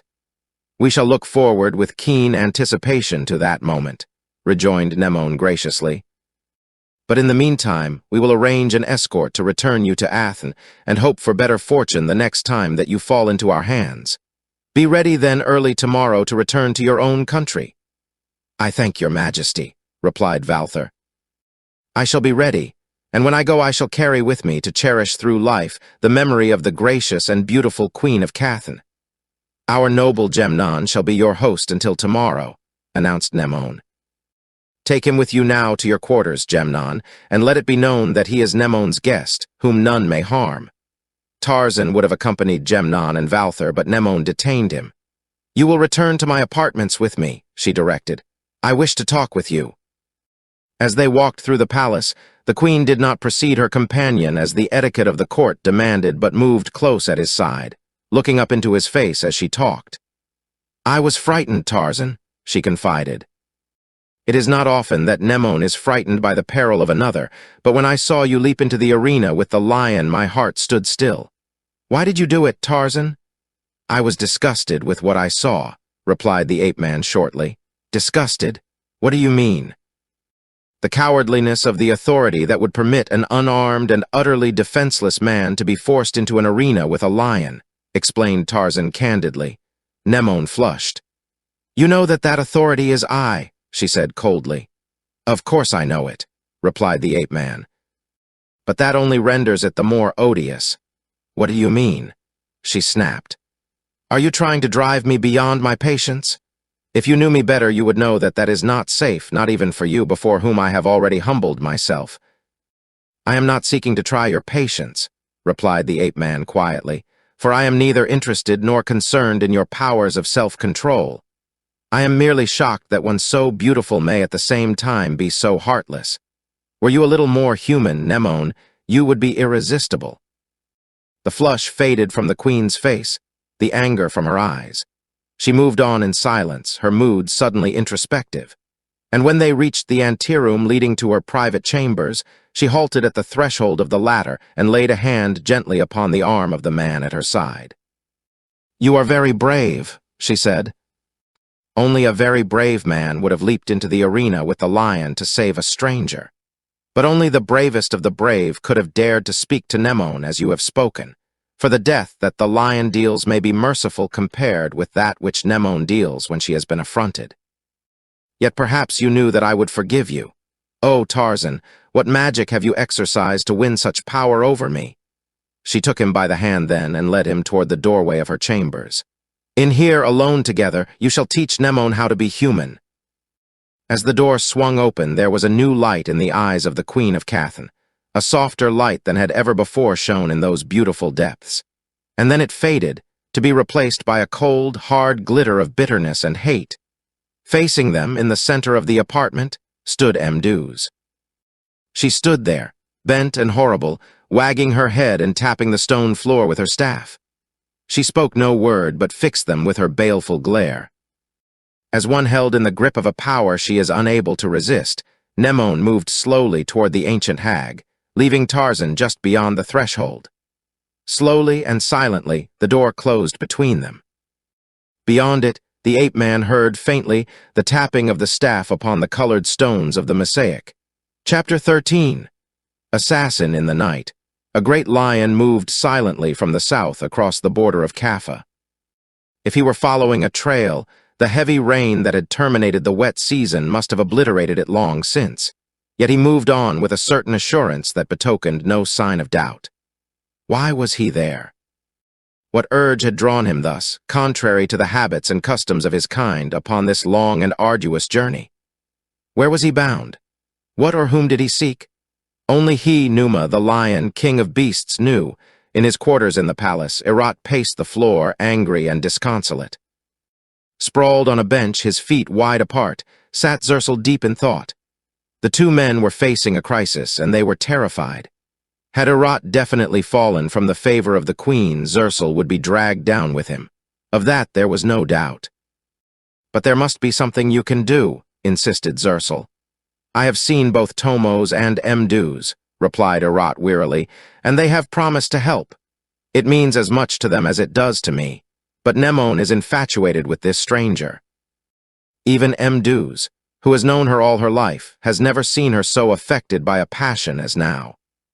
Even she feels that she may not be able to control the queen in the face of her mad attachment for the naked barbarian. None knows Nemon better than does Mduz, and I can tell you, Zersul, the old hag is frightened. Nemon hates her, and if the attempted thwarting of this new passion arouses her anger sufficiently, It may sweep away the fear that the queen has always held for Mdus, and she will destroy her. It is this that Mdus fears, and you can imagine how terrified old Tomos is. Without Mdus he would be lost, for Nemone tolerates him only because Mdus demands it. But there must be some way, again insisted Zersul. There is no way so long as this fellow, Tarzan, is able to turn Nemone's heart to water, answered Erat. Why, he does not even kneel to her, and he speaks to her as one might to a naughty slave girl. By the mane of Thus, I believe that if he kicked her she would like it. But there is a way, exclaimed Zersul in a sudden whisper. Listen! And then he launched forth into a detailed explanation of his plan. Erat sat listening to his friend, an expression of rapt interest upon his face. A slave girl came from Zersul's bedchamber, crossed the living room where the two men talked, and departed into the corridor beyond. But so engrossed were Erat and Zersul that neither was aware that she had come or that she had gone. In their quarters that evening, Gemnon and Tarzan partook of the final meal of the day, for neither had enjoyed the prospect of again eating with the other nobles. Valther slept in the bedroom, having asked not to be disturbed until morning. When you have definitely displaced Erat, conditions will be different, explained Gemnon. Then they will fawn upon you, shower you with attentions, and wait upon your every whim. That will never occur, snapped the ape-man. Why not? Demanded his companion. Nemone is mad about you. There is nothing that she would not do for you, absolutely nothing. Why, man, you can rule Cathan if you so choose. But I do not choose, replied Tarzan. Nemone may be mad, but I am not. And even were I could never be mad enough to accept a position that had once been filled by Erat. The idea disgusts me. Let us talk of something pleasant. Very well, consented Gemnon with a smile. Perhaps I think you are foolish, but I admit that I cannot help but admire your courage and your decency. And now for something more pleasant. Something very much more pleasant. I am going to take you visiting tonight. I am going to take you to see the most beautiful girl in Cathan. I thought that there could be no woman in Cathan more beautiful than the queen, objected Tarzan. There would not be if Nemone knew of her, replied Gemnon. But fortunately she does not know. She has never seen this girl, and may Thus forbid that she ever does. You are much interested, remarked the ape-man, smiling. I am in love with her, explained Gemnon simply. And Nemone has never seen her. I should think that a difficult condition to maintain, for Cathan is not large, and if the girl be of the same class as you, many other nobles must know of her beauty. One would expect such news to come quickly to the ears of Nemone. She is surrounded by very loyal friends, this girl of whom I speak, replied Gemnon. She is Doria, the daughter of Theudos. Her father is a very powerful noble and head of the faction which wishes to place Alexander on the throne. Only Nemone's knowledge of his great power preserves his life, but owing to the strained relations that exist between Nemone and his house, neither he nor members of his family are often at court. Thus it has been easier to prevent knowledge of the great beauty of Doria coming to Nemone. As the two men were leaving the palace a short time later, they came unexpectedly upon Zersul, who was most effusive in his greetings. "Congratulations, Tarzan!" he exclaimed, halting the companions. "That was a most noble feat you performed in the lion pit today. All the palace is talking about it, and let me be among the first to tell you how glad I am that you have won the confidence of our gracious and beautiful queen by your bravery, strength, and magnanimity." Tarzan nodded in acknowledgement of the man's avowal and started to move on, but Zersul held him with a gesture. "We must see more of one another," he continued. "I am arranging a grand hunt, and I must have you as my guest of honor. There will be but a few of us, a most select party, and I can assure you of good sport. When all the arrangements are completed, I will let you know the day of the hunt, and now goodbye and good luck to you." "I care nothing about him or his grand hunt," said Tarzan as he and Gemnon continued on toward the home of Doria. "Perhaps it would be well to accept," advised Gemnon. "That fellow and his friends will bear watching, and if you are with them occasionally, you can watch them that much better." Tarzan shrugged. "If I am still here, I shall go with him if you think best." "If you are still here," exclaimed Gemnon, "you certainly are not expecting to get away from Cathan, are you?" "Why, certainly," replied Tarzan. I may go any day or night. There is nothing to hold me here, and I have given no promise that I would not escape when I wished." Gemnon smiled a wry smile that Tarzan did not see in the semi-darkness of the ill-lit avenue through which they were passing. "That will make it extremely interesting for me," he remarked. "Why?" demanded the ape-man. "Nemone turned you over into my keeping. If you escape while I am responsible for you, she will have me destroyed." A frown knit the brows of the Lord of the Jungle. "I did not know that," he said, "but you need not worry. I shall not go until you have been relieved of responsibility." A sudden smile lighted his countenance. "I think I shall ask Nemone to give me over into the keeping of Herat or Zersel," Gemnon chuckled. "What a story that would make!" he cried. An occasional torch only partially dispelled the gloom beneath the overhanging trees that bordered the avenue that led toward the palace of Theudos. At the intersection of a narrow alleyway, beneath the branches of a wide-spreading oak, a dark figure lurked in the shadows as Tarzan and Gemnon approached. The keen eyes of the ape-man saw and recognized it as the figure of a man before they came close enough to be in danger. And Tarzan was ready even though he had no suspicion that the man's presence there was in any way concerned with him, for it is the business of the jungle bred to be always ready. Whether danger threatens or not, just as the two came opposite the figure, Tarzan heard his name whispered in a hoarse voice. He stopped. "Beware of Herat," whispered the voice. "Tonight." Then the figure wheeled and lumbered into the denser shadows of the narrow alleyway. But in the glimpse that Tarzan got of it, there was a familiar roll to the great body, just as there had been a suggestion of familiarity in the voice. "Now who do you suppose that is?" demanded Gemnon. "Come on, we'll capture him and find out," and he started as though to pursue the stranger down the alley. Tarzan laid a restraining hand upon his shoulder. "No," he said, "it was someone who has tried to befriend me. If he wishes to conceal his identity, it is not for me to reveal it." "You are right," assented Gemnon, "and I think I would have learned no more by pursuing him than I already know."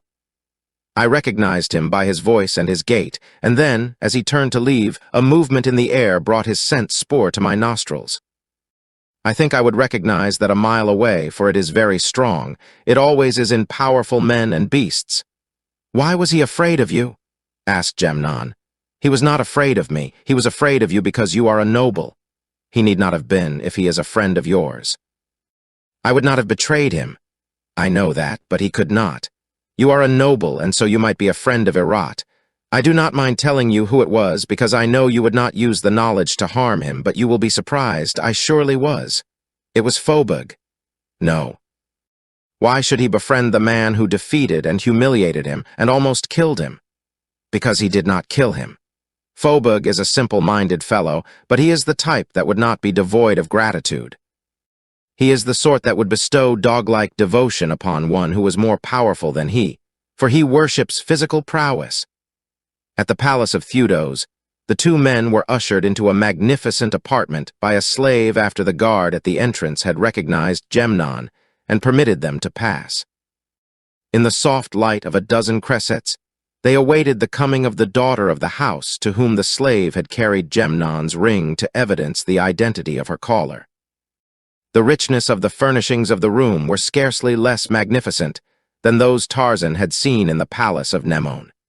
And again, here, were the trophies of the chase prominent among the decorations upon the walls. A human head, surmounted by a golden helmet, frowned down from sightless eyes from a place of honor above the main entrance. Though shrunken and withered in death, there was still strength and majesty in its appearance, and Tarzan gazed for some moments at it, intrigued by the thought of all that had passed within that dry and ghastly skull, before it found its way to grace the trophies upon the palace walls of the noble Theudos. What fierce or kindly thoughts, what hates, what loves, what rages had been born and lived and died behind that parchment forehead? What tales those dried and shriveled lips might tell could the hot blood of the fighting man give them life once more? A splendid trophy, commented Gemnon, attracted by his companion's evident interest in the head. "It is the most valuable trophy in Cathan. There is no other to equal it, and there may never be another. That head belonged to a king of Athen. Theodos took it himself in battle as a young man. I rather like the idea, said Tarzan thoughtfully. In the world from which I come, men fill their trophy rooms with the heads of creatures who are not their enemies, who would be their friends if man would let them. Your most valued trophies are the heads of your enemies who have had an equal opportunity to take your head. Yes, it is a splendid idea. The light fall of soft sandals upon stone announced the coming of their hostess, and both men turned toward the doorway leading into a small open garden from which she was coming. Tarzan saw a girl of exquisite beauty, but whether she were more beautiful than Nemone he could not say. There are so many things that enter into the making of a beautiful countenance. Yet he acknowledged to himself that Theodos was wise in keeping her hidden from the queen. She greeted Gemnon with the sweet familiarity of an old friend, and when Tarzan was presented, her manner was cordial and unaffected, yet always the fact that she was the daughter of Theodos seemed a part of her. I saw you in the stadium, she said, and then with a laugh. I lost many drachmas because of you. I am sorry, said Tarzan. Perhaps had I known that you were betting on Phobug, I should have let him kill me. That is an idea, exclaimed Doria, laughing. If you fight in the stadium again, I shall tell you beforehand which man I am placing my money on, and then I shall be sure to win.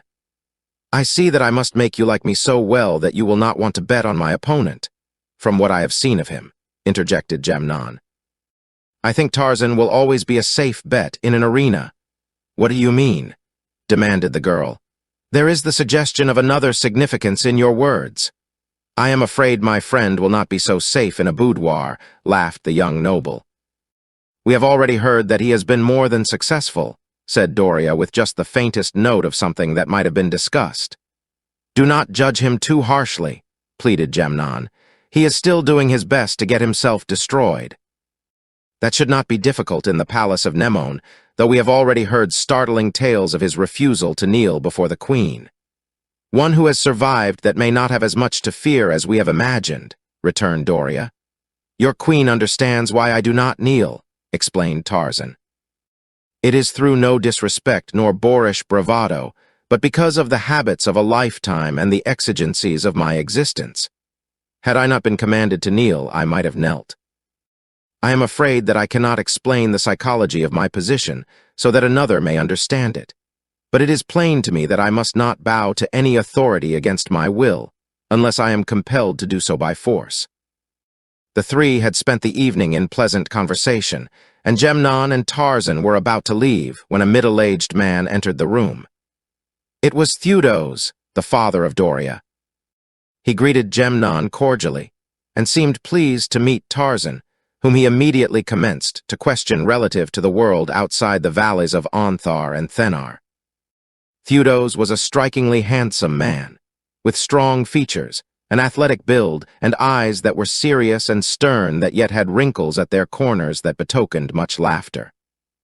His was a face that one might trust, for integrity, loyalty, and courage had left their imprints plainly upon it, at least for eyes as observant as those of the Lord of the Jungle. When the two guests rose to leave again, Theodos seemed satisfied with his appraisal of the stranger. I am glad that Gemnon brought you, he said.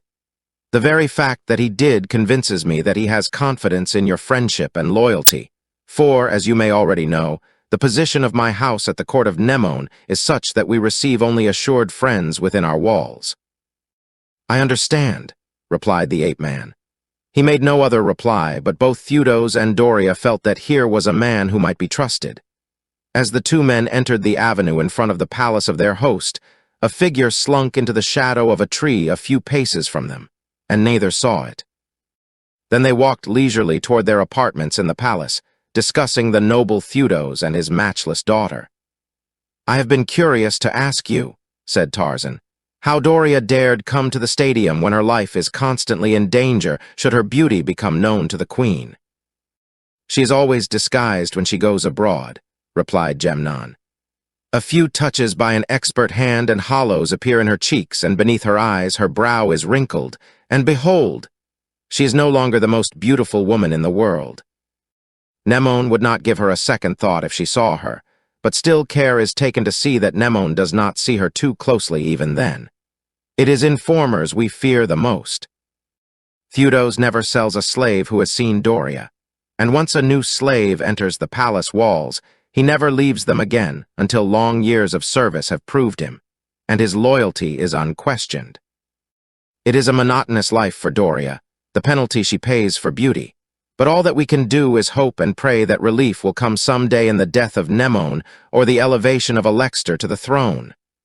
Valther was asleep on Tarzan's couch when the ape-man entered his bedroom. He had had little rest since his capture and, in addition, he was suffering from a slight wound.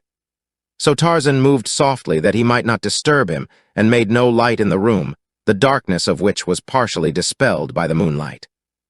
Spreading some skins on the floor against the wall opposite the window, the ape-man lay down and was soon asleep, while in the apartment above him 2 men crouched in the dark beside the window that was directly above that in Tarzan's bedroom. For a long time they crouched there in silence. One was a large, powerful man, the other smaller and lighter. Fully an hour passed before either moved other than to change a cramped position for one more comfortable. Then the smaller man arose. One end of a long rope was knotted about his body beneath his armpits. In his right hand he carried a slim dagger sword. Cautiously and silently he went to the window and looked out, his careful gaze searching the grounds below. Then he sat on the sill and swung his legs through the window. The larger man, holding the rope firmly with both hands, braced himself. The smaller turned over on his belly and slid out of the window. Hand over hand, the other lowered him. His head disappeared below the sill. Very carefully, so as to make no noise, the larger man lowered the smaller until the feet of the latter rested on the sill of Tarzan's bedroom window. Here the man reached in and took hold of the casing. Then he jerked twice upon the rope to acquaint his fellow with the fact that he had reached his destination safely, and the other let the rope slip through his fingers loosely, as the movements of the man below dragged it slowly out. The smaller man stepped gingerly to the floor inside the room. Without hesitation he moved toward the bed, his weapon raised and ready in his hand. He made no haste. His one purpose for the present appeared to be the achievement of absolute silence. It was evident that he feared to awaken the sleeper. Even when he reached the bed, he stood there for a long time searching with his eyes for the right spot to strike that the blow might bring instant death. The assassin knew that Gemnon slept in another bedroom across the living room. What he did not know was that Valther, the Athenian, lay stretched on the bed beneath his keen weapon. As the assassin hesitated, Tarzan of the Apes opened his eyes. Though the intruder had made no sound, his mere presence in the room had aroused the ape-man. Perhaps the effluvium from his body, impinging upon the sensitive nostrils of the sleeping beast-man, carried the same message to the alert brain that sound would have carried. It is said that a sleeping dog awakened by the touch of a cartwheel reacts so quickly that he can escape harm by leaping aside before the wheel crushes him. I do not believe this, but I am convinced that the so-called lower animals awaken in full and complete possession of all their faculties, not slowly, faculty by faculty, as is the case with man. Thus awoke Tarzan, master of all his powers. At the instant that he opened his eyes, he saw the stranger in the room, saw the dagger raised above the form of the sleeping Valther, read the whole story in a single glance. And in the same moment, arose and leaped upon the unsuspecting murderer, who was dragged back from his victim at the very instant that his weapon was descending. As the 2 men crashed to the floor, Valther awoke and sprang from his cot. But by the time he had discovered what was transpiring, the would-be assassin lay dead upon the floor, and Tarzan of the Apes stood with 1 foot upon the body of his kill. For an instant the ape-man hesitated, his face upturned as the weird scream of the victorious bull-ape trembled on his lips. But then he shook his head, and only a low growl rumbled upward from the deep chest. Valther had heard these growls before, and was neither surprised nor shocked. The man in the room above had heard only beasts growl, and the sound made him hesitate and wonder.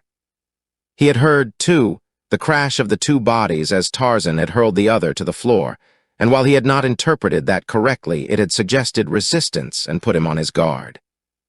Cautiously he stepped closer to the window and looked out, listening. In the room below, Tarzan of the Apes seized the corpse of the man who had come to kill him and hurled it through the window into the grounds beneath. The man above saw and, turning, slunk from the room and vanished among the dark shadows of the palace corridors. Chapter 14. The Grand Hunt. With the breaking of dawn, Tarzan and Valther arose, for the latter was to set out upon his journey to Athens early. The previous evening a slave had been directed to serve breakfast at daybreak, and the two men now heard him arranging the table in the adjoining room. "We have met again, and again we part," commented Valther as he fastened his sandal straps to the ivory guards that encircled his ankles. "I wish that you were going with me to Athens, my friend.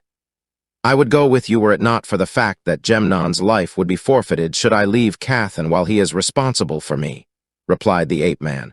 "But you may rest assured that someday I shall pay you a visit in Athens.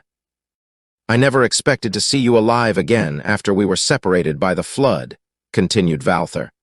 "And when I recognized you in the lion pit, I could not believe my own eyes.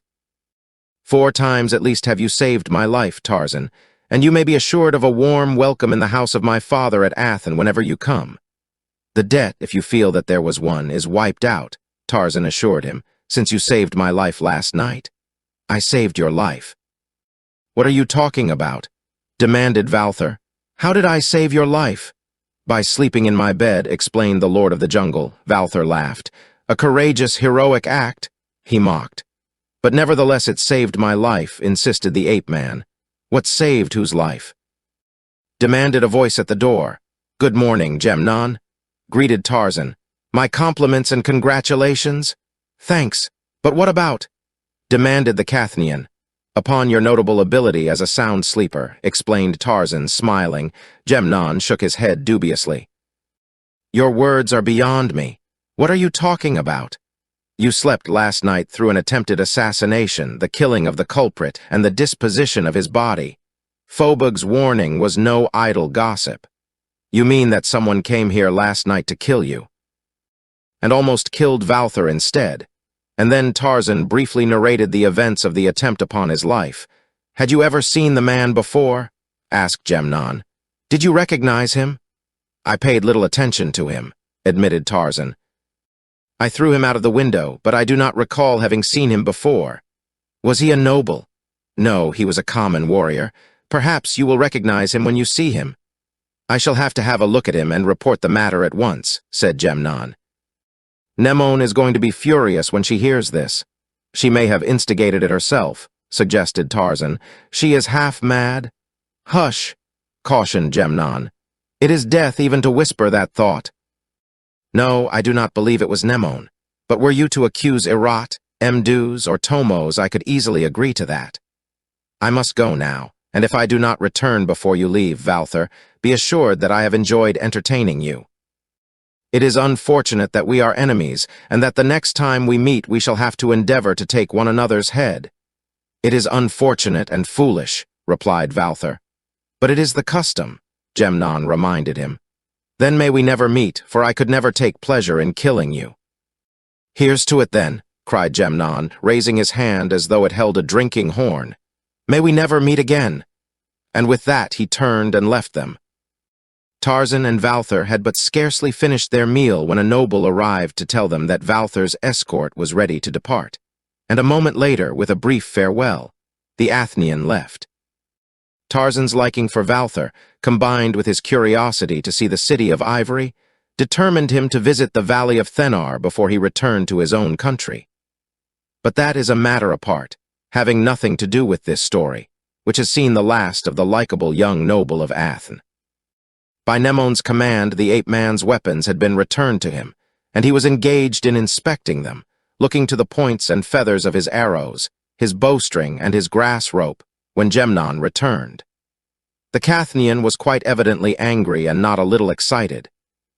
This was one of the few occasions upon which Tarzan had seen his warder other than smiling and affable. "I have had a bad half-hour with the Queen," explained Gemnon.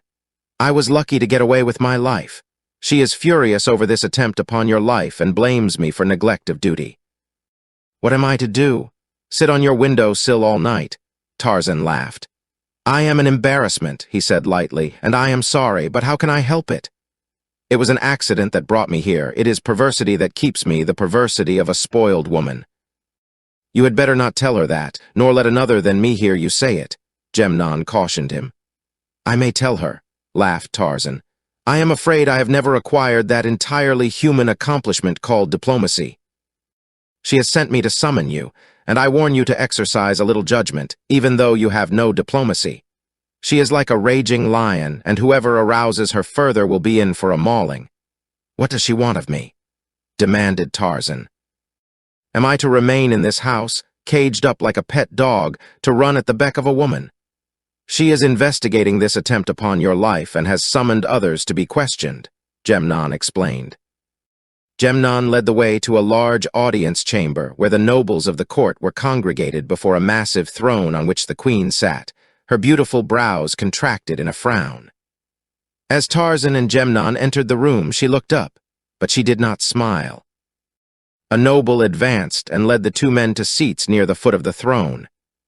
As Tarzan glanced about the faces of those near him, he saw Tomos and Irat and Zersil. Irat was nervous. He fidgeted constantly upon his bench. He played with his fingers and with the hilt of his sword. Occasionally he glanced appealingly up at Nemon, but if she recognized that he was there, her expression did not acknowledge it. "We have been awaiting you," said the queen as Tarzan took his seat.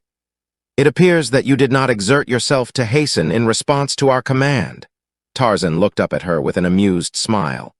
"On the contrary, your majesty, I returned at once with the noble Gemnon," he explained respectfully. "We have summoned you to tell the story of what happened in your apartment last night that resulted in the killing of a warrior." She then turned to a noble standing at her side and whispered a few words in his ear, whereupon the man quit the room. "You may proceed," she said, turning again to Tarzan. "There is little to tell," replied the ape-man, rising. "A man came to my room to kill me, but I killed him instead." "How did he enter your room?" demanded Nemon. "Where was Gemnon? Did he admit the fellow?" "Of course not," replied Tarzan.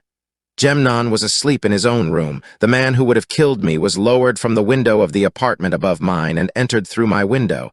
There was a long rope tied about his body." "How did you know he came to kill you? Did he attack you?" "Valther the Athenian was sleeping in my bed. I was sleeping on the floor. The man did not see me, for the room was dark. He went to the bed where he thought I was sleeping. I awoke as he stood over Valther, his sword raised in his hand ready to strike. Then I killed him and threw his body out of the window." "Did you recognize him? Had you ever seen him before?" asked the queen. "I did not recognize him." There was a noise at the entrance to the audience chamber that caused Nemon to glance up. 4 slaves bore a stretcher into the room and laid it at the foot of the throne. On it was the corpse of a man. "Is this the fellow who attempted your life?" demanded Nemon. "It is," replied Tarzan. She turned suddenly upon Irat. "Did you ever see this man before?" she demanded. Irat rose. He was white and trembled a little. "But your majesty, he is only a common warrior," he countered. "I may have seen him often, yet have forgotten him. That would not be strange, I see so many of them." "And you," the queen addressed a young noble standing near. "Have you ever seen this man before?" "Often," replied the noble. "He was a member of the palace guard and in my company." "How long has he been attached to the palace?"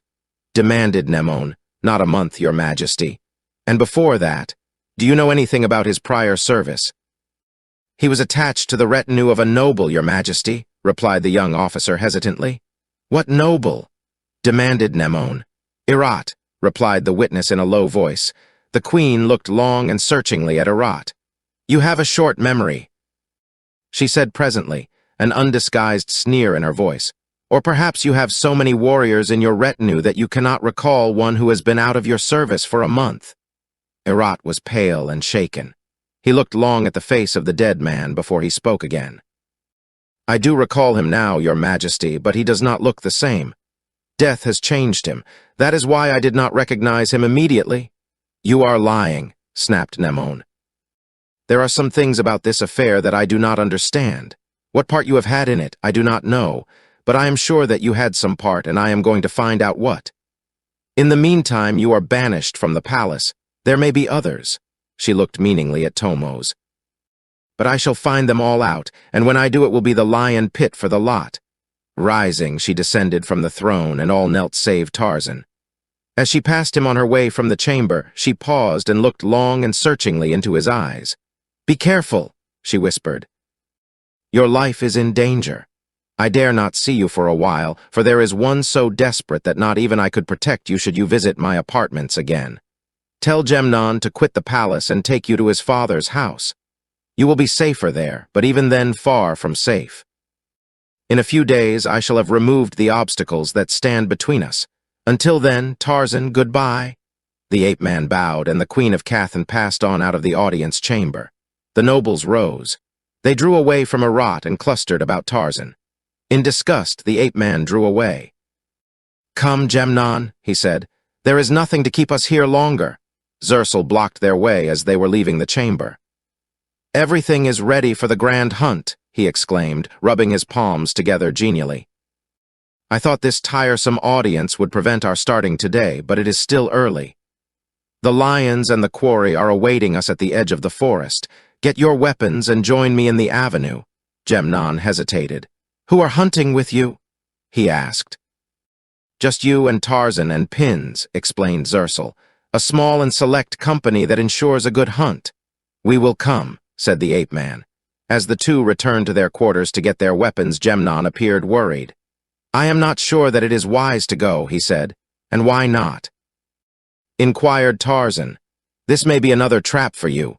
The ape-man shrugged. "It is quite possible, but I cannot remain cooped up in hiding. I should like to see what a grand hunt is. I have heard the term so often since I came to Cathan." "Who is Pins?" "I do not recall him. He was an officer of the guard when Arat became the queen's favorite, but through Arat he was dismissed. He is not a bad fellow, but weak and easily influenced. However, he must hate Arat, and so I think you have nothing to fear from him." "I have nothing to fear from anyone," Tarzan assured him. "Perhaps you think not, but be on guard." "I am always on guard. Had I not been, I should have been dead long ago." "Your self-complacency may be your undoing," growled Gemnon testily. Tarzan laughed. "I appreciate both danger and my own limitations, but I cannot let fear rob me of my liberty and the pleasures of life. Fear is to be more dreaded than death. You are afraid, Arat is afraid, Nemon is afraid, and you are all unhappy. Were I afraid, I should be unhappy, but no safer. I prefer to be simply cautious. And by the way, speaking of caution, Nemon instructed me to tell you to take me from the palace and keep me in your father's house. She says the palace is no safe place for me. I really think that it is Mduz who is after me." "Mduz and Arat and Tomos," said Gemnon. "There is a triumvirate of greed and malice and duplicity that I should hate to have upon my trail." At his quarters, Gemnon gave orders that his and Tarzan's belongings be moved to the house of his father while the two men were hunting. Then they went to the avenue where they found Zersul and Pins awaiting them. The latter was a man of about 30, rather good-looking but with a weak face and eyes that invariably dropped from a direct gaze. He met Tarzan with great cordiality, and as the four men walked along the main avenue of the city toward the eastern gate, he was most affable. "You have never been on a grand hunt?" he asked Tarzan. "No, I have no idea what the term means," replied the ape-man. "We shall not tell you then, but shall let you see for yourself. Then you will enjoy it the more. Of course you hunt much in your own country, I presume." "I hunt for food only or for my enemies," replied the ape-man. "You never hunt for pleasure?" demanded Pins. "I take no pleasure in killing." "Well, you won't have to kill today," Pins assured him. "The lions will do our killing, and I can promise you that you will enjoy the thrill of the chase that reaches its highest point in the grand hunt." Beyond the eastern gate, an open, park-like plain stretched for a short distance to the forest. Near the gate, 4 stalwart slaves held 2 lions in leash, while a 5th man, naked but for a dirty loin cloth, squatted upon the ground a short distance away. As the 4 hunters approached the party, Zersul explained to Tarzan that the leashed beasts were his hunting lions. And as the ape-man's observant eyes ran over the 5 men who were to accompany them on the hunt, he recognized the stalwart black, seated upon the ground apart, as the man he had seen upon the auction block in the marketplace. Then Zersul approached the fellow and spoke briefly with him, evidently giving him orders. When Zersul had finished, the black started off at a trot across the plain in the direction of the forest. Everyone watched his progress. "Why is he running ahead?" asked Tarzan. "He will frighten away the quarry?" Pins laughed. "He is the quarry." "You mean," demanded Tarzan with a scowl, "that this is a grand hunt," cried Zersul, "where we hunt man, the grandest quarry." The ape-man's eyes narrowed. "I see," he said. "You are cannibals, you eat the flesh of men." Gemnon turned away to hide a smile. "No," shouted Pins and Zersul in unison. "Of course not." "Then why do you hunt him, if not to eat him?" "For pleasure," explained Zersul. "Oh yes, I forgot. And what happens if you do not get him? Is he free then?" "I should say not if we can capture him again," cried Zersul. "Slaves cost too much money to be lightly thrown away like that." "Tell me more of the grand hunt," insisted Tarzan. "I think I am going to get much satisfaction from this one." "I hope so," replied Zersul. "When the quarry reaches the forest, we loose the lions. Then the sport commences." "If the fellow takes to the trees," explained Pins, "we leash the lions and drive him out with sticks and stones or with our spears. Then we give him a little start and loose the lions again. Pretty soon they catch him, and it is the aim of the hunters to be in at the kill, for there is where the real thrills come.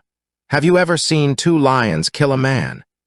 When the black reached the forest, Zersul spoke a word of command to the keepers, and they unleashed the two great beasts.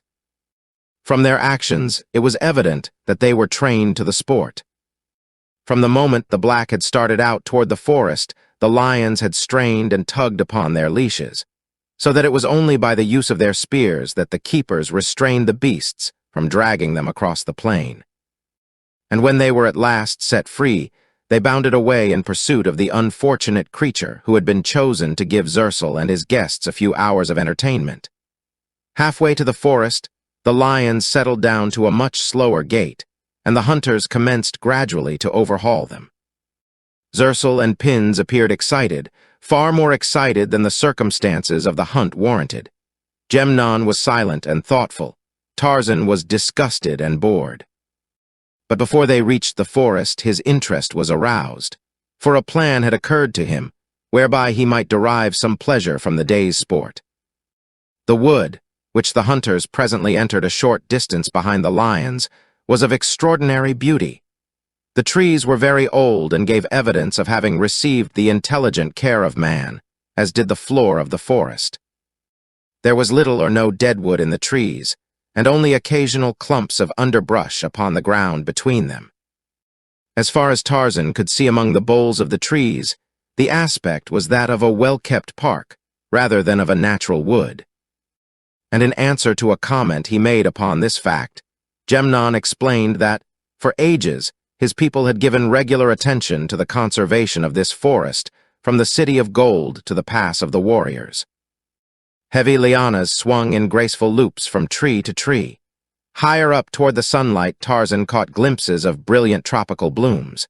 There were monkeys in the trees and gaudy, screaming birds. The scene filled the ape-man with such a longing for the freedom that was his life that, for the moment, he almost forgot that Gemnon's life hinged upon his abandoning all thought of escape, while the young noble was responsible to the queen for his safekeeping. Once within the forest, Tarzan dropped gradually to the rear of the party, and then, when none was looking, swung to the branches of a tree. Plain to his nostrils had been the scent spoor of the quarry from the beginning of the chase, and now the ape-man knew, possibly even better than the lions, the direction of the hopeless flight of the doomed black. Swinging through the trees in a slight detour that carried him around and beyond the hunters without revealing his desertion to them, Tarzan sped through the middle terraces of the forest as only the lord of the jungle can. Stronger and stronger in his nostrils waxed the scent of the quarry. Behind him came the lions and the hunters, and he knew that he must act quickly, for they were no great distance in his rear. A grim smile lighted his gray eyes as he considered the denouement of the project he had undertaken. Presently he saw the black running through the forest just ahead of him. The fellow was moving at a dogged trot, casting an occasional glance behind him, He was a splendidly muscled gala, a perfect type of primitive manhood, who seemed bent upon giving the best account of himself that he might against the hopeless odds that must eventually win the game in which his life was the stake.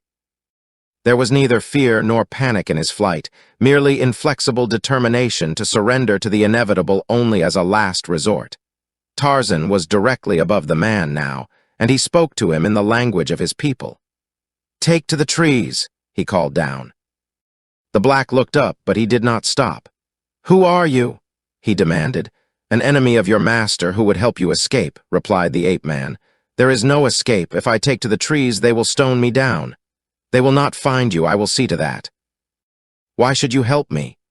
demanded the black, but he stopped now and looked up again, searching for the man whose voice came down to him in a tongue that gave him confidence in the speaker. "I have told you that I am an enemy of your master." Now the black saw the bronzed figure of the giant above him. "You are a white man," he exclaimed. "You are trying to trick me. Why should a white man help me?" "Hurry," admonished Tarzan, "or it will be too late and no one can help you." For just an instant longer the black hesitated. Then he leaped for a low-hanging branch and swung himself up into the tree as Tarzan came down to meet him. "They will come soon and stone us both down," he said. There was no hope in his voice nor any fear, only dumb apathy. Chapter 15. The plot that failed. Through the trees toward the east, the ape-man carried the gala slave who was to have been the victim of Zersel's day of sport. At first the man had demurred, but as the growling of the hunting lions had increased in volume, denoting their close approach, he had resigned himself to what he may have considered the lesser of two evils. Swiftly, the giant of the jungle bore the gala toward the east where, beyond the forest, loomed the mountains that hemmed Onthar upon that side. For a mile he carried him through the trees and then swung lightly to the ground. "If the lions ever pick up your trail now," he said, "it will not be until long after you have reached the mountains and safety. But do not delay, go now." The black fell upon his knees and took the hand of his savior in his own. "I am Hafim," he said. "If I could serve you, I would die for you. Who are you?" "I am Tarzan of the Apes." "Now go your way and lose no time." "One more favor," begged the black. "What?" "I have a brother. He, too, was captured by these people when they captured me. He is a slave in the gold mines south of Cathan. His name is Nyaka. If you should ever go to the gold mines, tell him that Hafim has escaped. It will make him happier, and perhaps then he will try to escape." "I shall tell him. Now go." Silently, the black disappeared among the boles of the forest trees, and Tarzan sprang again into the branches and swung rapidly back in the direction of the hunters. When he reached them, dropping to the ground and approaching them from behind, they were clustered near the spot at which Hafim had taken to the trees. "Where have you been?" asked Zersel. "We thought that you had become lost." "I dropped behind," replied the ape-man. "But where is your quarry? I thought that you would have had him by this time." "We cannot understand it," admitted Zersel. "It is evident that he climbed this tree, because the lions followed him to this very spot, where they stood looking up into the tree, but they did not growl as though they saw the man.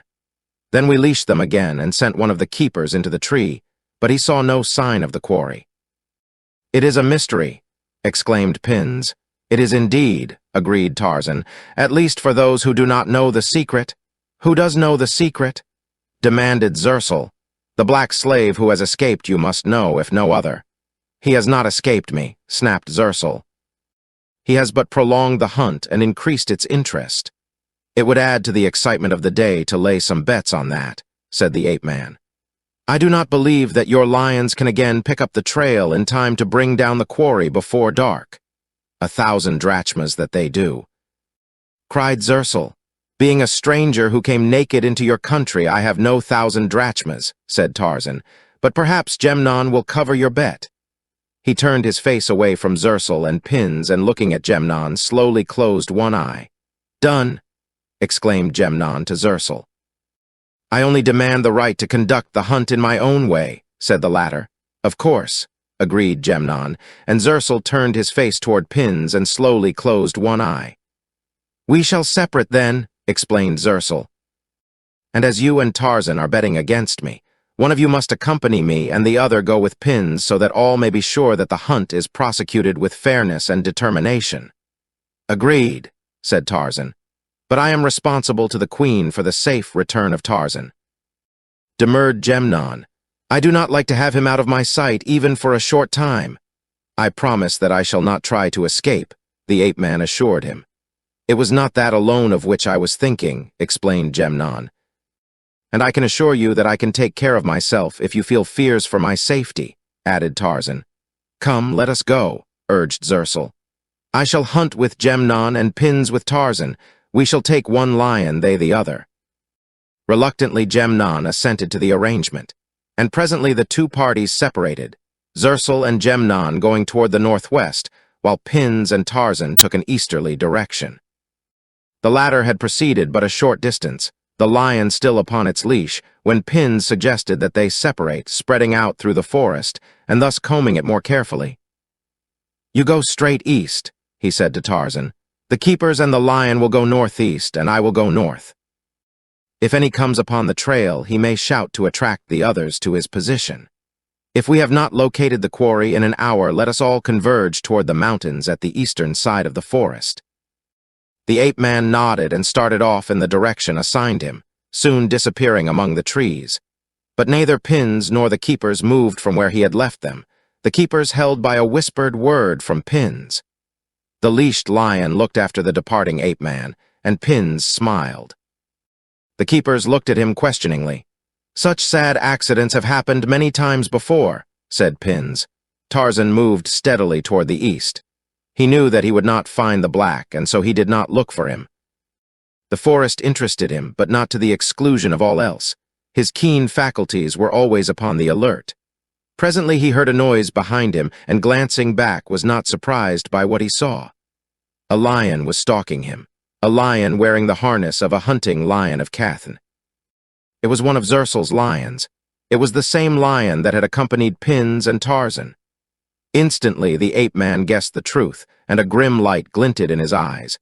It was no light of anger, but there was disgust in it, and the shadowy suggestion of a savage smile. The lion, realizing that its quarry had discovered it, began to roar. In the distance, Pins heard and smiled. "Let us go now," he said to the keepers. "We must not find the remains too quickly. That might not look well." The three men moved slowly off toward the north. From a distance, Gemnon and Zersul heard the roar of the hunting lion. "They have picked up the trail," said Gemnon, halting. "We had best join them." "Not yet," demurred Zersul. "It may be a false trail. The animal with them is not so good a hunter as ours. He is not so well trained." "We will wait until we hear the hunter's call." But Gemnon was troubled. Tarzan stood waiting the coming of the lion. He could have taken to the trees and escaped, but a spirit of bravado prompted him to remain. He hated treachery, and exposing it gave him pleasure. He carried a Cathanian spear and his own hunting knife. His bow and arrows he had left behind. The lion came nearer. It seemed vaguely disturbed. Perhaps it did not understand why the quarry stood and faced it instead of running away. Its tail twitched. Its head was flattened. Slowly it came on again, its wicked eyes gleaming angrily. Tarzan waited. In his right hand was the sturdy Cathanian spear, in his left the hunting knife of the father he had never known. He measured the distance with a trained eye as the lion started its swift, level charge. Then, when it was coming at full speed, his spear hand flew back and he launched the heavy weapon. Deep beneath the left shoulder it drove, deep into the savage heart, but it checked the beast's charge for but an instant. Infuriated now, the carnivore rose upon its hind legs above the ape-man, its great taloned paws reaching to drag him to the slavering jowls. But Tarzan, swift as Ara, the lightning stooped and sprang beneath them, sprang to one side and then in again, closing with the lion, leaping upon its back. With a hideous roar, the animal wheeled and sought to bury its great fangs in the bronzed body, or reach it with those raking talons.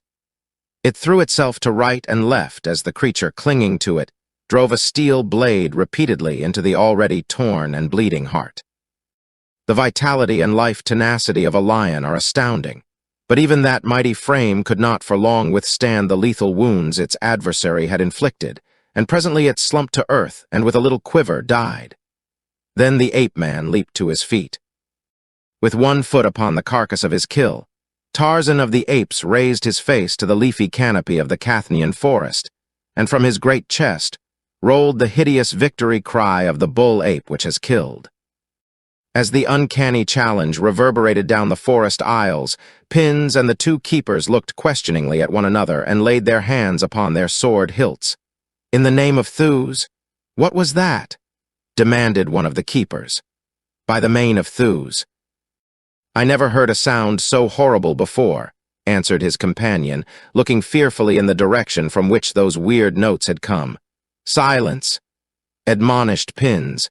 "Do you want the thing to creep upon us unheard because of your jabbering?" "What was it, master?" asked one of the men in a whisper. "It may have been the death cry of the stranger," suggested Pins, voicing the hope that was in his heart.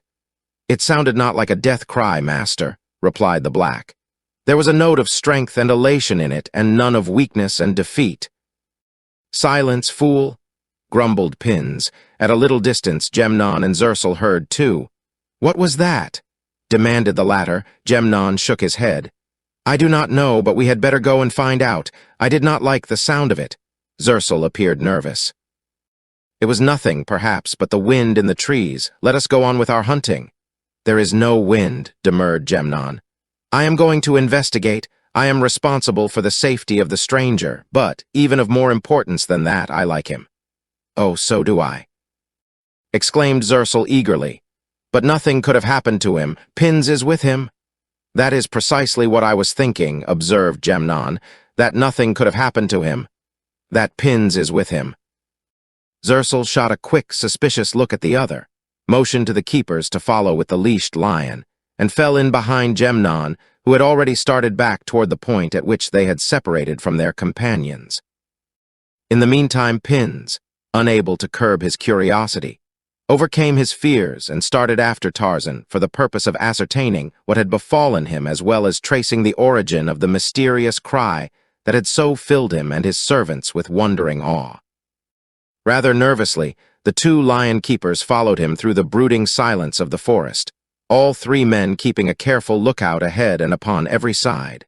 They had not gone far when Pins, who was in the lead, halted suddenly and pointed straight ahead. "What is that?" he demanded. The keepers pressed forward. "Mane of Thews," cried one. "It is the lion." They advanced slowly, watching the lion, looking to right and left. "It is dead," exclaimed Pins. The three men examined the body of the dead beast, turning it over. "It has been stabbed to death," announced one of the keepers. "The gala slave had no weapon," said Pins thoughtfully. "The stranger carried a knife," a keeper reminded him. "Whoever killed the lion must have fought it hand to hand," reflected Pins aloud. "Then he must be lying nearby dead or wounded, master.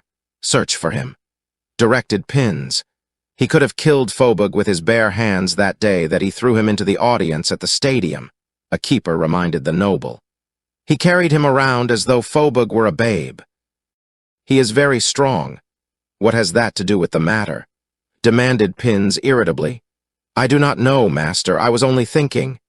"I did not tell you to think," snapped Pins. "I told you to hunt for the man that killed the lion. He must be dying or dead nearby." While they hunted, Zersul and Gemnon were drawing nearer. The latter was much concerned about the welfare of his charge. He trusted neither Zersul nor Pins, and now he commenced to suspect that he and Tarzan had been deliberately separated for sinister purposes. He was walking a little behind Zersul at the time. The keepers, with the lion, were just ahead of them. He felt a hand upon his shoulder and wheeled about. There stood Tarzan, a smile upon his lips. "Where did you drop from?" demanded Gemnon. "We separated to search for the gala, Pins and I," explained the ape-man as Zersul turned at the sound of Gemnon's voice and discovered him. "Did you hear that terrible scream a while ago?" demanded Zersul. "We thought it possible that one of you was hurt, and we were hurrying to investigate." "Did someone scream?" inquired Tarzan innocently. "Perhaps it was Pins, for I am not hurt." Shortly after Tarzan had rejoined them, Zersul and Gemnon came upon Pins and his two lion keepers searching the underbrush and the surrounding forest. As his eyes fell upon Tarzan, Pin's eyes went wide in astonishment, and he paled a little. "What has happened?" demanded Zersul. "What are you looking for? Where is your lion?"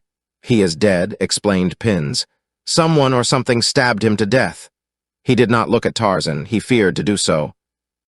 "We have been looking for the man who did it, thinking that he must have been badly mauled and doubtless killed." "Have you found him?" asked Tarzan. "No. Shall I help you search for him?" "Suppose you and I, Pins, go away alone and look for him," suggested the ape-man. For a moment Pins seemed choking as he sought for a reply. "No," he exclaimed presently. "It would be useless. We have searched carefully. There is not even a sign of blood to indicate that he was wounded." "And you found no trace of the quarry?" asked Zersul. "None," replied Pins. "He has escaped, and we might as well return to the city." "I have had enough hunting for today," Zersul grumbled. It was getting late. He had lost his quarry and one of his lions, but there seemed no reason to continue the hunt, and so he grudgingly acquiesced. "So this is a grand hunt," remarked Tarzan meditatively. "Perhaps it has not been thrilling, but I have enjoyed it greatly. However, Gemnon appears to be the only one who has profited by it. He has won 1,000 drachmas." Zersul only grunted and strode on moodily toward the city. When the party separated before the house of Gemnon's father, Tarzan stood close to Zersul and whispered in a low voice, "My compliments to Arat, and may he have better luck next time." Chapter 16. In the Temple of Thus. As Tarzan sat with Gemnon, and the latter's father and mother at dinner, that evening a slave entered the room to announce that a messenger had come from the house of Theudos, the father of Doria, with an important communication for Gemnon. "Fetch him here," directed the young noble, and a moment later a tall black was ushered into the apartment. "Ah, Gemba," exclaimed Gemnon in a kindly tone, "you have a message for me." "Yes, master," replied the slave, "but it is important and secret." "You may speak before these others, Gemba," replied Gemnon. "What is it?" "Doria, the daughter of Theudos, my master, has sent me to tell you that by a ruse the noble Arat gained entrance to her father's house and spoke with her today. What he said to her was of no importance. Only the fact that he saw her is important." "The jackal!" exclaimed Gemnon's father. Gemnon paled. "That is all?" he inquired. "That is all, master," replied Gemba. Gemnon took a gold coin from his pocket pouch and handed it to the black. "Return to your mistress and tell her that I shall come and speak with her father tomorrow." After the slave had withdrawn, Gemnon looked hopelessly at his father. "What can I do?" he asked. "What can Theudos do? What can anyone do? We are helpless." "Perhaps I can do something," suggested Tarzan. "For the moment I seem to hold the confidence of your queen. When I see her I shall question her, and if it is necessary I shall intercede in your behalf." A new hope sprang to Gemnon's eyes. "If you will," he cried, "she will listen to you. I believe that you alone might save Doria. But remember that the queen must not see her, for should she, nothing can save her. She will be either disfigured or killed." Early the next morning, a messenger from the palace brought a command to Tarzan to visit the queen at noon, with instructions to Gemnon to accompany Tarzan with a strong guard, as she feared treachery on the part of Tarzan's enemies. "They must be powerful enemies that dare attempt to thwart the wishes of Nemon," commented Gemnon's father. "There is only one in all Cathan who dares do that," replied Gemnon. The older man nodded. "The old she-devil! Would but that Thus destroyed her. How shameful it is that Cathan should be ruled by a slave woman." "I have seen Nemon look at her as though she wished to kill her," said Tarzan. "Yes, but she will never dare," prophesied Gemnon's father. "Between the old witch and Tomos, a threat of some sort is held over the queen's head, so that she dares not destroy either one of them. Yet I am sure she hates them both, and it is seldom that she permits one to live whom she hates. It is thought that they hold the secret of her birth, a secret that would destroy her if it were announced to the people," explained Gemnon. "But come, we have the morning to ourselves. I shall not visit Theudos until after you have talked with Nemon. What shall we do in the meantime?" "I should like to visit the mines of Cathan," replied Tarzan. "Shall we have time?" "Yes, we shall," replied Gemnon. The mine of the rising sun is not far, and as there is little to see after you get there, the trip will not take long. On the road from Cathan to the nearer mine, Gemnon pointed out the breeding plant where the war and hunting lions of Cathan are bred. But they did not stop to visit the place, and presently they were winding up the short mountain road to the gold mine of the rising sun. As Gemnon had warned him, there was little of interest for Tarzan to see. The workings were open, the mother lode lying practically upon the surface of the ground. And so rich was it that only a few slaves working with crude picks and bars were needed to supply the coffers of Cathan with vast quantities of the precious metal. But it was not the mines nor gold that had caused Tarzan to wish to visit the diggings. He had promised Hafim that he would carry a message to his brother, Nayaka, and it was for this purpose that he had suggested the visit. As he moved about among the slaves, ostensibly inspecting the load, he finally succeeded in separating himself sufficiently from Gemnon and the warriors who guarded the workers to permit him to speak unnoticed to one of the slaves. "Which is Nayaka?" he asked in Gala, lowering his voice to a whisper. The black looked up in surprise, but at a warning gesture from Tarzan bent his head again and answered in a whisper, "Nayaka is the big man at my right. He is headman. You see that he does not work." Tarzan moved then in the direction of Nayaka, and when he was close stopped beside him and leaned as though inspecting the load that was uncovered at his feet. "Listen," he whispered. "I bring you a message, but let no one know that I am talking to you. It is from your brother, Hafim. He has escaped." "How?" whispered Nayaka. Briefly, Tarzan explained. "It was you, then, who saved him." The ape-man nodded. "I am only a poor slave," said Nayaka, "and you are a powerful noble, no doubt, so I can never repay you. But should you ever need any service that Nayaka can render, you have but to command. With my life I would serve you. In that little hut below the diggings I live with my woman. Because I am headman, I am trusted and live thus alone. If you ever want me, you will find me there." "I ask no return for what I did," replied Tarzan, "but I shall remember where you live. One never knows what the future holds." He moved away then and joined Gemnon, and presently the two turned back toward the city, while in the palace of the Queen Tomos entered the apartment of Nemon and knelt. "What now?" she demanded. "Is the affair so urgent that I must be interrupted at my toilet?" "It is, Majesty," replied the counselor, "and I beg that you send your slaves away. What I have to say is for your ears alone." There were 4 black girls working on Nemon's nails, one at each foot and one at each hand, and a white girl arranging her hair. To the last the queen spoke. "Take the slaves away, Maluma, and send them to their quarters. You may wait in the adjoining room." Then she turned to the counselor, who had arisen. "Well, what is it?" "Your Majesty has long had reason to suspect the loyalty of Theudos," Tomos reminded her. "And in the interest of your Majesty's welfare and the safety of the throne, I am constantly watchful of the activities of this powerful enemy.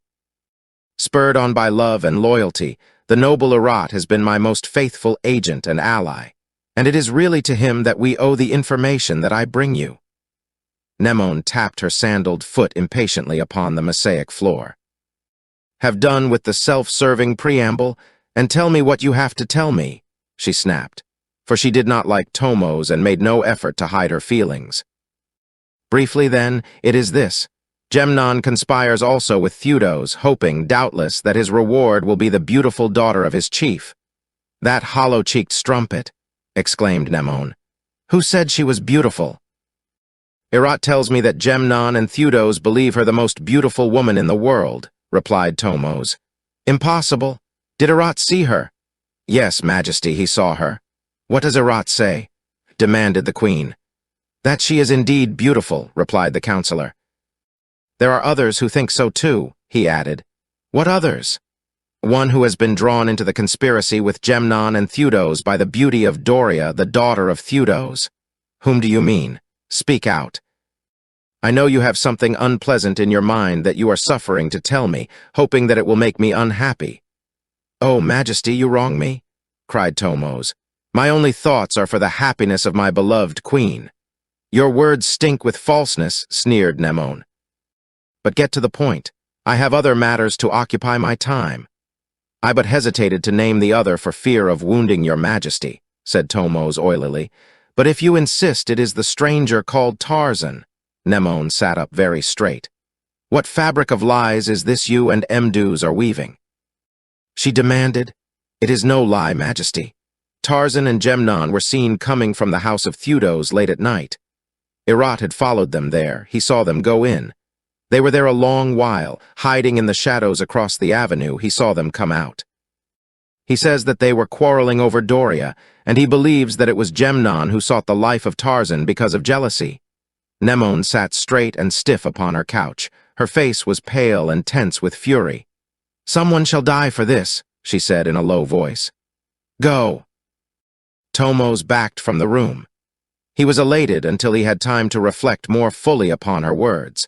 Then he reflected that Nemone had not stated explicitly who should die. He had assumed that she meant Tarzan, because it was Tarzan whom he wished to die.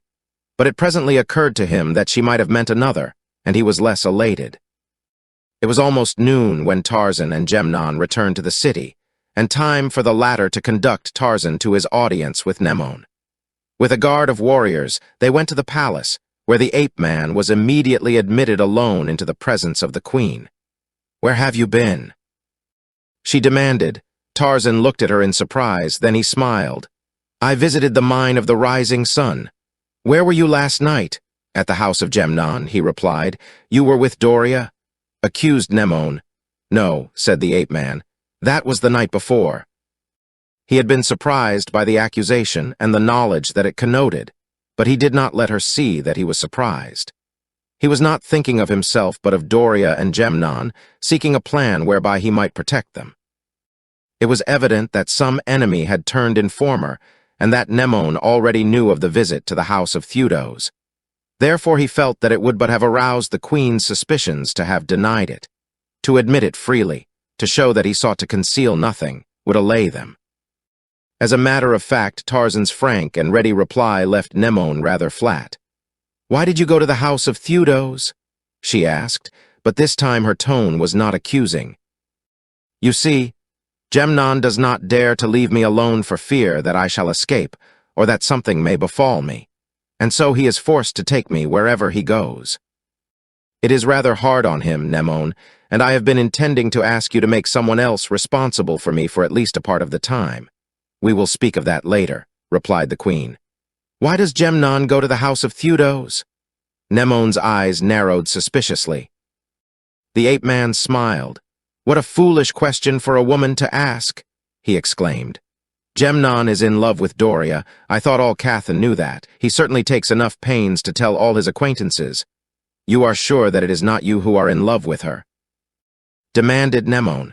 Tarzan looked at her with disgust he made no effort to conceal. Do not be a fool, Nemone, he said. I do not like fool women. The jaw of the queen of Cathan dropped. In all her life, no one had ever addressed her in words or tones like these. For a moment, they left her speechless. But in that moment of speechlessness, there came the sudden realization that the very things that shocked her also relieved her mind of gnawing suspicion and of jealousy. Tarzan did not love Doria. And, too, she was compelled to admit that his indifference to her position or her anger increased her respect for him and made him still more desirable in her eyes. She had never known such a man before. None had ever ruled her. Here was one who might if he wished, but she was troubled by the fear that he did not care enough about her to wish to rule her. When she spoke again, she had regained her calm. I was told that you loved her, she explained, but I did not believe it. Is she very beautiful? I have heard that she is considered the most beautiful woman in Cathan. Perhaps Gemnon thinks so, replied Tarzan with a laugh, but you know what love does to the eyes of youth. What do you think of her? Demanded the queen. The ape-man shrugged. She is not bad-looking. He said, Is she as beautiful as Nemone? Demanded the queen. As the brilliance of a far star is to the brilliance of the sun. The reply appeared to please Nemone. She arose and came closer to Tarzan. You think me beautiful? She asked in soft, insinuating tones. You are very beautiful, Nemone, he answered truthfully. She pressed against him, caressing his shoulder with a smooth, warm palm. Love me, Tarzan, she whispered, her voice husky with emotion. There was a rattling of chains at the far end of the room, followed by a terrific roar as Belthar sprang to his feet. Nemone shrank suddenly away from the ape-man. A shudder ran through her body, and an expression, half fright, half anger, suffused her face. "It is always something," she said irritably, trembling a little. "Belthar is jealous. There is a strange bond linking the life of that beast to my life.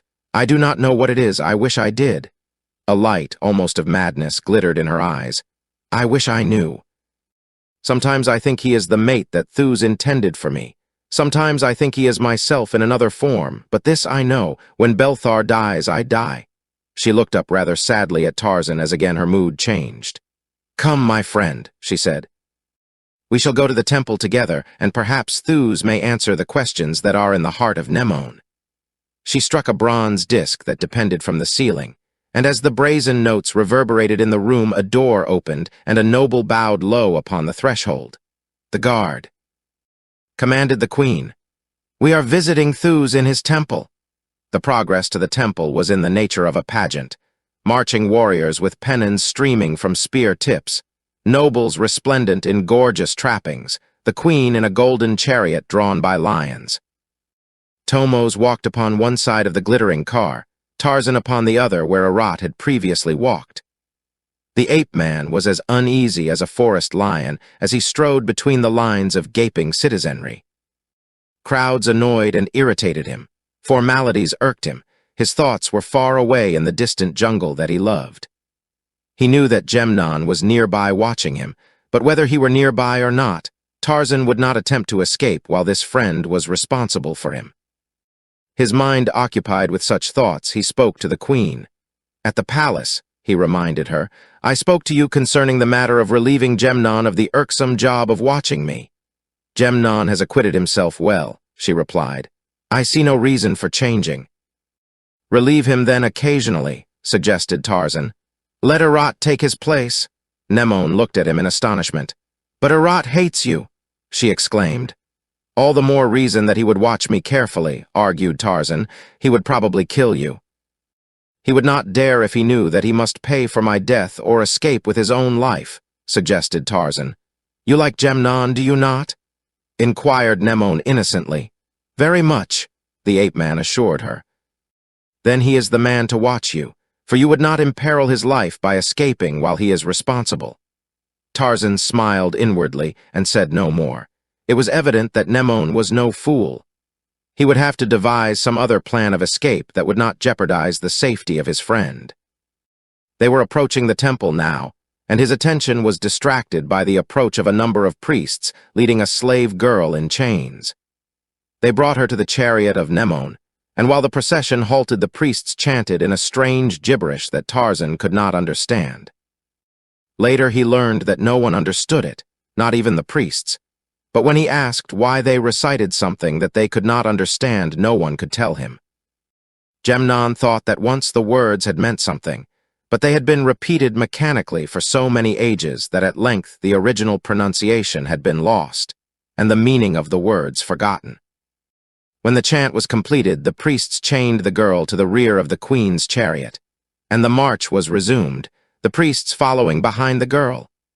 At the entrance to the temple, Phobug was on guard as a girl entered to worship. Recognizing the warrior, she greeted him and paused for a moment's conversation, the royal party having not yet entered the temple square. "I have not seen you to talk with for a long time, Phobug," she said. "I am glad that you are back again on the temple guard." "Thanks to the stranger called Tarzan, I am alive and here," replied Phobug. "I should think that you would hate him," exclaimed the girl. "Not I," cried Phobug. "I know a better man when I see one. I admire him. And did he not grant me my life when the crowd screamed for my death?" "That is true," admitted the girl. "And now he needs a friend." "What do you mean, Maluma?" demanded the warrior. "I was in an adjoining room when Tomos visited the queen this morning," explained the girl. "And I overheard him tell her that Theudos and Gemnon and Tarzan were conspiring against her, and that Tarzan loved Doria, the daughter of Theudos." "How did Tomos know these things?" asked Phobug. "Did he offer proof?"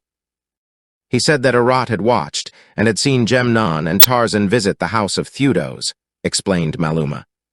He also told her that Erat had seen Doria and had reported that she was very beautiful. Phobug whistled. That will be the end of the daughter of Theudos, he said. It will be the end of the stranger, too, prophesied Maluma, and I am sorry, for I like him. He is not like the jackal, Erat, whom everyone hates. Here comes the queen, exclaimed Phobug as the head of the procession debouched into the temple square. Run along now and get a good place, for there will be something to see today. There always is when the queen comes to worship God. Before the temple, Mnemosyne alighted from her chariot and walked up the broad stairway to the ornate entrance. Behind her were the priests with the slave girl, a frightened, wide-eyed girl with tears upon her cheeks. Following them came the nobles of the court, the warriors of the guard remaining in the temple square before the entrance. The temple was a large, three-storied building with a great central dome about the interior of which ran galleries at the second and third stories. The interior of the dome was of gold, as were the pillars that supported the galleries, while the walls of the building were embellished with colorful mosaics. Directly opposite the main entrance, on a level with a raised dais, a great cage was built into a niche, and on either side of the cage was an altar supporting a lion carved from solid gold. Before the dais was a stone railing, inside of which was a throne and a row of stone benches facing the cage in the niche. Mnemosyne advanced and seated herself upon the throne, while the nobles took their places upon the benches. No one paid any attention to Tarzan, so he remained outside the railing, a mildly interested spectator. He had noticed a change come over Mnemosyne the instant that she had entered the temple. She had shown signs of extreme nervousness. The expression of her face had changed. It was tense and eager. There was a light in her eyes that was like the mad light he had seen there occasionally before, yet different, the light of religious fanaticism. Tarzan saw the priests lead the girl up onto the dais, and then, beyond them, he saw something rise up in the cage. It was an old and mangy lion. The high priest began a meaningless sing-song chant, in which the others joined occasionally as though making responses. Mnemosyne leaned forward eagerly. Her eyes were fastened upon the old lion. Her breasts rose and fell to her excited breathing. Suddenly the chanting ceased and the queen arose. "O Theus!" she cried, her hands outstretched toward the mangy old carnivore. "Mnemosyne brings you greetings and an offering. Receive them from Mnemosyne and bless her. Give her life and health and happiness. Most of all, Mnemosyne prays for happiness. Preserve her friends and destroy her enemies. And, O Theus, give her the one thing that she most desires, love, the love of the one man in all the world that Mnemosyne has ever loved." And the lion glared at her through the bars. She spoke as though in a trance, as though oblivious to all else around her save the God to which she prayed. There were pathos and tragedy in her voice, and a great pity rose in the breast of the ape-man for this poor queen who had never known love, and who never might because of the warped brain that mistook passion for affection and lust for love. As she sat down weakly upon her golden throne, the priests led the slave girl away through a doorway at one side of the cage.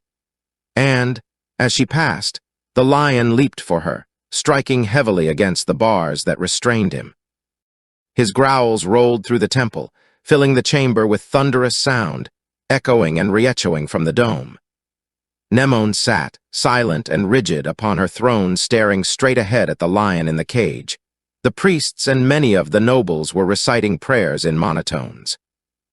It was evident to Tarzan that they were praying to the lion, for every eye was upon the repulsive beast, and some of the questions that had puzzled him when he had first come to Cathan were answered.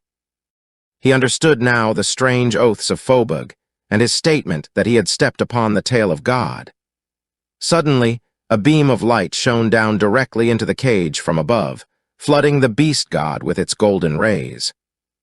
The lion, which had been pacing restlessly to and fro, stopped and looked up, his jaws parted, saliva dripping from his jowls. The audience burst in unison into a sing-song chant. Tarzan, half guessing what was about to occur, arose from the rail upon which he had been sitting and started forward. But whatever his intention may have been, he was too late to prevent the tragedy that followed instantly. Even as he arose, the body of the slave girl dropped from above into the clutches of the waiting lion. A single piercing scream mingled with the horrid roars of the man-eater, and then died as its author died. Tarzan turned away in disgust and anger and walked from the temple out into the fresh air and the sunlight. And as he did so, a warrior at the entrance hailed him by name in a whisper. There was a cautionary warning in the voice that prompted the ape-man to give no apparent sign of having heard, as he turned his eyes casually in the direction from which the words had come. Nor did he betray his interest when he discovered that it was Phobug who had addressed him. Turning slowly, so that his back was toward the warrior, Tarzan looked back into the temple as though expecting the return of the royal party.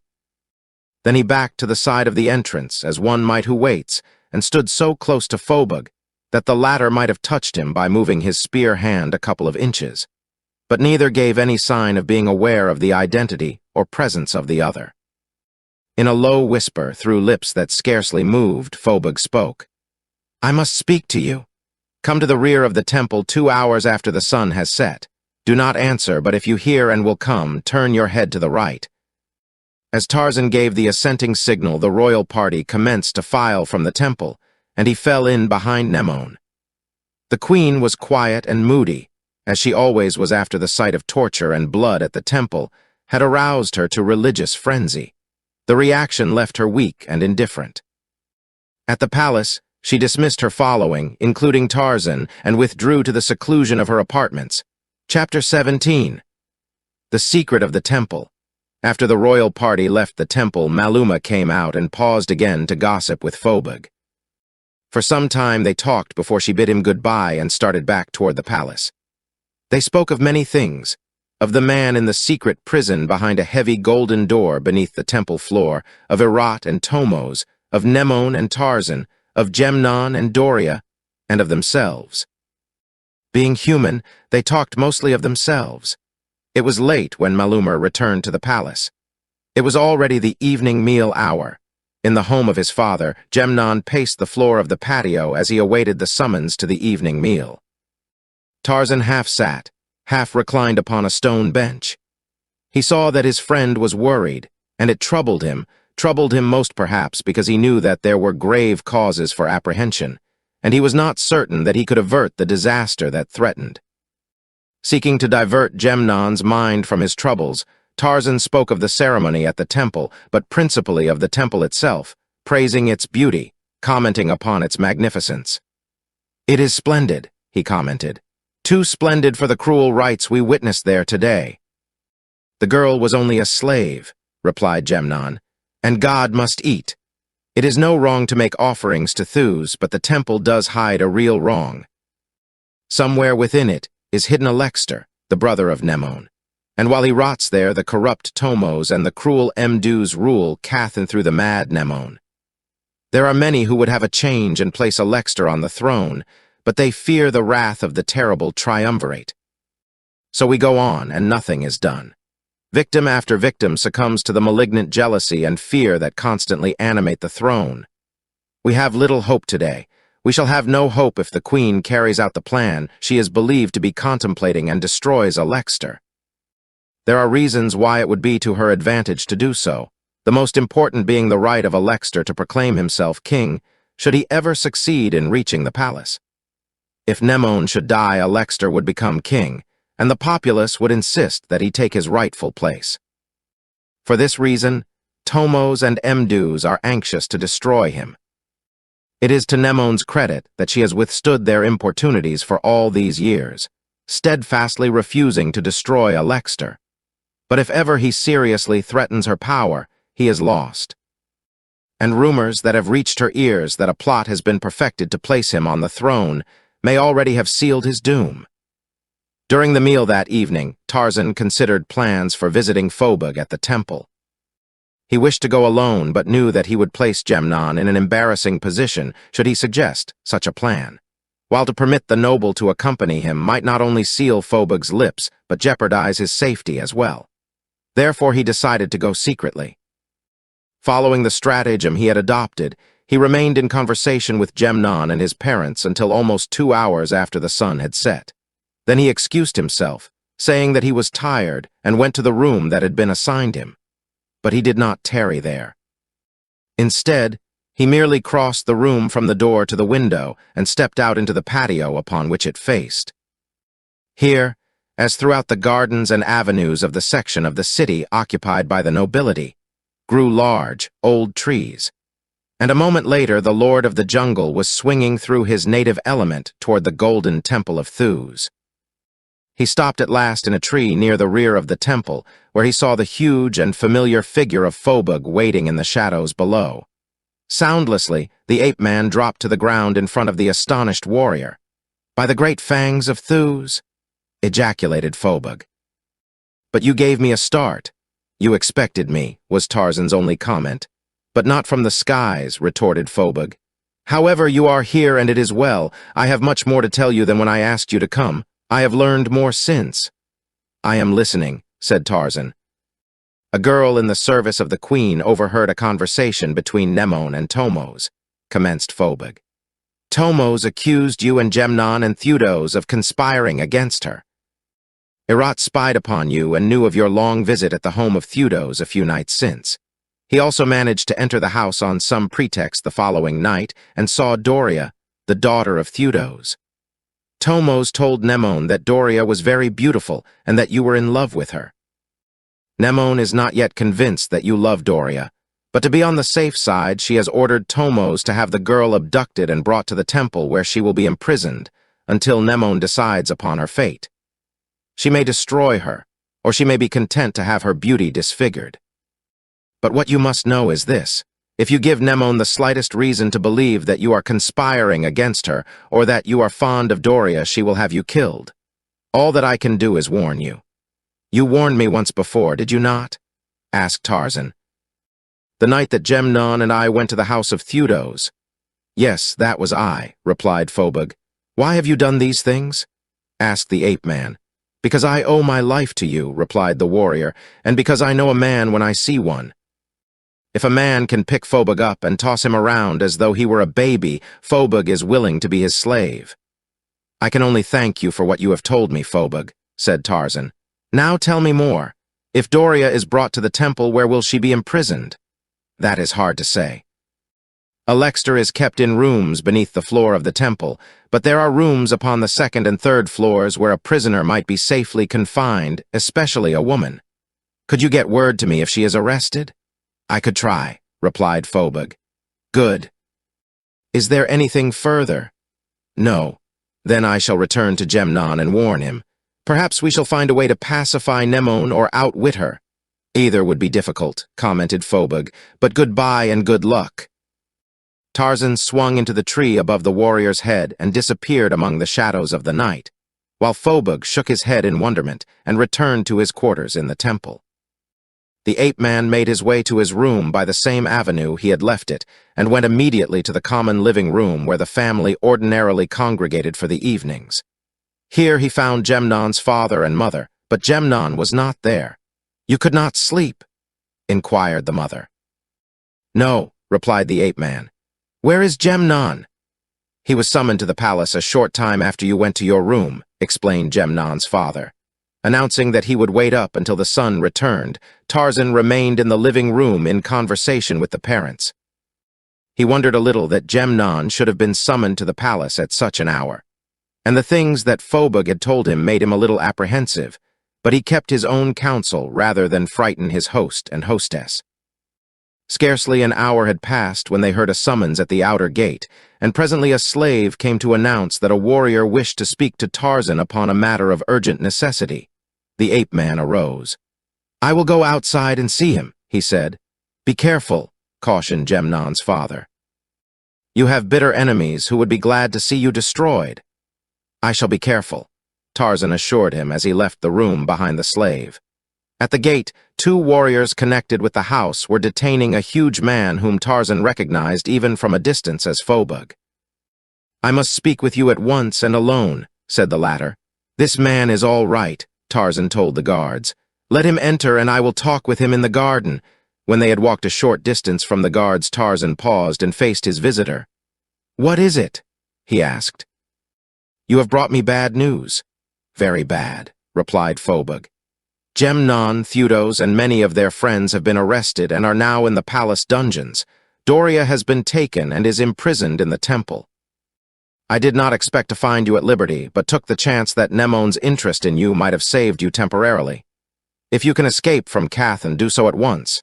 Her mood may change at any moment. She is as mad as a monkey. Thank you, Phobug, said the ape-man.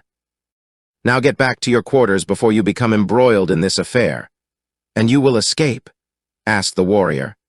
I owe something to Gemnon, replied Tarzan, for his kindness and his friendship, so I shall not go until I have done what I can to help him. No one can help him. Stated Phobug emphatically. All that you will do is get yourself in trouble. I shall have to chance it. And now goodbye, my friend, but before you go tell me where Doria is imprisoned. On the 3rd floor of the temple at the rear of the building just above the doorway where I awaited you this evening. Tarzan accompanied Phobug to the gate and out into the avenue. Where are you going? Demanded the latter. To the palace? You too are mad. Protested Phobug, but already the ape-man had left him and was walking rapidly along the avenue in the direction of the palace. It was late, but Tarzan was now a familiar figure to the palace guards, and when he told them that Nemon had summoned him, they let him enter, nor was he stopped until he had reached the anteroom outside the queen's apartments. Here a noble on guard protested that the hour was late and that the queen had retired, but Tarzan insisted upon seeing her. Tell her it is Tarzan, he said. I do not dare disturb her. Explained the noble nervously, fearful of Nemon's wrath should she be disturbed, and almost equally fearful of it should he refuse to announce this new favorite who had replaced Arat.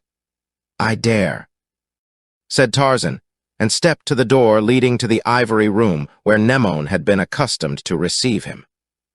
The noble sought to interfere, but the ape-man pushed him aside and attempted to open the door only to find it securely bolted upon the opposite side. Then, with his clenched fist, he pounded loudly upon its carved surface. Instantly from beyond it came the savage growls of Belthar, and a moment later the frightened voice of a woman. Who is there? She demanded. The queen sleeps. Who dares disturb her? Go and awaken her, shouted Tarzan through the door. Tell her that Tarzan is here and wishes to see her at once. I am afraid, replied the girl. The queen will be angry. Go away and come in the morning. Then Tarzan heard another voice beyond the door demanding, Who is it comes pounding on Nemon's door at such an hour? And recognized it as the queen's. It is the noble Tarzan, replied the slave girl. Draw the bolts and admit him, commanded Nemon, and as the door swung open, Tarzan stepped into the ivory room, now so familiar to him. The queen stood halfway across the apartment, facing him. Her hair was disheveled, her face slightly flushed. She had evidently arisen from her bed in an adjoining room and thrown a light scarf about her before stepping into the ivory room. She was very beautiful. There was an eager, questioning light in her eyes. She directed the slave to rebolt the door and leave the apartment. Then she turned and, walking to the couch, motioned Tarzan to approach. As she sank among the soft cushions, she motioned Tarzan to her side. I am glad you came, she said. I could not sleep. I have been thinking of you. But tell me, why did you come? Had you been thinking of me? I have been thinking of you, Nemon, replied the ape-man. I have been thinking that perhaps you will help me, that you can help me, I know. You have only to ask, replied the queen softly. There is no favor that you may not have from Nemon for the asking. A single cresset shed a soft, flickering light that scarcely dispelled the darkness of the room, at the far end of which the yellow-green eyes of Belthar blazed like twin lamps of hell. Mingling with the acrid scent of the carnivore and the languorous fumes of incense was the seductive aura of the scented body of the woman. Her warm breath was on Tarzan's cheek as she drew him down beside her. At last you have come to me of your own volition, she whispered. Ah, Thews. How I have hungered for this moment. Her soft, bare arms slipped quickly about his neck and drew him close. Tarzan, my Tarzan. She almost sobbed, and then that same fatal door at the far end of the apartment opened, and the tapping of a metal-shod staff upon the stone floor brought them both erect to gaze into the snarling face of Thews. You fool! Cried the old hag in a shrill falsetto. Send the man away. unless you would see him killed here before your eyes. Send him away at once." Nemone sprang to her feet and faced the old woman who was now trembling with rage. "You have gone too far, Mduz," she said in a cold and level voice. "Go to your room and remember that I am queen." "Queen, queen," cackled the hideous creature with a sharp, sarcastic laugh. "Send your lover away, or I'll tell him who and what you are." Nemone glided quickly toward her, and as she passed a low stand, she stooped and seized something that lay there. Suddenly, the slave woman shrieked and shrank away, but before she could turn and flee, Nemone was upon her and had seized her by the hair. Mduz raised her staff and struck at the queen, but the blow only aroused the frenzied woman to still greater fury. "Always you have ruined my life," cried Nemone. "You and your foul paramour Tomos. You have robbed me of happiness, and for that this?" And she drove the gleaming blade of a knife into the withered breast of the screaming woman. "And this, and this, and this." And each time the blade sank deep to emphasize the venom in the words and the heart of Nemone, the queen. Presently Mduz ceased shrieking and sank to the floor.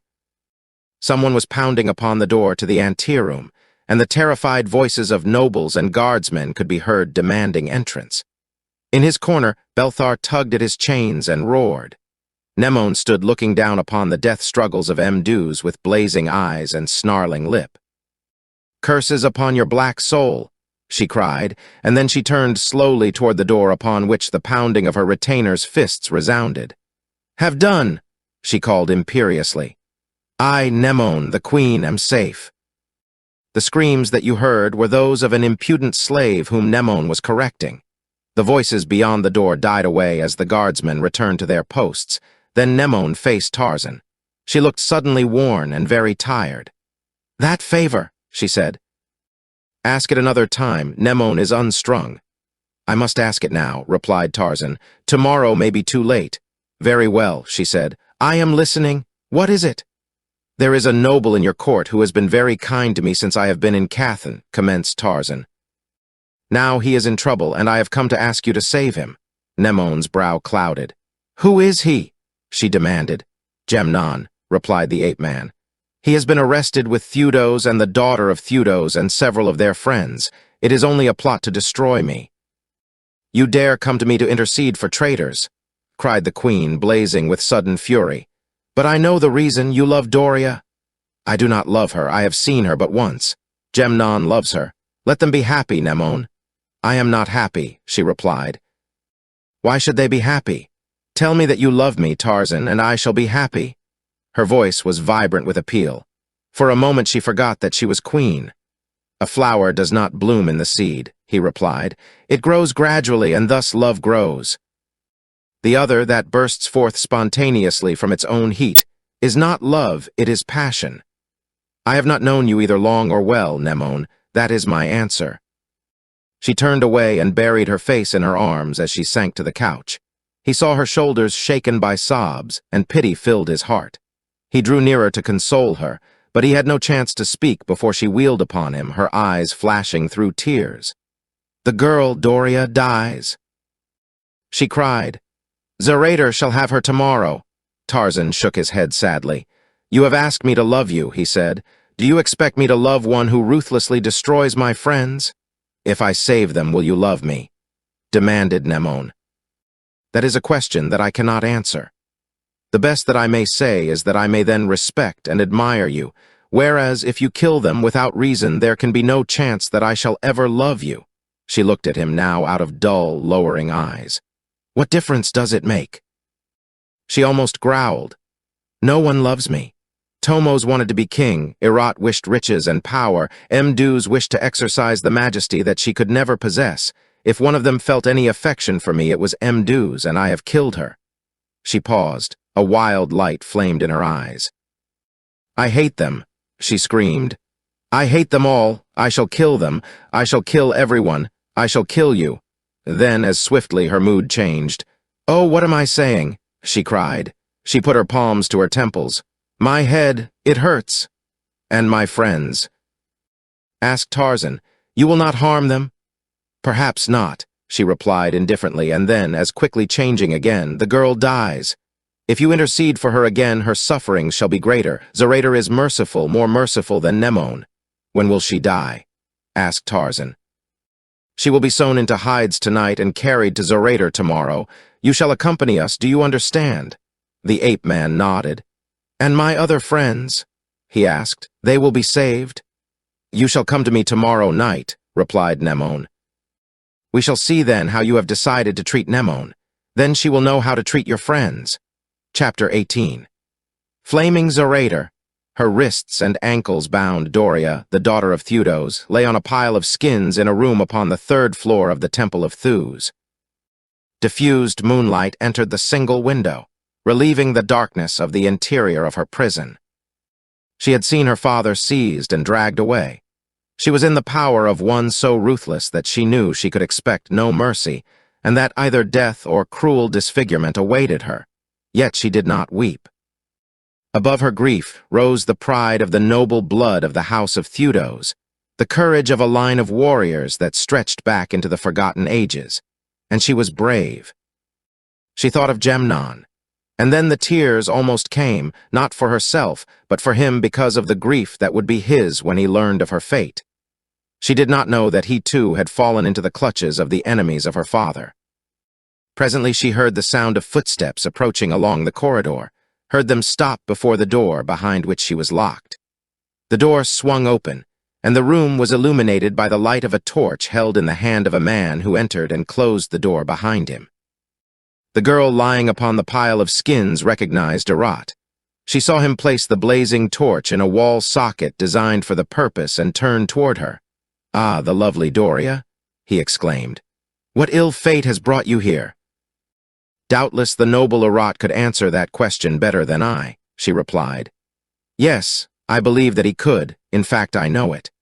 It was I who caused you to be brought here. It was I who caused your father to be imprisoned. It was I who sent Gemnon to the same cell with the noble Theudos." "Gemnon imprisoned?" cried the girl. "Yes, with many other conspirators against the throne. Behind his back they used to sneer at Erat because he was not a lion man. They will not sneer for long. Erat has answered them. Now they know that Erat is more powerful than they." "And what is to be done with me?" asked the girl.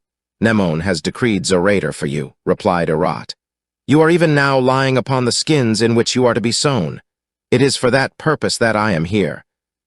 My good friend Tomos, the counselor, sent me to sew you into the bag. But first let us enjoy together your last night on earth. Be generous, and perhaps I can avert the doom that Mnemoane will doubtless decree for your father and your lover. She is permitting them to live through tomorrow at least, that they may witness your destruction, for thus runs the kindly mind of sweet Mnemoane." He laughed harshly. "The hellcat! May the devil get her in the end. You have not even the decency of gratitude," said Doria contemptuously. "The queen has lavished favors upon you, given you power and riches. It is inconceivable that one can be so vile and ingrate as you." Erat laughed. "Tomorrow you will be dead," he said. "So what difference does it make what you think of me? Tonight you shall give me love, though your heart be filled with hate. There is nothing in the world but love and hate, the two most pleasurable emotions that great Theus has given us. Let us enjoy them to the full." He came and kneeled at her side and took her in his arms, covering her face and lips with kisses. She struggled to repulse him, but in her bonds she was helpless to protect herself. He was panting with passion as he untied the thongs that secured her ankles. "You are more beautiful than Mnemoane," he cried huskily as he strained her to him.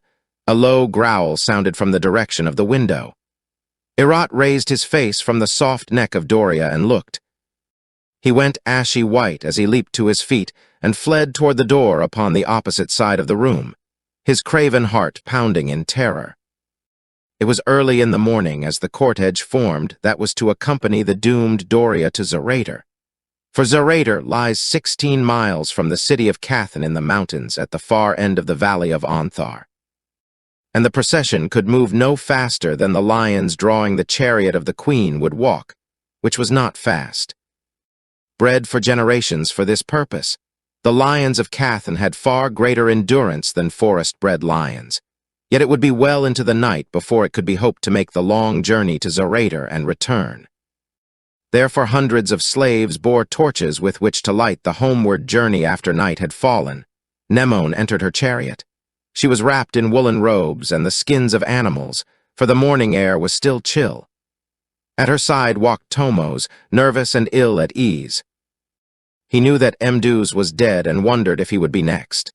The queen's manner was curt and abrupt, filling him with dread, for now there was no Mduz to protect him from the easily aroused wrath of Mnemoane. "Where is Tarzan?" she demanded. "I do not know, Majesty," replied Tomos. "I have not seen him." She looked at him sharply. "Don't lie to me," she snapped. "You do know where he is, and if any harm has befallen him, you go to the lion pit." "But, Majesty," cried Tomos, "I know nothing about him. I have not seen him since we left the temple yesterday." "Produce him," commanded Mnemoane sullenly. "It grows late, and Mnemoane is not accustomed to wait upon any." "But, Majesty," began Tomos again. "Produce him," interrupted Mnemoane. "But, here he comes now," exclaimed Mnemoane as Tarzan strode up the avenue toward her. Tomos breathed a sigh of relief and wiped the perspiration from his forehead. He did not like Tarzan, but in all his life he had never before been so glad to see anyone alive and well. "You are late," said Mnemoane as Tarzan stopped beside her chariot. The Lord of the Jungle made no reply. "We are not accustomed to being delayed," she continued a little sharply. "Perhaps if you placed me in the custody of Herat, as I suggested, he would deliver me on time in future." Mnemoane ignored this and turned to Tomos. "We are ready," she said. At a word from the counselor, a trumpeter at his side raised his instrument to his lips and sounded a call. Slowly, the long procession began to move, and like a huge serpent crawled toward the bridge of gold. The citizens lining the avenue moved with it, men, women, and children. The women and children carried packages in which food was wrapped. The men bore arms. A journey to Zorater was an event. It took them the length of Onthar, where wild lions roamed and where Athenian raiders might set upon them at any moment of the day or night, especially of the night. So the march took on something of the aspects of both a pageant and a military excursion. Behind the golden chariot of the queen rolled a second chariot on the floor of which lay a bundle sewn in the skins of lions. Chained to this chariot were Theudos and Gemnon. Following were 100 chariots driven by nobles in gold and ivory, while other nobles on foot entirely surrounded the chariot of the queen. There were columns of marching warriors in the lead, and in the rear were the war lions of Cathan, the royal fighting lions of the queen. Keepers held them on leashes of gold, and proud nobles of ancient families marched beside them, the lion men of Cathan. The barbaric splendor of the scene impressed even the ape-man who cared little for display, though he gave no outward sign of interest as he strode at the wheel of Mnemoane's chariot drawn by its 8 great lions held in leash by 24 powerful blacks in tunics of red and gold. The comments of the crowd came to the ears of Tarzan as they marched through the city and out across the bridge of gold onto the road that runs north through the field of the lions. "There is the stranger who defeated Phobag. Yes, he has taken Herat's place in the council. He is the queen's favorite now. Where is Herat? I hope he is dead. This other is better. He will soon be as bad. They all get alike when they get rich and powerful. Had you heard the rumor that Mduz is dead? She is dead. My cousin's husband is a palace guard. He told my cousin. What is that? Mduz is dead. May Thus be praised. Have you heard? Mduz is dead. And so it ran through the 2 streams of citizens that hemmed the royal pageant on either side, and always above the other comment rose the half-exultant cry. Mduz is dead. Mnemoane appeared preoccupied. She sat staring straight ahead. If she heard the comments of her people, she gave no sign. What was passing behind that beautiful mask that was her face? Chained to the chariot behind her were 2 enemies. Others were in her prisons. A girl who dared vie with her in beauty lay insensible in a sack of skins jolting over the rough road in the dust of the queen's chariot. Her nemesis was dead. The man she loved walked at her side. Mnemoane should have been happy, but she was not. The sun, climbing into the heavens, was bringing heat. Slaves carrying an umbrella over the queen adjusted it to fend the hot rays from her. Others waved lions' tails attached to the ends of long poles to and fro about her to drive the insects away. A gentle breeze carried the dust of the long column lazily toward the west.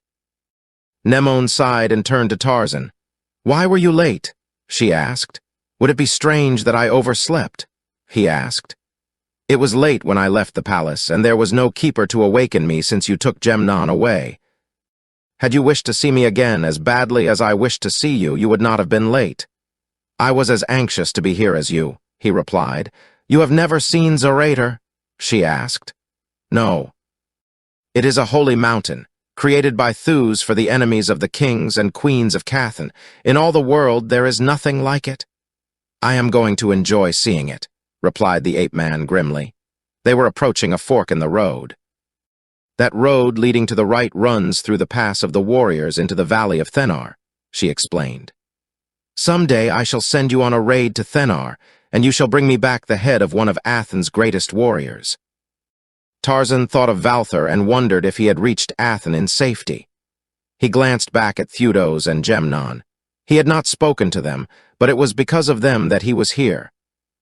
He might easily have escaped had he not determined to remain until he was certain that he could not aid these friends. Their case appeared hopeless, yet the ape-man had not given up hope. At noon, the procession stopped for lunch. The populace scattered about seeking the shade of the trees that dotted the plain, and that had not already been selected by the queen and the nobles. The lions were led into shade, where they lay down to rest. Warriors, always on the lookout for danger, stood guard about the temporary encampment. There was always danger on the field of the lions. The halt was brief. In half an hour, the cavalcade was on the march again. There was less talking now. Silence and the great heat hung over the dusty column. The hills that bounded the valley upon the north were close, and soon they entered them, following a canyon upward to a winding mountain road that led into the hills above. Presently the smell of sulfur fumes came plainly to the nostrils of the ape-man, and a little later the column turned the shoulder of a great mass of volcanic rock and came upon the edge of a huge crater. Far below, molten rock bubbled, sending up spurts of flame, geysers of steam, and columns of yellow smoke. The scene was impressive and awe-inspiring. Before Cathan, before Rome, before Athens, before Babylon, before Egypt, Zorator had towered in lonely majesty above the lesser peaks. Beside that mighty cauldron queen and noble shrank to pitiful insignificance, though perhaps there was but one in that great throng that realized this. Tarzan stood with folded arms and bent head gazing down into the seething inferno until the queen touched him on the shoulder. "What do you think of Zorator?" she asked. He shook his head.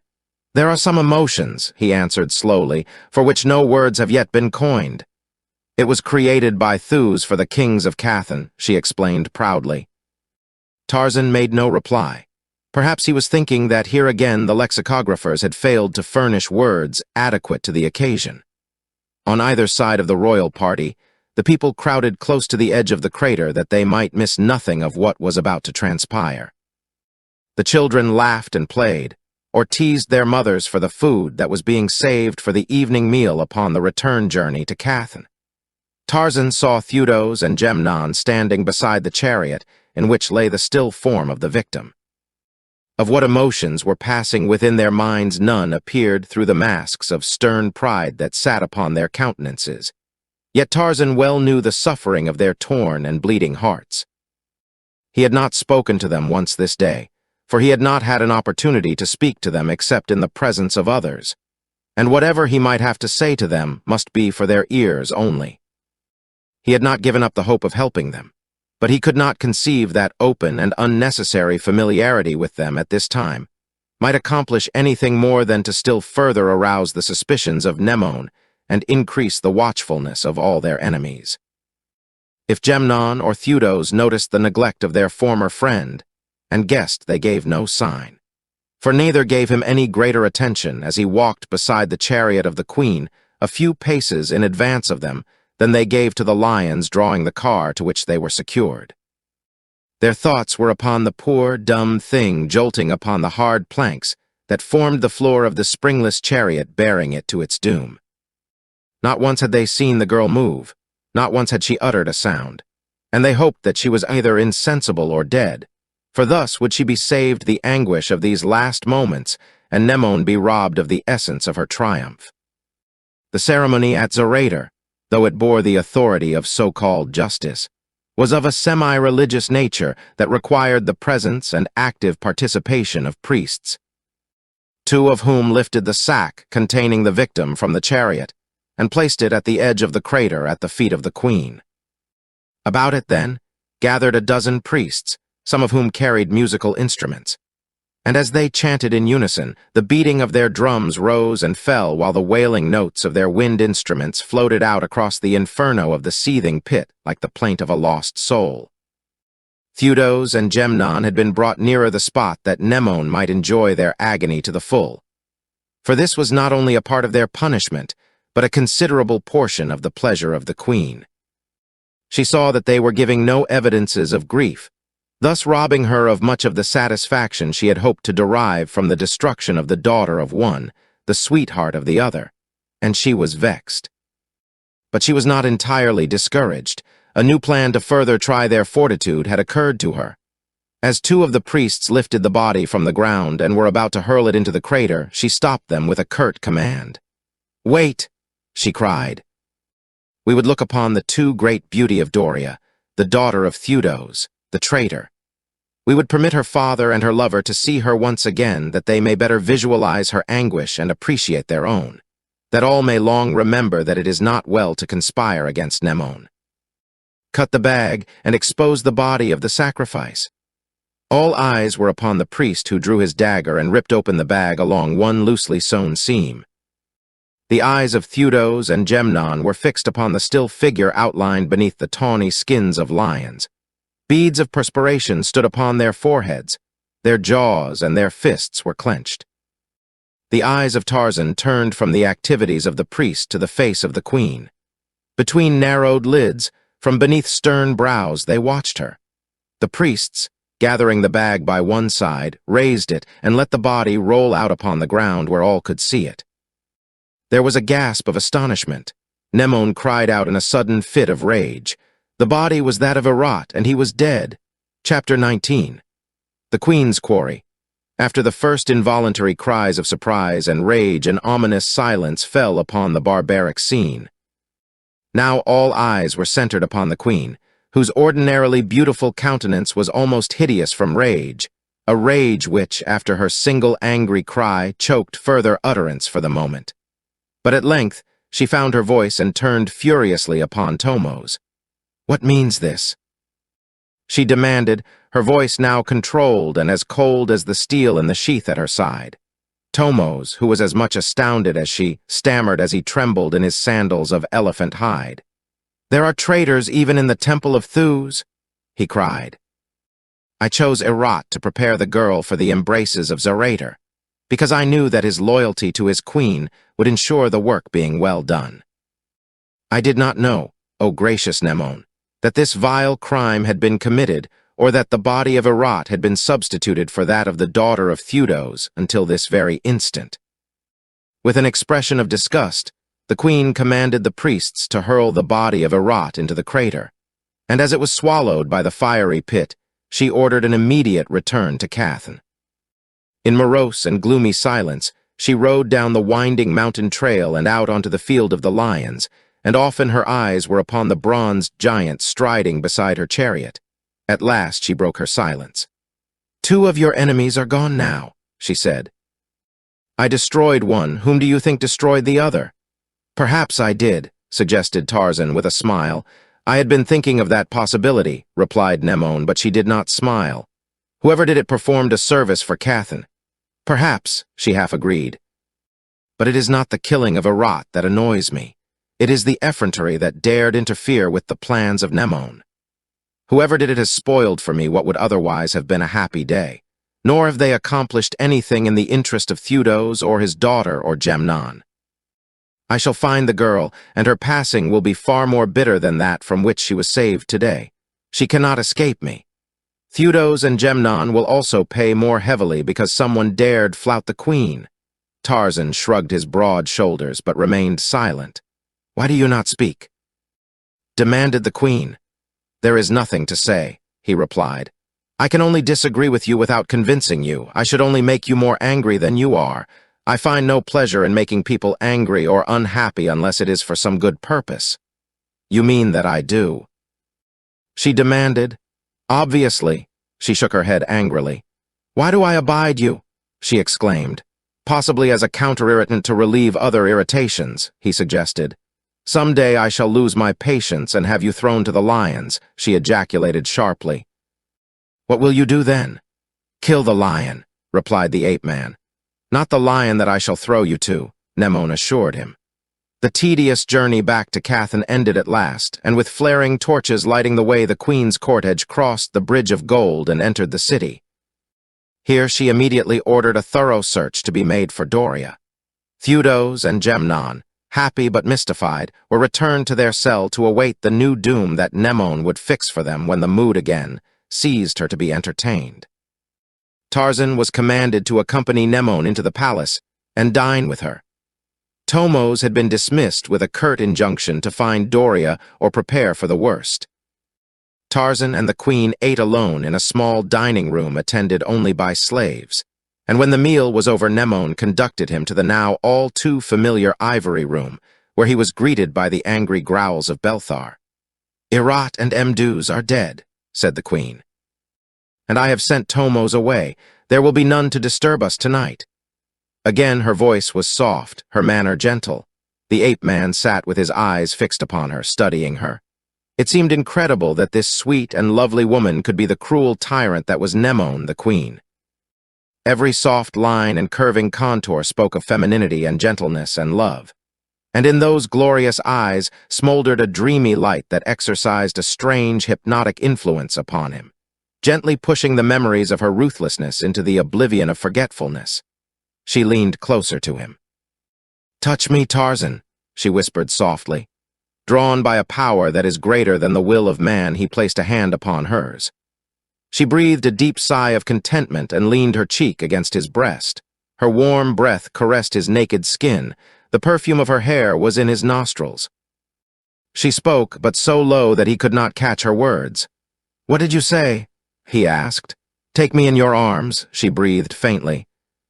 He passed a palm across his eyes as though to wipe away a mist, and in the moment of his hesitation, she threw her arms about his neck and covered his face and lips with hot kisses. "Love me, Tarzan," she cried passionately. "Love me, love me, love me." She slipped to the floor until she knelt at his feet. "Oh, Thus, god of gods," she murmured, "how I love you." The lord of the jungle looked down at her, at a queen groveling at his feet, and the spell that had held him vanished. Beneath the beautiful exterior, he saw the crazed mind of a mad woman. He saw the creature that cast defenseless men to wild beasts, that disfigured or destroyed women who might be more beautiful than she, and all that was fine in him revolted. With a half-growl, he arose to his feet, and as he did so, Nemone slipped to the floor and lay there silent and rigid. He started toward the door, and then turned and, coming back, lifted her to the couch. As he did so, Belthar strained at his chains and the chamber shook to his roars. Nemone opened her eyes and for a moment gazed questioningly at the man above her. Then she seemed to realize what had happened, and the mad, cruel light of rage blazed in her eyes. Leaping to her feet, she stood trembling before him. "You refuse my love?" she screamed. "You spurn me. You dare spurn the love of a queen. Thus, and I knelt at your feet." She sprang to one side of the room where a metal gong depended from the ceiling and seizing the striker smote it 3 times. The brazen notes rang through the chamber, mingling with the roars of the infuriated lion. Tarzan stood watching her. She seemed wholly irresponsible, quite mad. It would be useless to attempt to reason with her. He moved slowly toward the door, but before he reached it, it swung open, and a score of warriors accompanied by 2 nobles rushed in. "Take this man," ordered Nemone. "Throw him into the cell with the other enemies of the queen." Tarzan was unarmed. He had worn only a sword when he entered the ivory room, and that he had unbuckled and laid upon a stand near the doorway. There were 20 spears leveled at him, 20 spears that entirely encircled him. With a shrug, he surrendered. It was that or death. In prison, he might find the means to escape. At least he would see Gemnon again, and there was something that he very much wished to tell Gemnon and Theudos. As the soldiers conducted him from the room and the door closed behind them, Mnemone threw herself among the cushions of her couch, her body racked by choking sobs. The great lion grumbled in the dusky corner of the room. Suddenly Mnemone sat erect, and her eyes blazed into the blazing eyes of the lion. For a moment she sat there thus, and then she arose, and a peal of maniacal laughter broke from her lips. Still laughing, she crossed the room and passed through the doorway that led to her bedchamber. Theudos and Gemnon, sitting in their cell, heard the tramp of marching men approaching the prison in which they were confined. "Evidently Mnemone cannot wait until tomorrow," said Theudos. "You think she is sending for us now?" asked Gemnon. "What else?" demanded the older man. "The lion pit can be illuminated." As they waited and listened, the steps stopped outside their cell, the door was pushed open, and a man entered. The warriors had carried no torches, and neither Theudos nor Gemnon could discern the features of the newcomer, though in the diffused light that filtered in through the small window and the aperture in the door, they noted that he was a large man. None of them spoke until the guard had departed out of earshot. "Greetings, Theudos and Gemnon," exclaimed the new prisoner cheerily. "Tarzan," exclaimed Gemnon. "None other," admitted the ape-man. "What brings you here?" demanded Theudos. 20 warriors and the whim of a woman, an insane woman," replied Tarzan. "So you have fallen from favor," exclaimed Gemnon. "I am sorry." "It was inevitable," said Tarzan. "And what will your punishment be?" "I do not know, but I suspect that it will be quite sufficient. However, that is something that need not concern any of us until it happens. Maybe it won't happen." "There is no room in the dungeon of Mnemone for optimism," remarked Theudos with a grim laugh. "Perhaps not," agreed the ape-man, "but I shall continue to indulge myself." Doubtless Doria felt hopeless in her prison in the temple last night, yet she escaped Zorator. "That is a miracle that I cannot fathom," said Gemnon. "It was quite simple," Tarzan assured him. "A loyal friend, whose identity you may guess, came and told me that she was a prisoner in the temple. I went at once to find her. Fortunately, the trees of Cathan are old and large and numerous. One of them grows close to the rear of the temple, its branches almost brushing the window of the room in which Doria was confined. When I arrived there, I found Erat annoying Doria. I also found the sack in which he had purposed tying her for the journey to Zorator. What was simpler? I let Erat take the ride that had been planned for Doria. You saved her. Where is she?" cried Theudos, his voice breaking in the first emotion he had displayed since he had learned of his daughter's plight. "Come close," cautioned Tarzan, "lest the walls themselves be enemies." The two men pressed close to the speaker, who continued in a low whisper. "Do you recall, Gemnon, that when we were at the gold mine I spoke aside to one of the slaves there?" "I believe that I did notice it," replied Gemnon. "I thought you were asking questions about the operation of the mine." "No. I was delivering a message from his brother, and so grateful was he that he begged that he be permitted to serve me if the opportunity arose. It was to arise much sooner than either of us could have expected. And so, when it was necessary to find a hiding place for Doria, I thought immediately of the isolated hut of Nayaka, the headman of the black slaves at the gold mine. She is there now, and the man will protect her as long as is necessary. He has promised me that if he hears nothing from me for half a moon, he is to understand that none of us three can come to her aid, and that then he will get word to the faithful slaves of the house of Theudos. He says that that will be difficult but not impossible. Doria safe?" whispered Gemnon. "Theudos and I may now die happy." Theudos extended his hand through the darkness and laid it on the ape-man's shoulder. "There is no way in which I can express my gratitude," he said, for there are no words in which to couch it.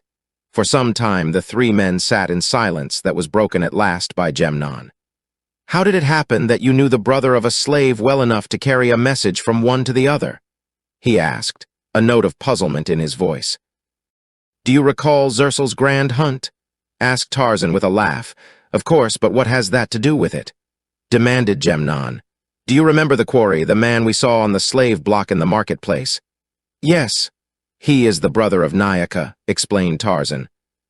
But you never had an opportunity to speak to him, objected the young noble. Oh, but I did. It was I who helped him escape. That was why his brother was so grateful to me. I still do not understand, said Gemnon. There is probably much connected with Zersel's grand hunt that you do not understand, suggested Tarzan. In the first place, the purpose of the hunt was primarily to destroy me rather than the nominal quarry. The scheme was probably hatched between Zersel and Irat. In the second place, I didn't approve of the ethics of the hunters. The poor devil they were chasing had no chance. I went ahead, therefore, through the trees until I overtook the black. Then I carried him for a mile to throw the lions off the scent. You know how well the plan succeeded. When I came back and we laid the wager, that gave Zersel and Pins the opening they wished, but which they would have found by some other means before the day was over. So Pins took me with him, and after we were far enough away from you, he suggested that we separate. Whereupon he loosed his lion upon me, and it was you who killed the lion. I should have much preferred to have killed Pins and Zersel, but I felt that the time was not yet ripe. Now, perhaps, I shall never have the opportunity to kill them, he added regretfully. Now I am doubly sorry that I must die, said Gemnon. Why more so than before? Asked Theodos. I shall never have the opportunity to tell the story of Zersel's grand hunt, he explained. What a story that would make! The morning dawned bright and beautiful, just as though there was no misery or sorrow or cruelty in the world. But it did not change matters at all, other than to make the cell in which the three men were confined uncomfortably warm as the day progressed. Shortly after noon, a guard came and took Tarzan away. All three of the prisoners were acquainted with the officer who commanded it, a decent fellow who spoke sympathetically to them. Is he coming back? Asked Theodos, nodding toward Tarzan. The officer shook his head. No, the queen hunts today. Theodos and Gemnon pressed the ape-man's shoulder. No word was spoken, but that wordless farewell was more eloquent than words. They saw him go out, saw the door close behind him, but neither spoke, and so they sat for a long hour in silence. In the guard-room to which he had been conducted from his cell, Tarzan was heavily chained. A golden collar was placed about his neck, and a chain reaching from each side of it was held in the hands of a warrior. Why all the precautions?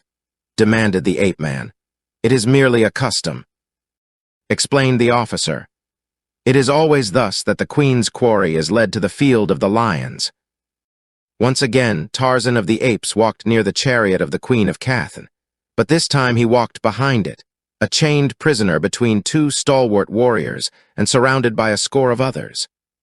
Once again he crossed the bridge of gold out onto the field of the lions in the valley of Onthar.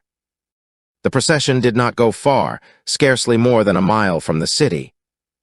A great concourse of people accompanied it, for Nemone had invited the entire city to witness the degradation and death of the man who had spurned her love. She was about to be avenged, but she was not happy. With scowling brows, she sat brooding in her chariot as it stopped at last at the point she had selected for the start of the hunt. Not once had she turned to look at the chained man behind her. Perhaps she had been certain that she would have been rewarded by no indication of terror in his mien. Or perhaps she did not dare to look at the man she had loved for fear that her determination might weaken. But now that the time had come, she cast her indecision aside, if any had been annoying her, and ordered the guard to fetch the prisoner to her. She was looking straight ahead as the ape-man halted by the wheel of her chariot. Send all away except the two warriors who hold him. Commanded Nemone. You may send them too if you wish, said Tarzan. I give you my word not to harm you or try to escape while they are away. Nemone, still looking straight ahead, was silent for a moment. Then, you may all go, I would speak with the prisoner alone. When the guard had departed a number of paces, the queen turned her eyes toward Tarzan and found his smiling into her own. You are going to be very happy, Nemone, he said in an easy, friendly voice. What do you mean? She asked. How am I going to be happy? You are going to see me die, that is if the lion catches me, he laughed, and you like to see people die. You think that will give me pleasure? Well, I thought so myself, but now I am wondering if it will. I never get quite the pleasure from death that I anticipate I shall. Nothing in life is ever what I hope for. Possibly you don't hope for the right things, he suggested. Did you ever try hoping for something that would bring pleasure and happiness to someone beside yourself? Why should I? She asked. I hope for my own happiness. Let others do the same. I strive for my own happiness. And never have any, interrupted the ape-man good-naturedly.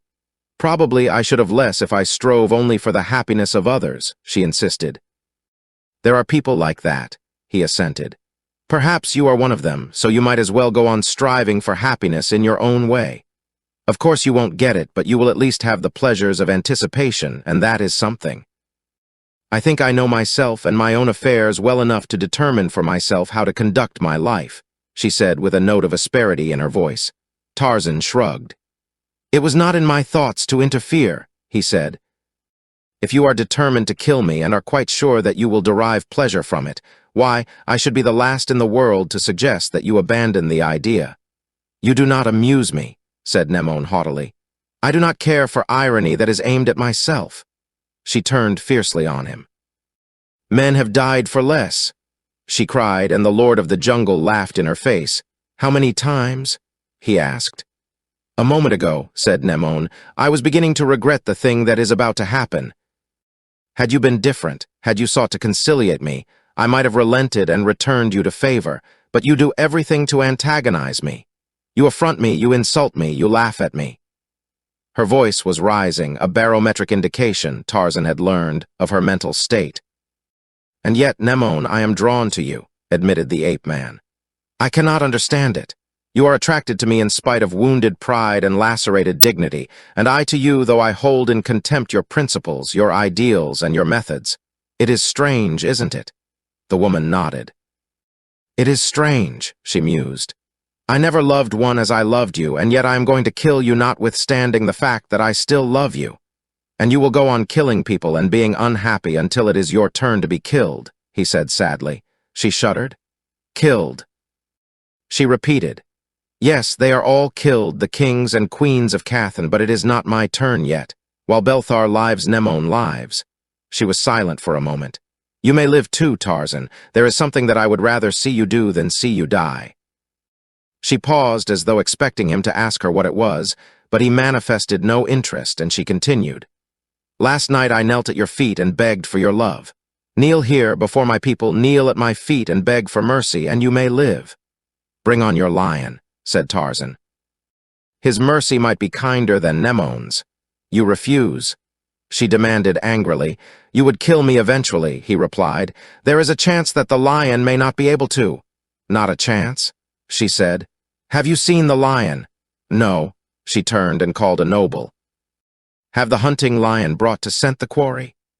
Behind them there was a scattering of troops and nobles as they made an avenue for the hunting lion and his keepers, and along the avenue Tarzan saw a great lion straining at the golden leashes to which 8 men clung.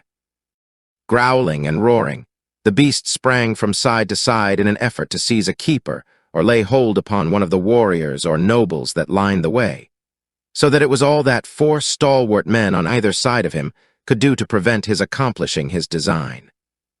A flaming-eyed devil, he came toward the chariot of Nemone, but he was still afar when Tarzan saw the tuft of white hair in the center of his mane between his ears.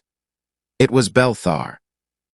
Nemone was eyeing the man at her side as a cat might eye a mouse, but though the lion was close now, she saw no change in the expression on Tarzan's face. Do you not recognize him? She demanded. Of course I do, he replied. And you are not afraid? Of what? He asked, looking at her wonderingly. She stamped her foot in anger, thinking that he was trying to rob her of the satisfaction of witnessing his terror, for how could she know that Tarzan of the Apes could not understand the meaning of fear? Prepare for the grand hunt, she commanded, turning to a noble standing with the guard that had waited just out of earshot of her conversation with the quarry. The warriors who had held Tarzan in leash ran forward and picked up the golden chains that were attached to the golden collar about his neck. The guard took posts about the chariot of the queen, and Tarzan was led a few yards in advance of it. Then the keepers brought Belthar closer to him, holding him just out of reach, but only with difficulty.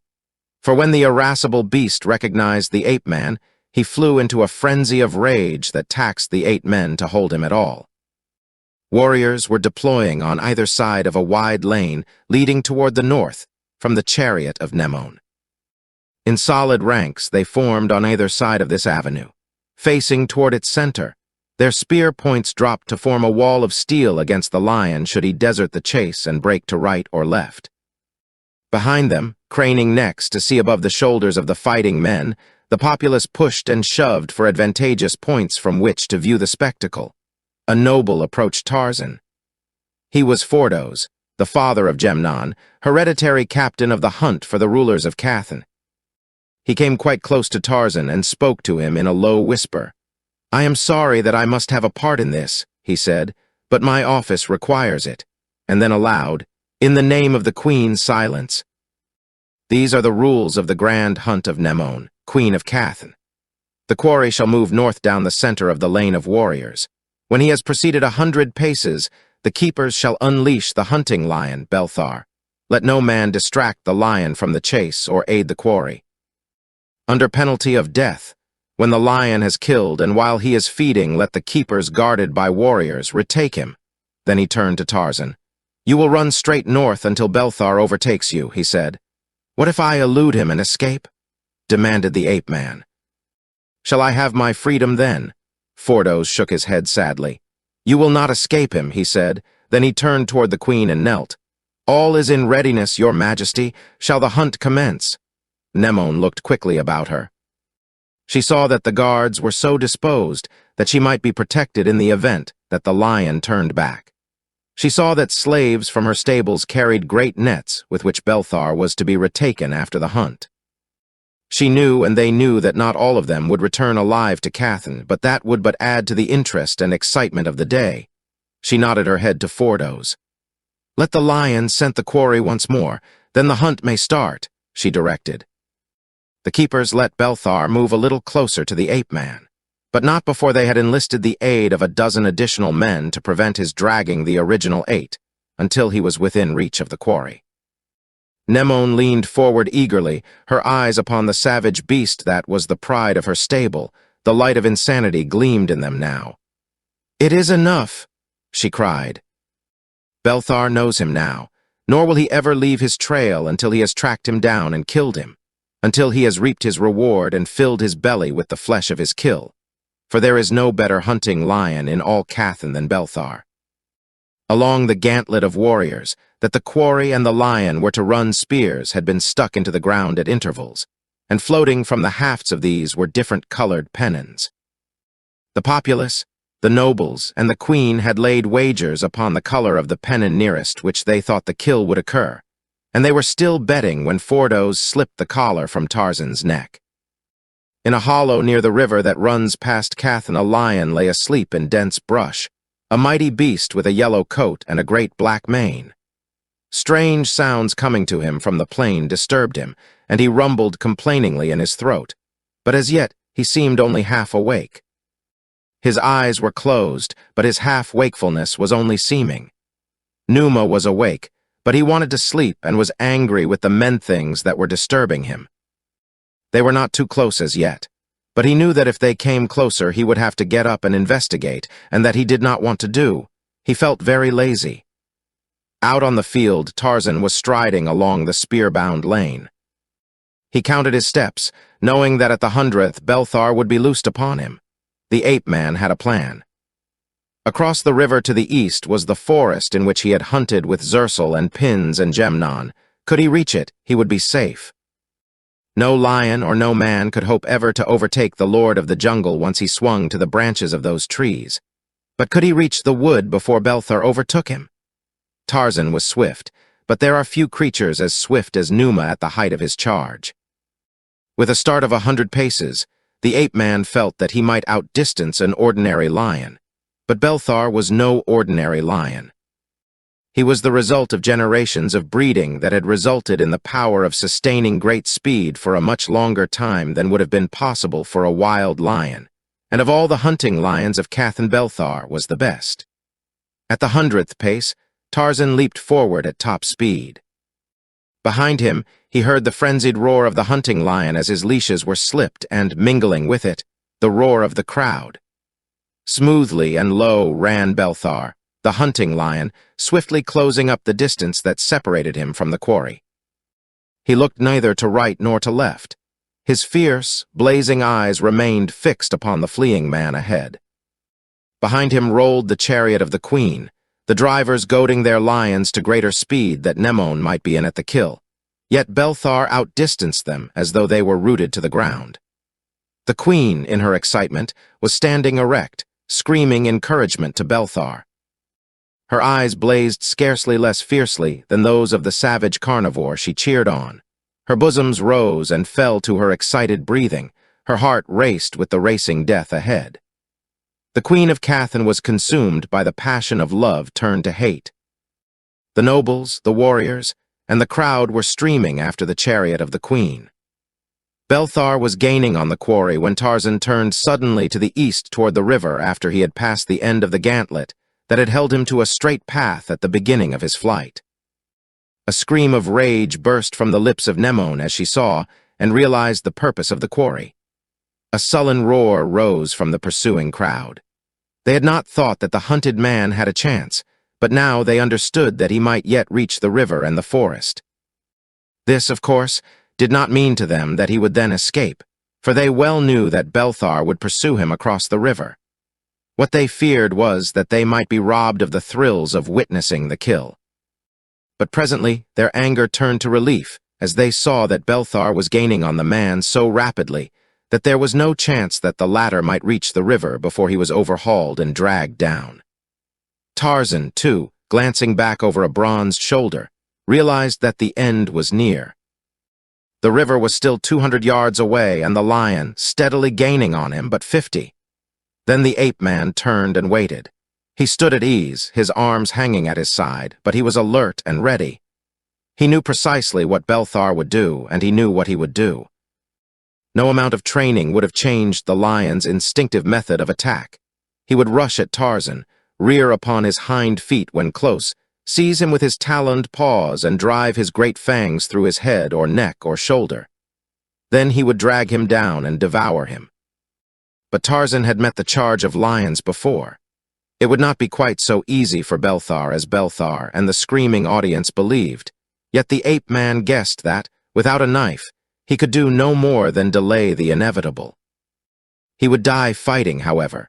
And now, as Belthar charged, growling upon him, he crouched slightly and answered the roaring challenge of the carnivore with a roar as savage as the lion's.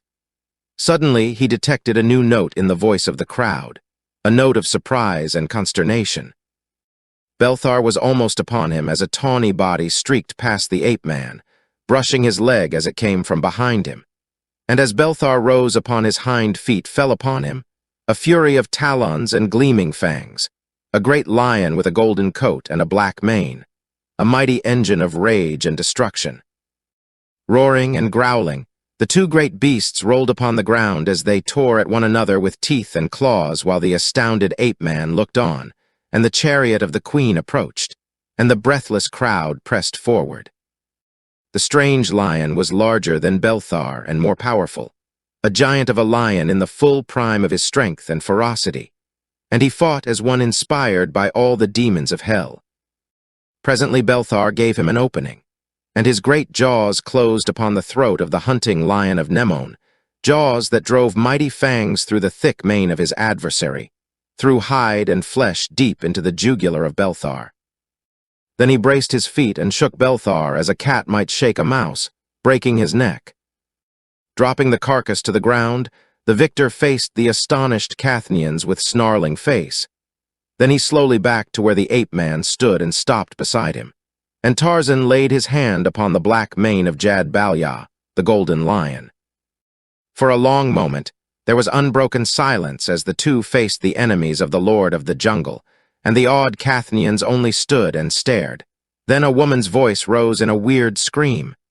It was Nemon.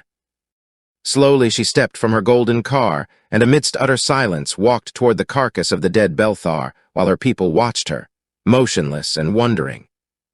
She stopped with her sandaled feet touching the bloody mane of the hunting lion and gazed down upon the dead carnivore. She might have been in silent prayer for the minute that she stood there. Then she raised her head suddenly and looked about her. There was a wild gleam in her eyes, and she was very white, white as the ivory ornament in the hollow of her throat. "Belthar is dead." She screamed, and whipping her dagger from its sheath, drove its glittering point deep into her own heart. Without a sound, she sank to her knees and toppled forward across the body of the dead Belthar. As the moon rose, Tarzan placed a final rock upon a mound of earth beside the river that runs to Cathan through the valley of Onthar.